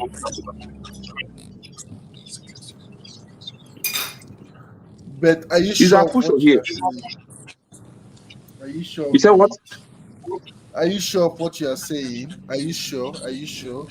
For me, what am I saying? I'm not sure. Nigeria is not working. My own opinion. No. Nigeria is. I told you that. Remember what I told you that. Do you know why Touare did not got all this support? Because of this. And why? Because of the way he talks. How did he talk? No. You understand? And you know that somebody call you thief a thief. That somebody call you thief a thief, right? Is that bad? Is there anything bad in it? How did he okay, and the second something because of the money scandal we all heard about on the which money scandal? Prove it. Let them to prove it. Money scandal of a thing. Tell them to prove it. This is propaganda. And you guys are falling for it. Okay, next time they just lied against someone, and you take it as if it's real. Next time I have this result, concerning, I will do my research this night. Everything on the internet concerning him, I will put it aside for you. Please bring it out. Bring it out, and I will tell you people. The lowland that actually say all those things. Lowland is a betrayer. We can give him 100 million to do what he did. And you are believing him today. And he collects 100 million to do that. And you are believing him today. He was trying to adapt the party from Touare. And he was paid to do that. Okay, let's give the and yes, you are believing what he said. There's somebody new on the panel. You can give him a time. Okay, Mr. Foley. I know that. Ify, are you there? Ify. Yeah. Hi. Can you hear me? Yes. We say free Nnamdi Kanu. Good morning, guys. So I've been listening from behind. Is that me? No. That's me. That's you. Okay. Good morning, guys. I've been listening to you guys. Listen, the truth of the matter, Via, just give me a few minutes. I have a few things I have to say. First of all, whether you like it or not, I want us to understand that Nigeria is not a democratic country, period. It's not. There is nothing like one Nigeria, even right from the creation of the amalgamation of the Northern and Southern in 1914. We've been having problems since then, and that is what we're still dealing with up until now. Ovi, I don't know if you were there when I said something over there on Dr. Damage's show, and I said something like, how can you say that we have one Nigeria where everybody is not treated equally and fairly? If I can't go to the north and get a job somewhere in Sokoto in their state parastatals, you can't tell me it's one Nigeria. I heard you guys talking about racism and tribalism. Yes, we deal with a lot of racism here in America, but there is still some sort of fair and equity. I can still leave my state and move to another state and get a job, and nobody's gonna ask or question me. I don't have to know anybody. I hate when people say, oh, America, you know what they went through for how many 100 years and thousands of years and millions of years. Must we have to wait for that long? We see things happening every day and every day and every day. Somebody said that the Northerners are suffering. The suffering they are suffering is by choice. And what do I mean by that? You see somebody who doesn't have a job, you marry 4 wives, 3 wives, and continue to have kids. I know of this guy, is it a House of Rep or is it House of Rep or the one of the senators? He had 4 wives and 20-something children. How can you do that in a country where we are the war capital poverty in the whole world? We have overtaken India. Why do we keep saying that the Northerners are suffering? This suffering is by choice. You can't even afford to eat, but you can afford to have kids. Every time somebody's in the DM begging you for money, I'm not talking about Northerners begging you for money. So that one, they're not suffering. Their suffering is by choice. So let them continue. I'm not even gonna, pity them or feel sorry for them. We're talking about, Ovia is talking about Nnamdi Kanu. In a democratic country, will Nnamdi Kanu be in the prison by now? No. People come here and say that, oh, he did this, he did that. Yes, I'm not an Nnamdi Kanu's fan. But for the fact that judiciary has said that this man needs to go free, they need to obey the law. But anyway, what am I saying? In a country where you cannot even conduct a free and fair election, what do you expect? Look at what is happening in Nigeria. We talked about this election. If we continue to build our democracy, the easiest thing and the slightest thing you can do for your country is to go and vote. And then you voted, and the election was rigged by telling us that you have a technical glitch. I don't know who won the election, but how did you come up with the numbers to tell us that Tinubu won the election? I don't have anything against him. I don't even know Obi. My brother is not supporting Obi, just to tell you. So it's nothing personal. But how can we move a country forward in a country like Nigeria? You're telling me one Nigeria, somebody mentioned it. If I take a jam, I scored 120, and somebody in the north will score 20, and they will give the person admission. Why? How is that one Nigeria? You're telling me, oh, because they've been struggling with education. How is that my business? It's a choice. It's not fair. You see somebody with 200 and something, they tell you, oh, they couldn't get into university because of the cutoff mark. But you see somebody in the north, they have 100 and something, they get admission. Who does that? For those of us who live in this country called America, the easiest thing to do is to go to school. You go take the entrance exam, they will place you. And then you go from there. Everybody's treated equally and fairly. Talking about the demolition going on over there in the Lagos State. In fact, let me tell you, I don't know whether Igbos are the only people affected, but I will tell you what I think. I am Igbo, typical Igbo woman from Anambra State. In fact, from Onewi. If you have a problem, go home and develop your area.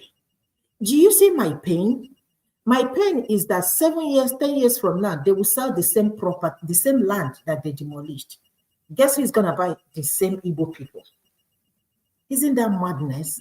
Or isn't that stupidity? Not the stupidity. Who did this to us?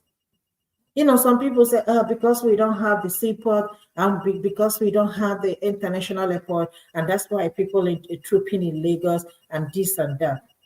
My brother and sister, When you go back and go down to East and develop your area, you can fight for those stuff. Trust me. Even the demolished, one of the Igbo guy, Chim or something, said, just tell me how much it is, I will pay. I said, look at the stupidity. This is the madness I'm talking about. They've demolished your properties, all of you guys there, and you're still talking about them giving you money. You're still talking about you paying money in order to get your... So if you pay and they sell the same land, you will still build your house there. I don't know what is it, so I'm not going to blame the Lagos government. But one thing I know for sure is this. If those houses are built on canal, we are victims too. I live at Onitsha. My parents live at Onitsha. For those of you who grew up at Onitsha, we know where housing figure is. The property there, when my father built a house there almost 20 years ago, we didn't have no problem with the flooding until one woman built a private school called Case Foundation. Then another church built their church.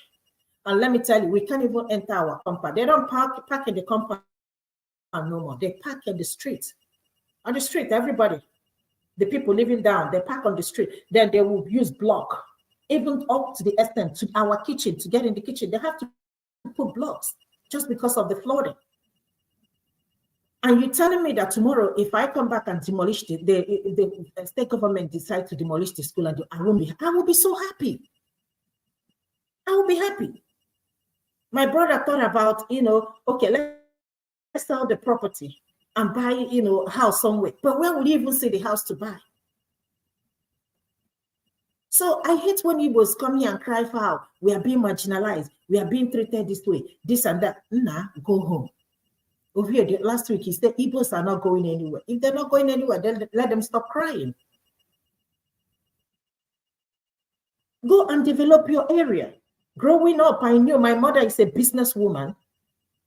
Over there, main market, people come all the way. When she comes back, she will tell you, oh, my customers from here, my customers from here. They came and I bought this, that. It's no longer like that. The highest you can hear is people from Warri, Delta. People from Lagos, they don't come down to East to buy. So that one, whatever they did to you guys, take it. If you have sense, have sense. My father will say in Igbo language, I think no do or something. If you don't know how to pound, you pound it on the ground. You can still continue, Mr. Madam Ifi. We are here, we are listening. You hearing me? Can you hear me? Oh, they can't hear me. Hello? Hello? I can hear you, madam. Hello. We are here. Hello, I can hear you, Madam Ifi. We are here, we are here. Listening. Okay. As long as we stay one Nigeria, so they say, we can never have peace in that country. Let us understand that. The moment we start telling ourselves the truth, that is time we begin to realize how we're going to move. Either we choose to go our different ways. But staying together, is it going to help us? It's not going to help us. Let us be honest. Forget about all these things we are talking about. How can you come and tell me that the power belongs to two groups of people in a country? We don't even know what our population, some are saying 200 million. How can you say 200 million?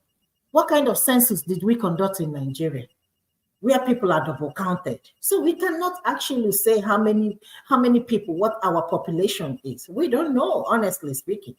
Whether 100, 150, 110, who knows? I don't know. We don't know. In terms of Nnamdi Kanu, they should let this man go.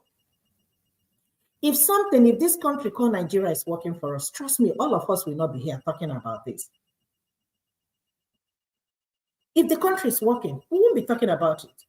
Lut Hospital, they have shut down 5 wards. Why? Because they don't have doctors and nurses. Everybody's jabbing.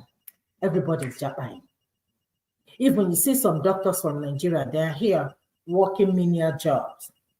They will tell you they'd rather stay here and do menial. I see them in the hospital. They'd rather stay here and work menial jobs. Because, mind you, it's not that easy for them when they come here. You still have to take the exams. And let me tell you something. In the hospital where I work, they have to take their students. You know Emory, you know Morehouse School of Medicine, you know Emory School of Medicine. The grade is being managed by these two schools. Yes. Okay, Grady is being managed for by these two. Atlanta, yes, Grady Hospital, which is one of the largest hospitals here, is managed by these. The hospital is being managed by these two schools of medicine. They will take their students first before they can take anybody. So you can imagine by the time they finish taking their students, really, when you see our people, mainly our people who went to school there. But you can't come to Nigeria and come immediately and say that you are doing your residency. 10 years from now, you haven't even gotten your stand. Go ask all of them. It's not that easy as you think. Yeah, good evening, madam. And come over here and say that you are going to come and practice medicine. Hell no, it's not that easy. Every they are, first of all, they want to be staffed by the people that went to school here. You must be exceptionally good. When I mean exceptionally good, the Indian people, nobody sees their back. They are the top. So you can imagine by the time you get to us, how many of us? It might be 2 or 3 of them. So it's not that easy. People are jumping to Canada. There is no jobs in Canada now. Hello, madam. Good evening. Good morning. I don't know the area you're speaking from. Hello? Yes, I can hear you. Yes. Actually, I've been listening to what you are saying. And in fact, I concur with whatever you've been saying. But to me, I believe there is just a factor that is putting us in this condition. And that factor is leadership. And that leadership come across the whole country. We have them in the east, we have them in the north, we have them in the south. So I think our aim and objective should be based on how do we get rid of these people that keep our country in this position. But unfortunately for us, our focus is being, our attention is being divert towards what we will never get. It's not like I'm saying we can't get Biafra or we can't get Odua Nation. But I'm just saying the people that will sit down to make it happen, they are not ready to do anything like such because they are all benefiting from it.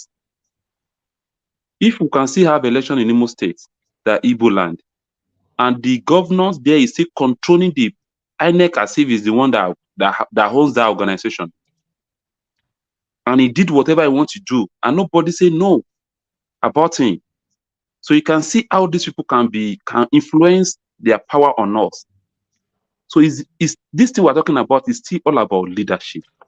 If you have a leader today that are actually ready to lead us, we will get all these things. We will get it within some years. Everything will be done perfectly. Nobody will even talk about leaving Nigeria or you need your Biafra again. If everything can work perfectly and people can live fine in this space, we'll be fine. But the way we are diverting our attention towards this thing, we are actually dividing our strength more.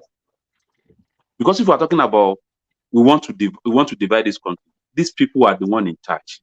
They were the one that will call for a referendum, and they are not ready to do such. And there is still Fulanis in the Igbo land. They are Igbos, but they are working with the same system, same structures to represent their own agenda over the people. And the power is already in their hands. They can do anything on us, anything they like with us. So I think our power and our strength to base on how do we organize? How do we even bring ourselves together? Like what Obi has been saying since. We need to organize ourselves. We should stop dividing our own, what's it called? Our own strength. Our strength is people, but we don't have the number. By the way we are actually, everybody is doing it. We want to speak about Yoruba, you want to speak for Yorubas. This one wants to speak for Igbos, and I want to speak for Hausas. And they were dividing our numbers. All of us here, we are facing the same problem, the same issue. Why can't we come together and let's see what we can do to make things happen? I think this will be the best way to go. Because they are not ready.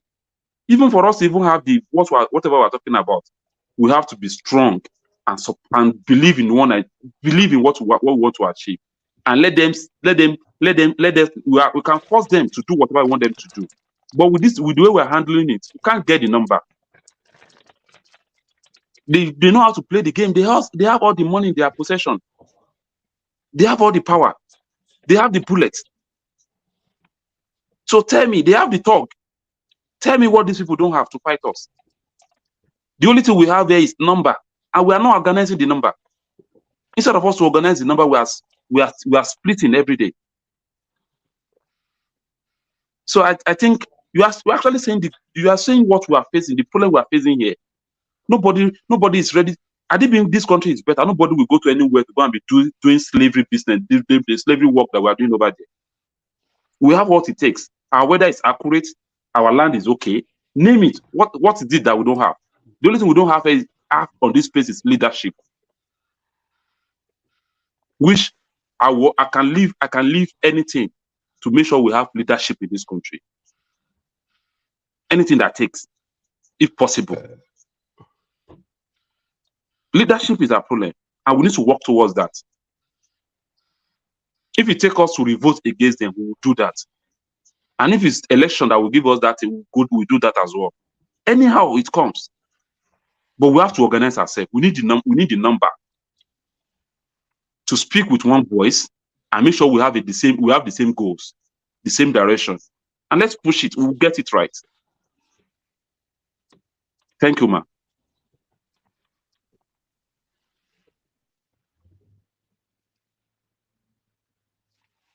Hello, who was there? Who is there? Who is now there? If you are there, say free Nnamdi Kanu. Free Nnamdi Kanu. Hey, look at this man. How will I say it, man? When I just gather here, they deceive me. You guys are more politicians than wicked. When I there, they deceive me. I thought you guys are with me, supporting the cause of rent seeking and cloud chasing. When I don't there, they deceive me. Lot of explanation. Okay, I think I think the madam just spoke something that I wanted to clarify. There are two demolitions going on in Lagos State. One in Festac, one in Lekki environment. Now, the one in Festac is done by the Federal Housing Authority. I grew up in Festac. My family house, which I now own, is in Festac. The one in Lekki is done by the Lagos State government. Now, so let's not begin to ethnicize things, right? And if you know Lekki very well, which fortunately enough for me, I don't have a house in Lekki. I hope to, but when I started working, I started living in Lekki. All right, I know Lekki very well. That place is highly flooded once it rains. Once it rains, you will not like that environment. It's like you are swimming in water, you and your vehicle. And if your vehicle is not really good, it will knock your engine off. So developers, not people, because developers are the ones who go to secure lands and they build and sell off to people. Developers have gone to start building on the canals and blocking the drainages and the canal basin in Lekki. And, every time people are complaining, not knowing that it is the developers who are building on top of canals. You fill the canal and water. So when water is flowing, there's a flow or body of water and it's not being blocked. And now it rains. There's no passage for that water to move. It will come up to the surface. And that's what has been happening in Lekki. So to avoid these environmental issues, the Lagos State government has taken it upon themselves to ensure that those houses in Lekki on the canal basin are demolished to allow the water to flow, because those people have built their properties illegally. Nobody will give you building or approval to go and build your house close to the canal or even on top. If you look at it on top of the canal, some have reduced the canal to turn it into a gutter, which is very bad, contravening the law and causing environmental nuisance. And yet you complain that government is not doing anything. Okay. Now, the Commissioner of Environment and what's his other title for Lagos State has explained this situation. Even some people, when he went there and they've marked the houses, what is so bad is that they will mark the house for that you should stop building during inspection. Those people will come in the middle of the night, or when the inspectors are not available, they will go and continue doing the work. You build the house, even they've marked your house that you cannot continue. You build the house, you deck the house, you clean off the red mark, you paint, and then you either rent or you start living. So what are you doing? You're only creating problems for yourself. Now let's look at it from this angle. Those houses that have been demolished, the developers and even those who are currently the victims, let me call them victims, they've not gone to sue the government because they know it's illegal. When the Commissioner for Environmental, and I've forgotten his other title, I'll check it up, came to visit, they wanted to bribe him. And he said, no, this is a bad situation. It's not, we should stop monetizing things in the country. It is bad. We are creating problems. If you give him money and he goes, when the problem becomes so much, it will create a wrecking havoc for others. You said, I lived in Lekki for how long? And I know what it's like. You see water. And luckily for me, I was at the top. So if those underneath, you can't cope. People were moving out and leaving the environment. Water will just come into your house, spoil your environment, spoil your equipment, spoil your chairs, spoil your furniture. It's a bad situation. It is man-made. And I can say it categorically clear. It is not tribal attack or ethnic sentiment or a view to chase Igbos from Lekki. No. If that is the case, Lekki Phase 1, Lekki Phase 2, Lekki counting homes. In short, a large population of Igbos live in Lekki, not only the Igbos, the South, even Northerners coming to buy houses in Lekki. If that's the case, they would have started from Lekki Phase 1 to start breaking everywhere. No, they showed the map. They showed the canal that now travels and go into the Lagos Lagoon, from the Lagos Lagoon to the ocean. They showed it, and they were showing it. The houses are on top of those canals. And some have reduced them, some they developed, they pour sand on it, and the whole canal, they made it to turn into a gutter. Some completely blocked the canal. So whether it is a Lagosian, whether it's a Yoruba man, whether it's an Hausa man, whether it's an Igbo man that has contravened the law, they will demolish your house. They say those houses are going down. Number one, you don't have proper building approval to do that, and nobody will approve you to build your house in the canal. So they are not demolishing because they enjoy wanting to demolish and see people suffer. They are only trying to ensure that there are no environmental nuisance in the future, which is, in my view, that's the right thing to do. Now, let's go to Festac. I know Festac, like I said, that's where I grew up. Festac is now, I don't even go there anymore. I don't enjoy going there. It's a menace. Now, the same thing. So, Festac is Federal Housing Authority and has nothing to do with Lagos State. If you want to buy a land in Festac, you must go to the Federal Housing Authority. You apply for the land, you pay, or you bid, you wait. If you are successful, you make payment. They give you land allocation, give you land approval and planning, building planning. You go and you build your house. As you are building, they will come and expect that you are doing the right thing. They will take off. You finish your house, they will look at, okay, you are good. But still the same thing. We Nigerians, we don't obey laws. That's something we need to also hold ourselves responsible. Whether you are from the north, east, or west, we don't obey laws in that country. But when we are out of the country, we will obey. But when we are in that country, we will never obey laws. We always want to bribe our way out of things. Now you've gone to build houses illegally. You went to buy land. Someone came and told you that he's the owner of the land and he's selling to you. You did not go to confirm. You did not use your surveyor to confirm. You did not check. You did not go to Federal Housing Authority to confirm. Even if you don't know, if you go to Lagos State will say, okay, this land belongs to Federal Housing Authority. It's not our purview. Go and meet them. You did not do that. You paid to someone who said he's the owner of the land. You started building, and the real owner of the land came out and tell you this is not your land. And then you are not crying that because I'm an Igbo man or because I'm an Igbo woman. It's wrong. It's wrong. And I can say it that nobody in Nigeria would come out to try to do ethnic cleansing that the entire country will not come out to shout. If there's any ethnic cleansing going on in that country, it is done by us.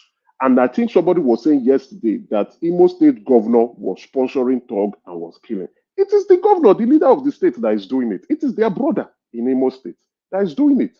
I don't know if it's true. I don't try to want to say things out of speculation. But if it is going on, the insecurity going on in the Southeast, it is Igbo people creating that insecurities too. The militarization going on in the Southeast is because of the insecurity being created by Southeasterners that cause military people to go in there. We are creating our problems. Not a Yoruba man, not an Hausa man, not a Fulani man, not an Edo person, but we are the ones creating our own problems. So when people come out and start pursuing or start disseminating ethnic, political, religious, biased information, we should dig further. Even Wike said it, that it was demolition, and they came with religion. Oh, they came with, oh, Wike is not from the north, that's why it's demolition. Oh, Wike is a Christian, that's why it's demolishing Muslim houses. But that's not true. You don't have proper building approval, and you went to go and build your house. You bought her land from somewhere else. You are not the owner of the land. Why would they demolish your house? Have you done the right thing? You've not done the right thing. And because they demolish your house, you will come and you now start saying, oh, because I'm not a Christian, that's why they demolish my house. But you are the wicked person. Now, if it's happening in Lagos State, oh, it's because I'm an Igbo man. If it's happening in Abuja, oh, it's because Wike is a Southerner and not a Northerner. And I will say this. I think we Nigerians, we are very wicked people. And we are very, very wicked people. And then from the Southeast, we are very wicked too. And that's why I keep saying, let's get ourselves organized. Let's do our housekeeping. Before we go and begin to accuse other people, do your housekeeping. Before you begin to go and hold the president, hold your governor. Before you begin to hold your governor, hold your local government chairman. Have you done that? No. And yet, you are going out to go and be making noise outside. Well, I do understand if we are saying Southeasterners, bring your investment back to the Southeast. I like that and I understand that. Why are you developing somewhere else instead of developing your own place? Why is your village looking so ugly? Where you are from, looking ugly. But you are going to another man's village to go and be making it look good. I saw one man build a very beautiful mansion in Kano State. But go to his hometown. You will see that things are not looking good. So, should the Southeasterners bring their investments back home? Yes, they should. It would make the Southeast look better, the IGP look good, and progress will come in. Employment for the Southeast. Should Alaba relocate to the Southeast? Yes, I agree. But when people are trying to correct things and you are now singing ethnic tribalism music. I think it is wrong. Let's get the facts right, and let's speak the truth on fact. Thank you.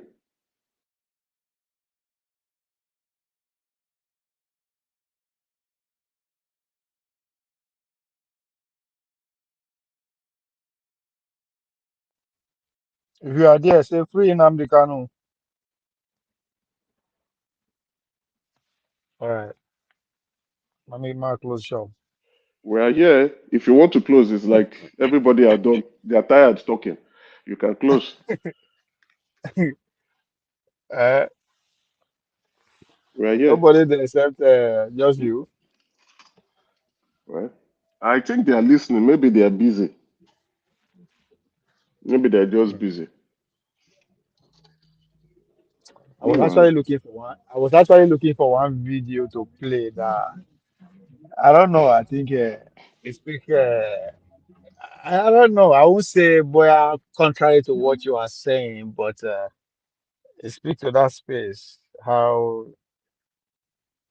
the man, former minister of was he works, Adeyeye. I don't know if you know the man from mm, Lagos State. Is mm. making a case that is those people who are deliberately or premeditately trying to force the Igbos out of Lagos. That he They're said not it's trying to not force. good. They can't force. They can't Hold on force. now. You see. Let me Okay, hold on. go Let me ahead. I'm just repeating what he said on. I'm looking for the video. I think it's also arise. That is not even going to be possible, right? So he said that for the past 30 years, he always tell all those people, all those who just go to Indo dominated area and start causing trouble, that you can only tell them, but you can the idea that you are going to force them out of it, that can never happen. That you know them, you are school with them, you know their kind of people, what so it was saying it I think they maybe I don't know what the question was to him, but that's exactly his quote. That this is not any that they should leave them anywhere they are they have they dominate in terms of the area they have the majority number. If you just leave them, and there's nothing you can do about it. That if they are not careful, they will take over. He said they are not careful, but he put it in a context in a way. But I'm looking for it. Like and was while we are actually talking that I actually that I watch it. I saw it, it was on Twitter, but still, if I see him, I'll play him. If not, I should be. I will be heading to work in the next matter of fact 5-10 minutes. So wait. Oh yeah, seen it. Okay.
So, madam, if you want to say concerning what Just Emeka just said, thank you. I would like to hear your own opinion. Thank you. Are you still there? I'm here. Hello? I'm listening. I just want to Okay. hear. Yeah. I'm here. I just want to hear what Madam Ifi said concerning what Emeka just said. I would like to hear from her. Thank you. So I'm trying to get I'm trying to play the video. So.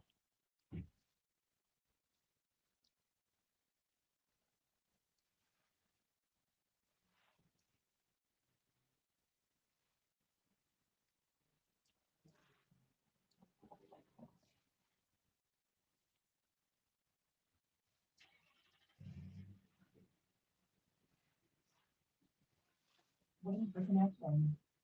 Bluetooth connection success.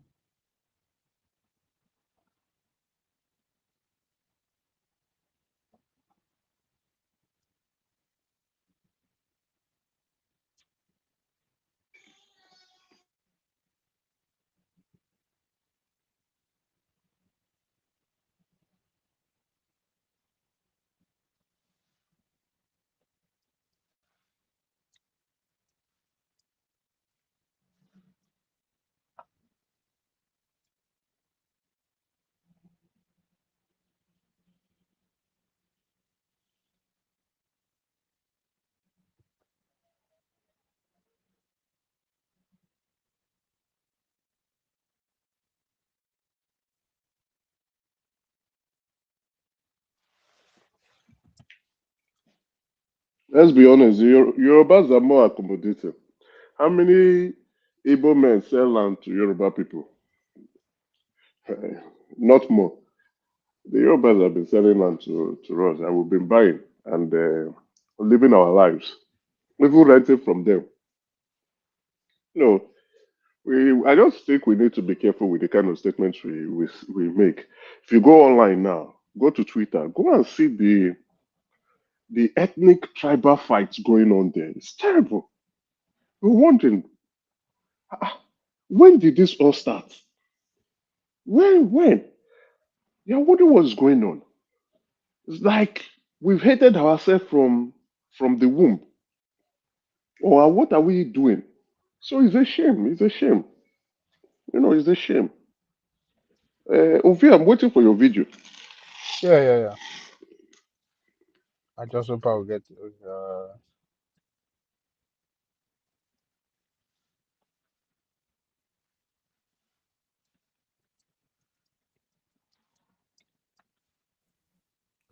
But you guys in the panel, do you still believe that the Nigeria is moving forward? Yes or no? I would like to hear your proposed point of view.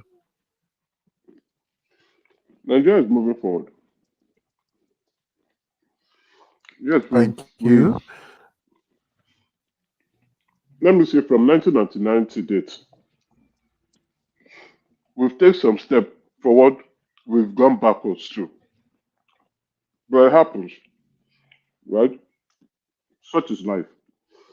Like the Jonathan administration. So you want to say Nigeria is a business, is a company? Then that's what the way you move forward and you move back, or you go up and down. So you mean that Nigeria is? There's always a boom and dip. Boom, dip. Every economy in the world. Even the United States, 2008, 2007, 2008, there was a recession, right? Apparently, there's probably a recession now.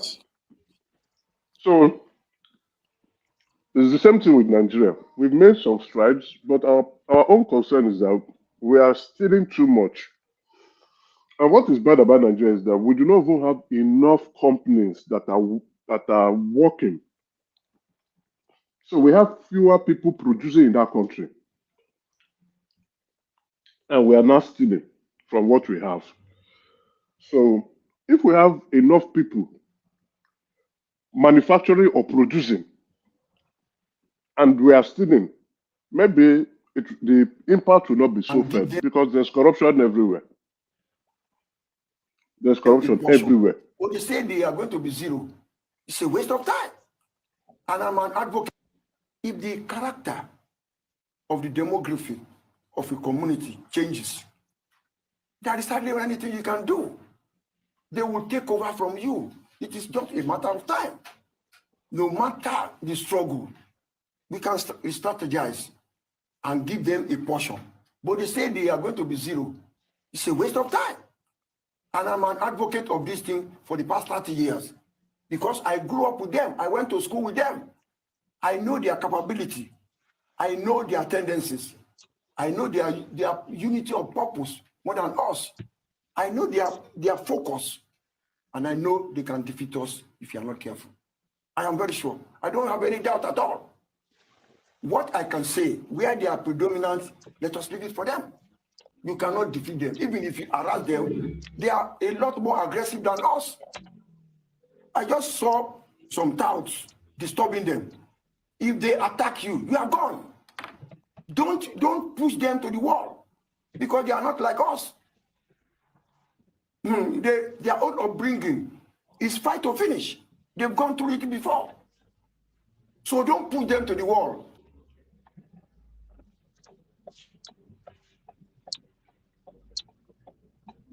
So, Mecca, I mean, who was the person that? No, So, I who can hear wants to you. respond? Yeah. Well, I think he's talking about the Igbos, right? Yeah, somebody was making, was it the maker that was talking about, I don't know, there was somebody was speaking before I No, it's played the me. video. It's me. Uh-huh.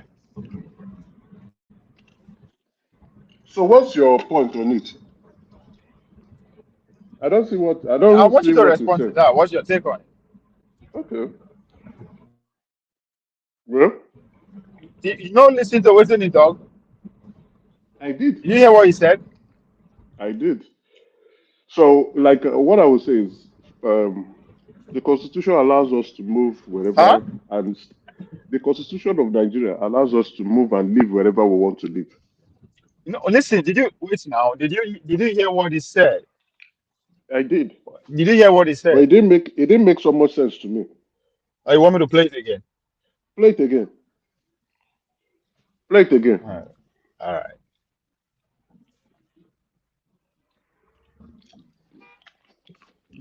If the character of the demography of a,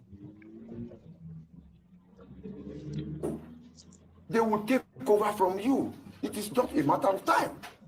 No matter the struggle, we can strategize and give them a portion. But it's a waste of time. And I'm an advocate of this thing for the past 30 years because I grew up with them. I went to school with them. I know their capability. I know their tendencies. I know their unity of purpose more than us. I know their focus. And I know they can defeat us if you are not careful. I am very sure. I don't have any doubt at all. What I can say, where they are predominant, let us leave it for them. You cannot defeat them. Even if you harass them, they are a lot more aggressive than us. I just saw some touts disturbing them. If they attack you, you are gone.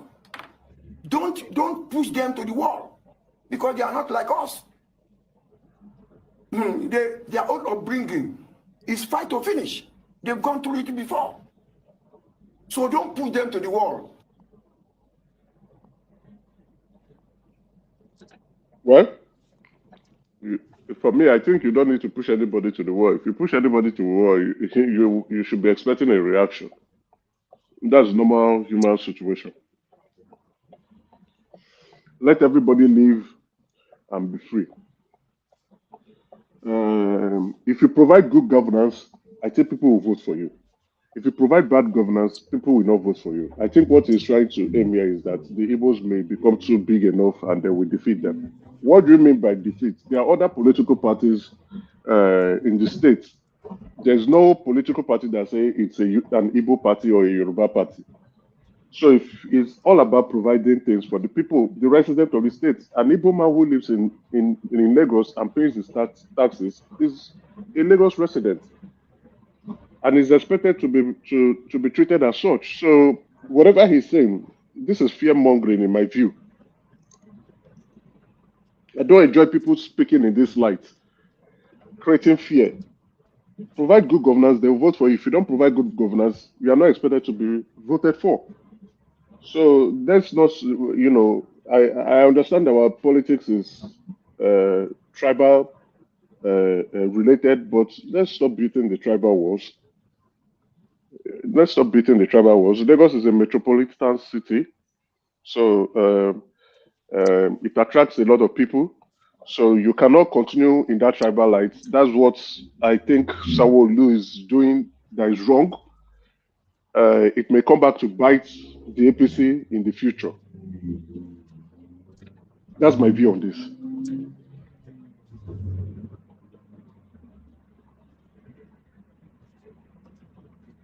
If you are there, say free Nnamdi Kanu. All right. I'm actually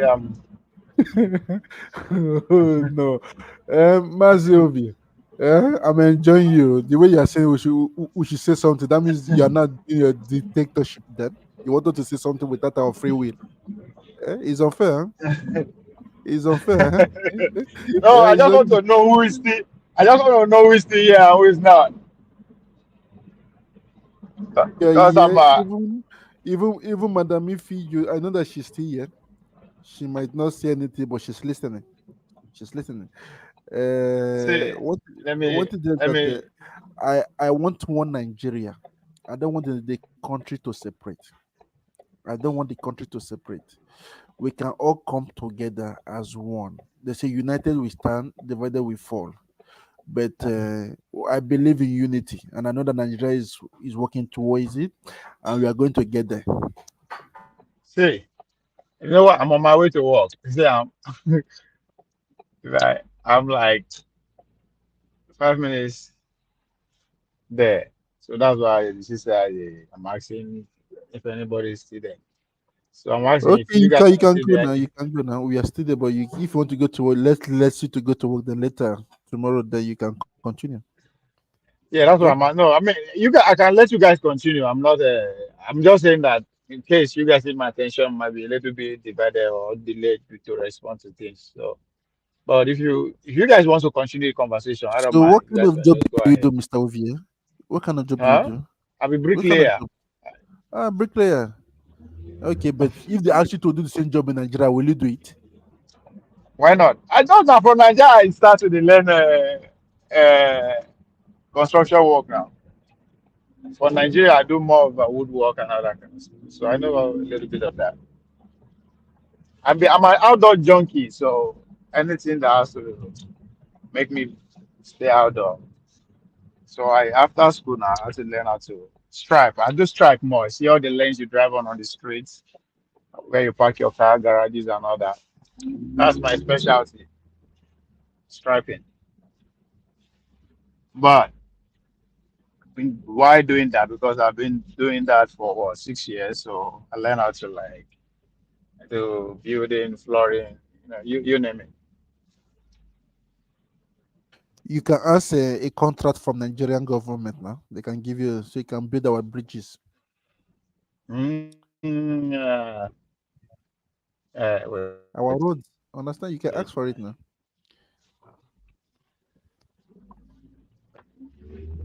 I'm not a serious.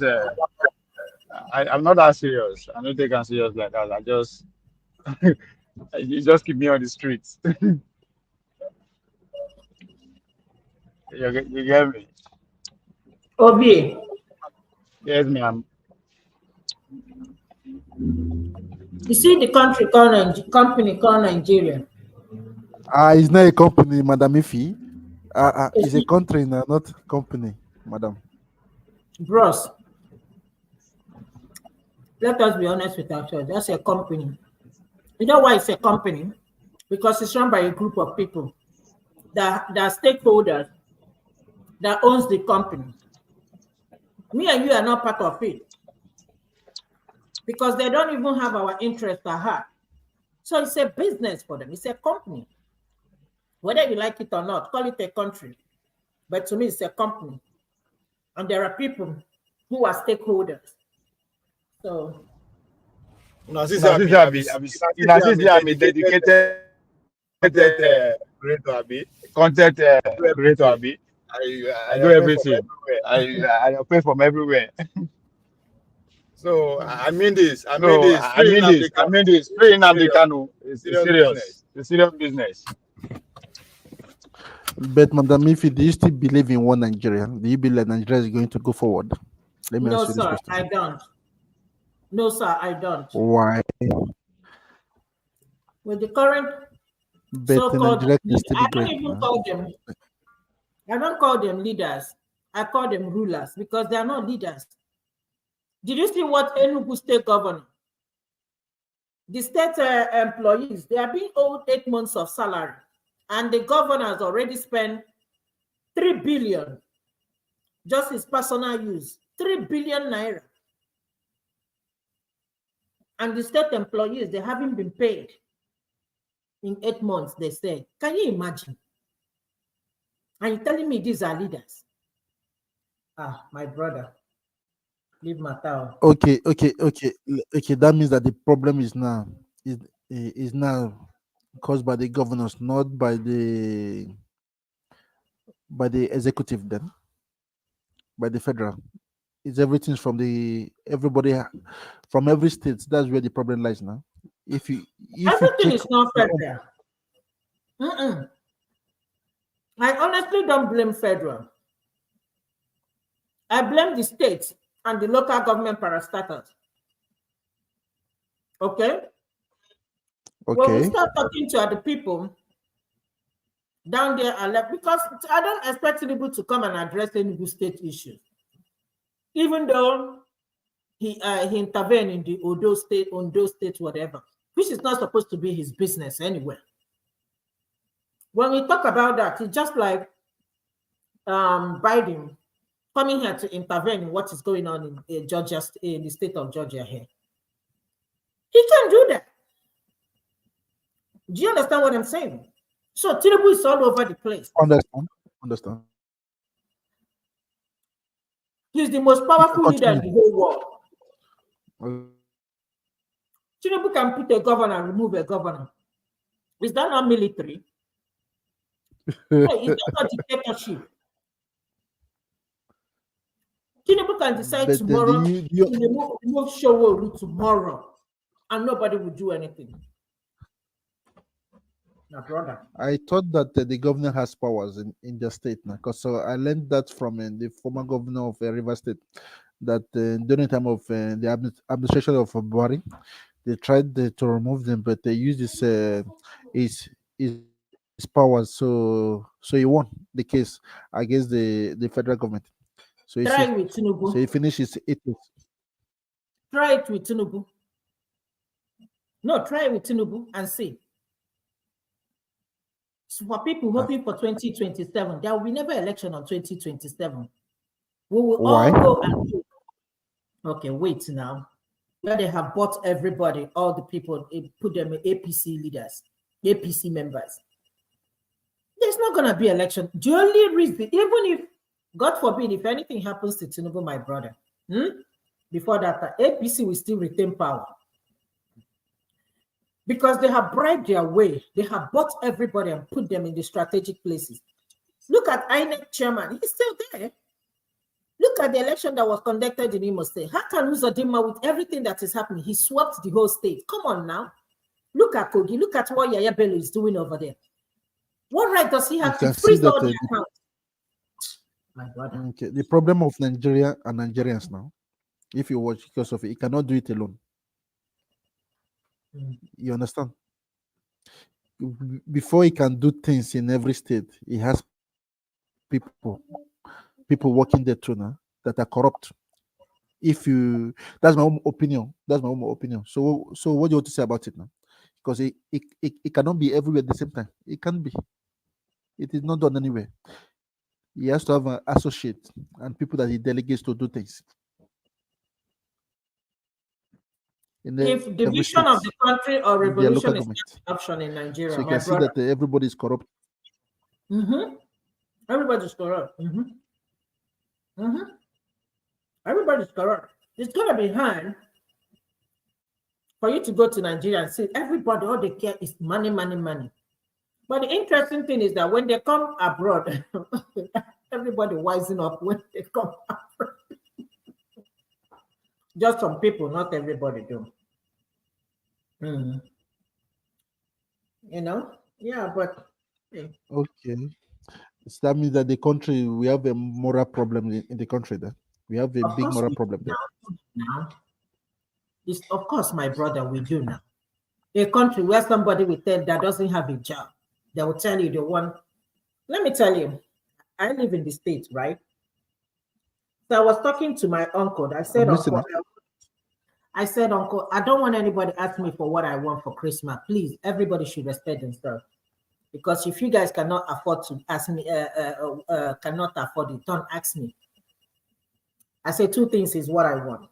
And they were asking me. My uncle said, what do you want? I said, I want iPhone 15 Plus Pro Max.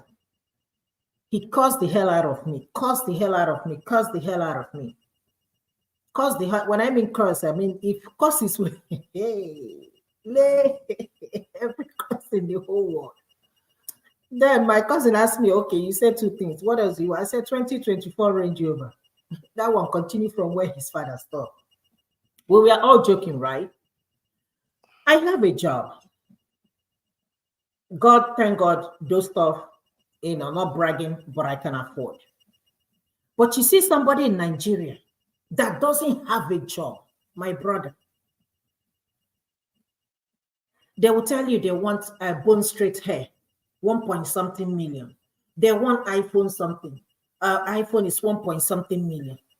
I don't get it. You will sleep with how many men in order for you to live up to that lifestyle? Growing up, it wasn't like that for me. We have moral issues. When somebody have their phone, the way they will be, oh, is this iPhone? No, is this Samsung? I'm like, my phone is not iPhone, neither is it Samsung. All I care is something I can use to text you and you get my message. I don't care about all the stuff.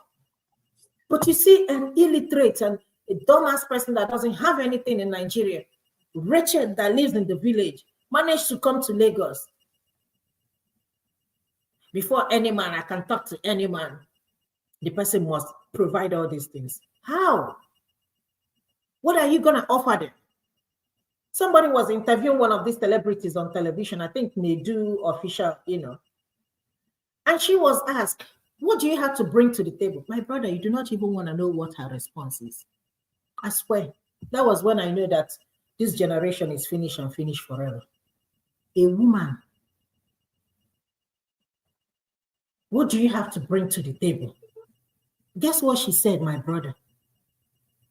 Have you, JJ? Really? That is all she can. I'm listening. Have you, JJ, is the only thing she can bring to the table. Can you imagine? I was ashamed. That's Nigeria for us. That's Nigeria.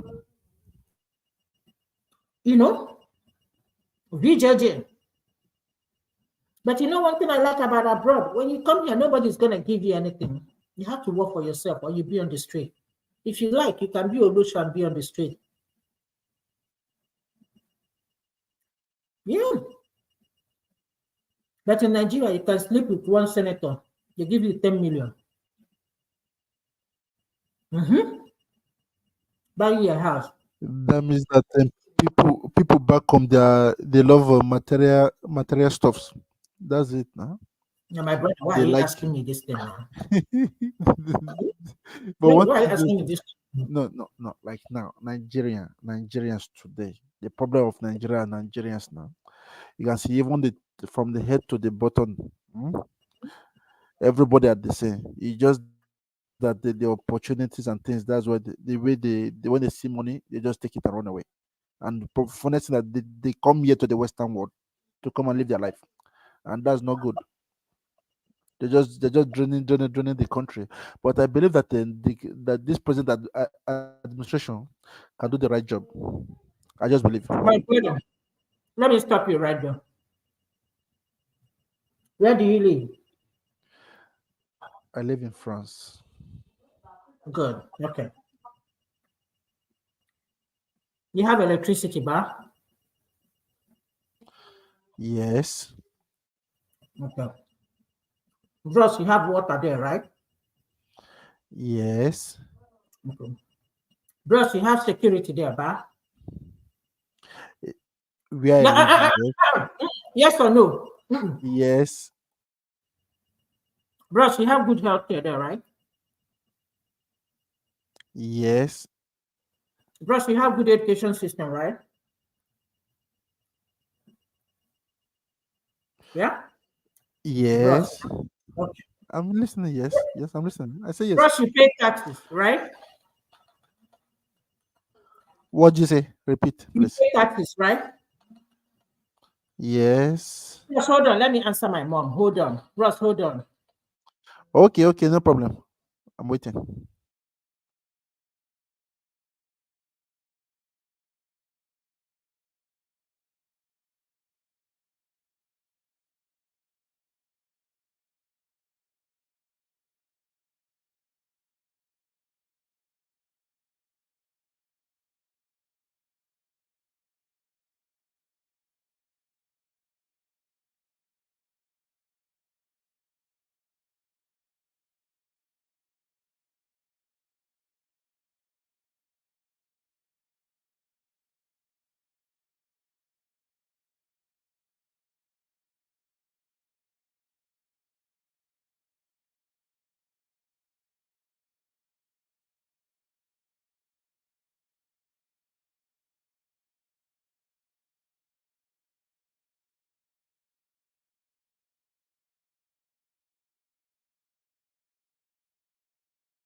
If you are there, say free Nnamdi Kanu.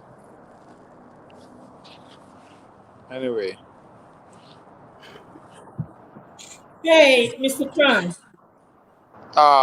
You see that? Yes, I'm here. I'm here. I'm listening to you. I'm still talking to my mom. This conversation, I don't know how long it's gonna last. Let me round up with her, and I'll come back and finish up this thing. Okay.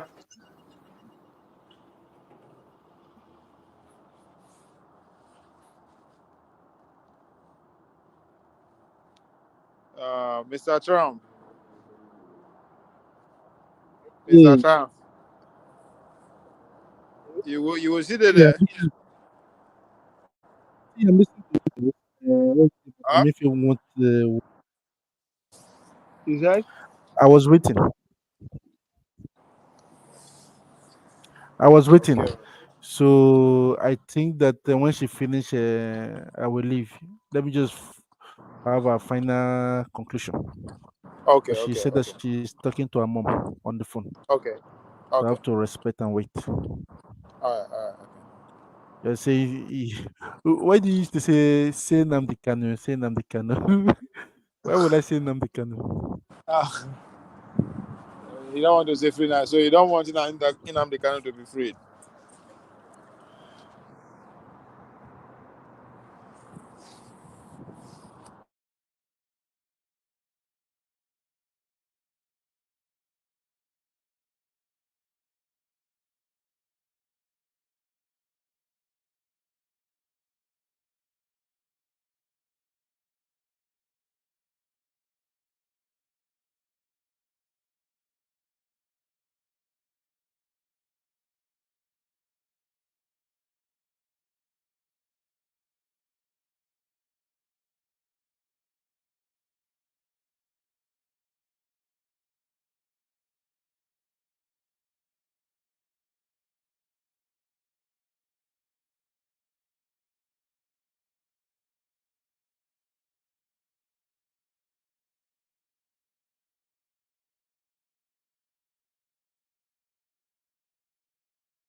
Hello?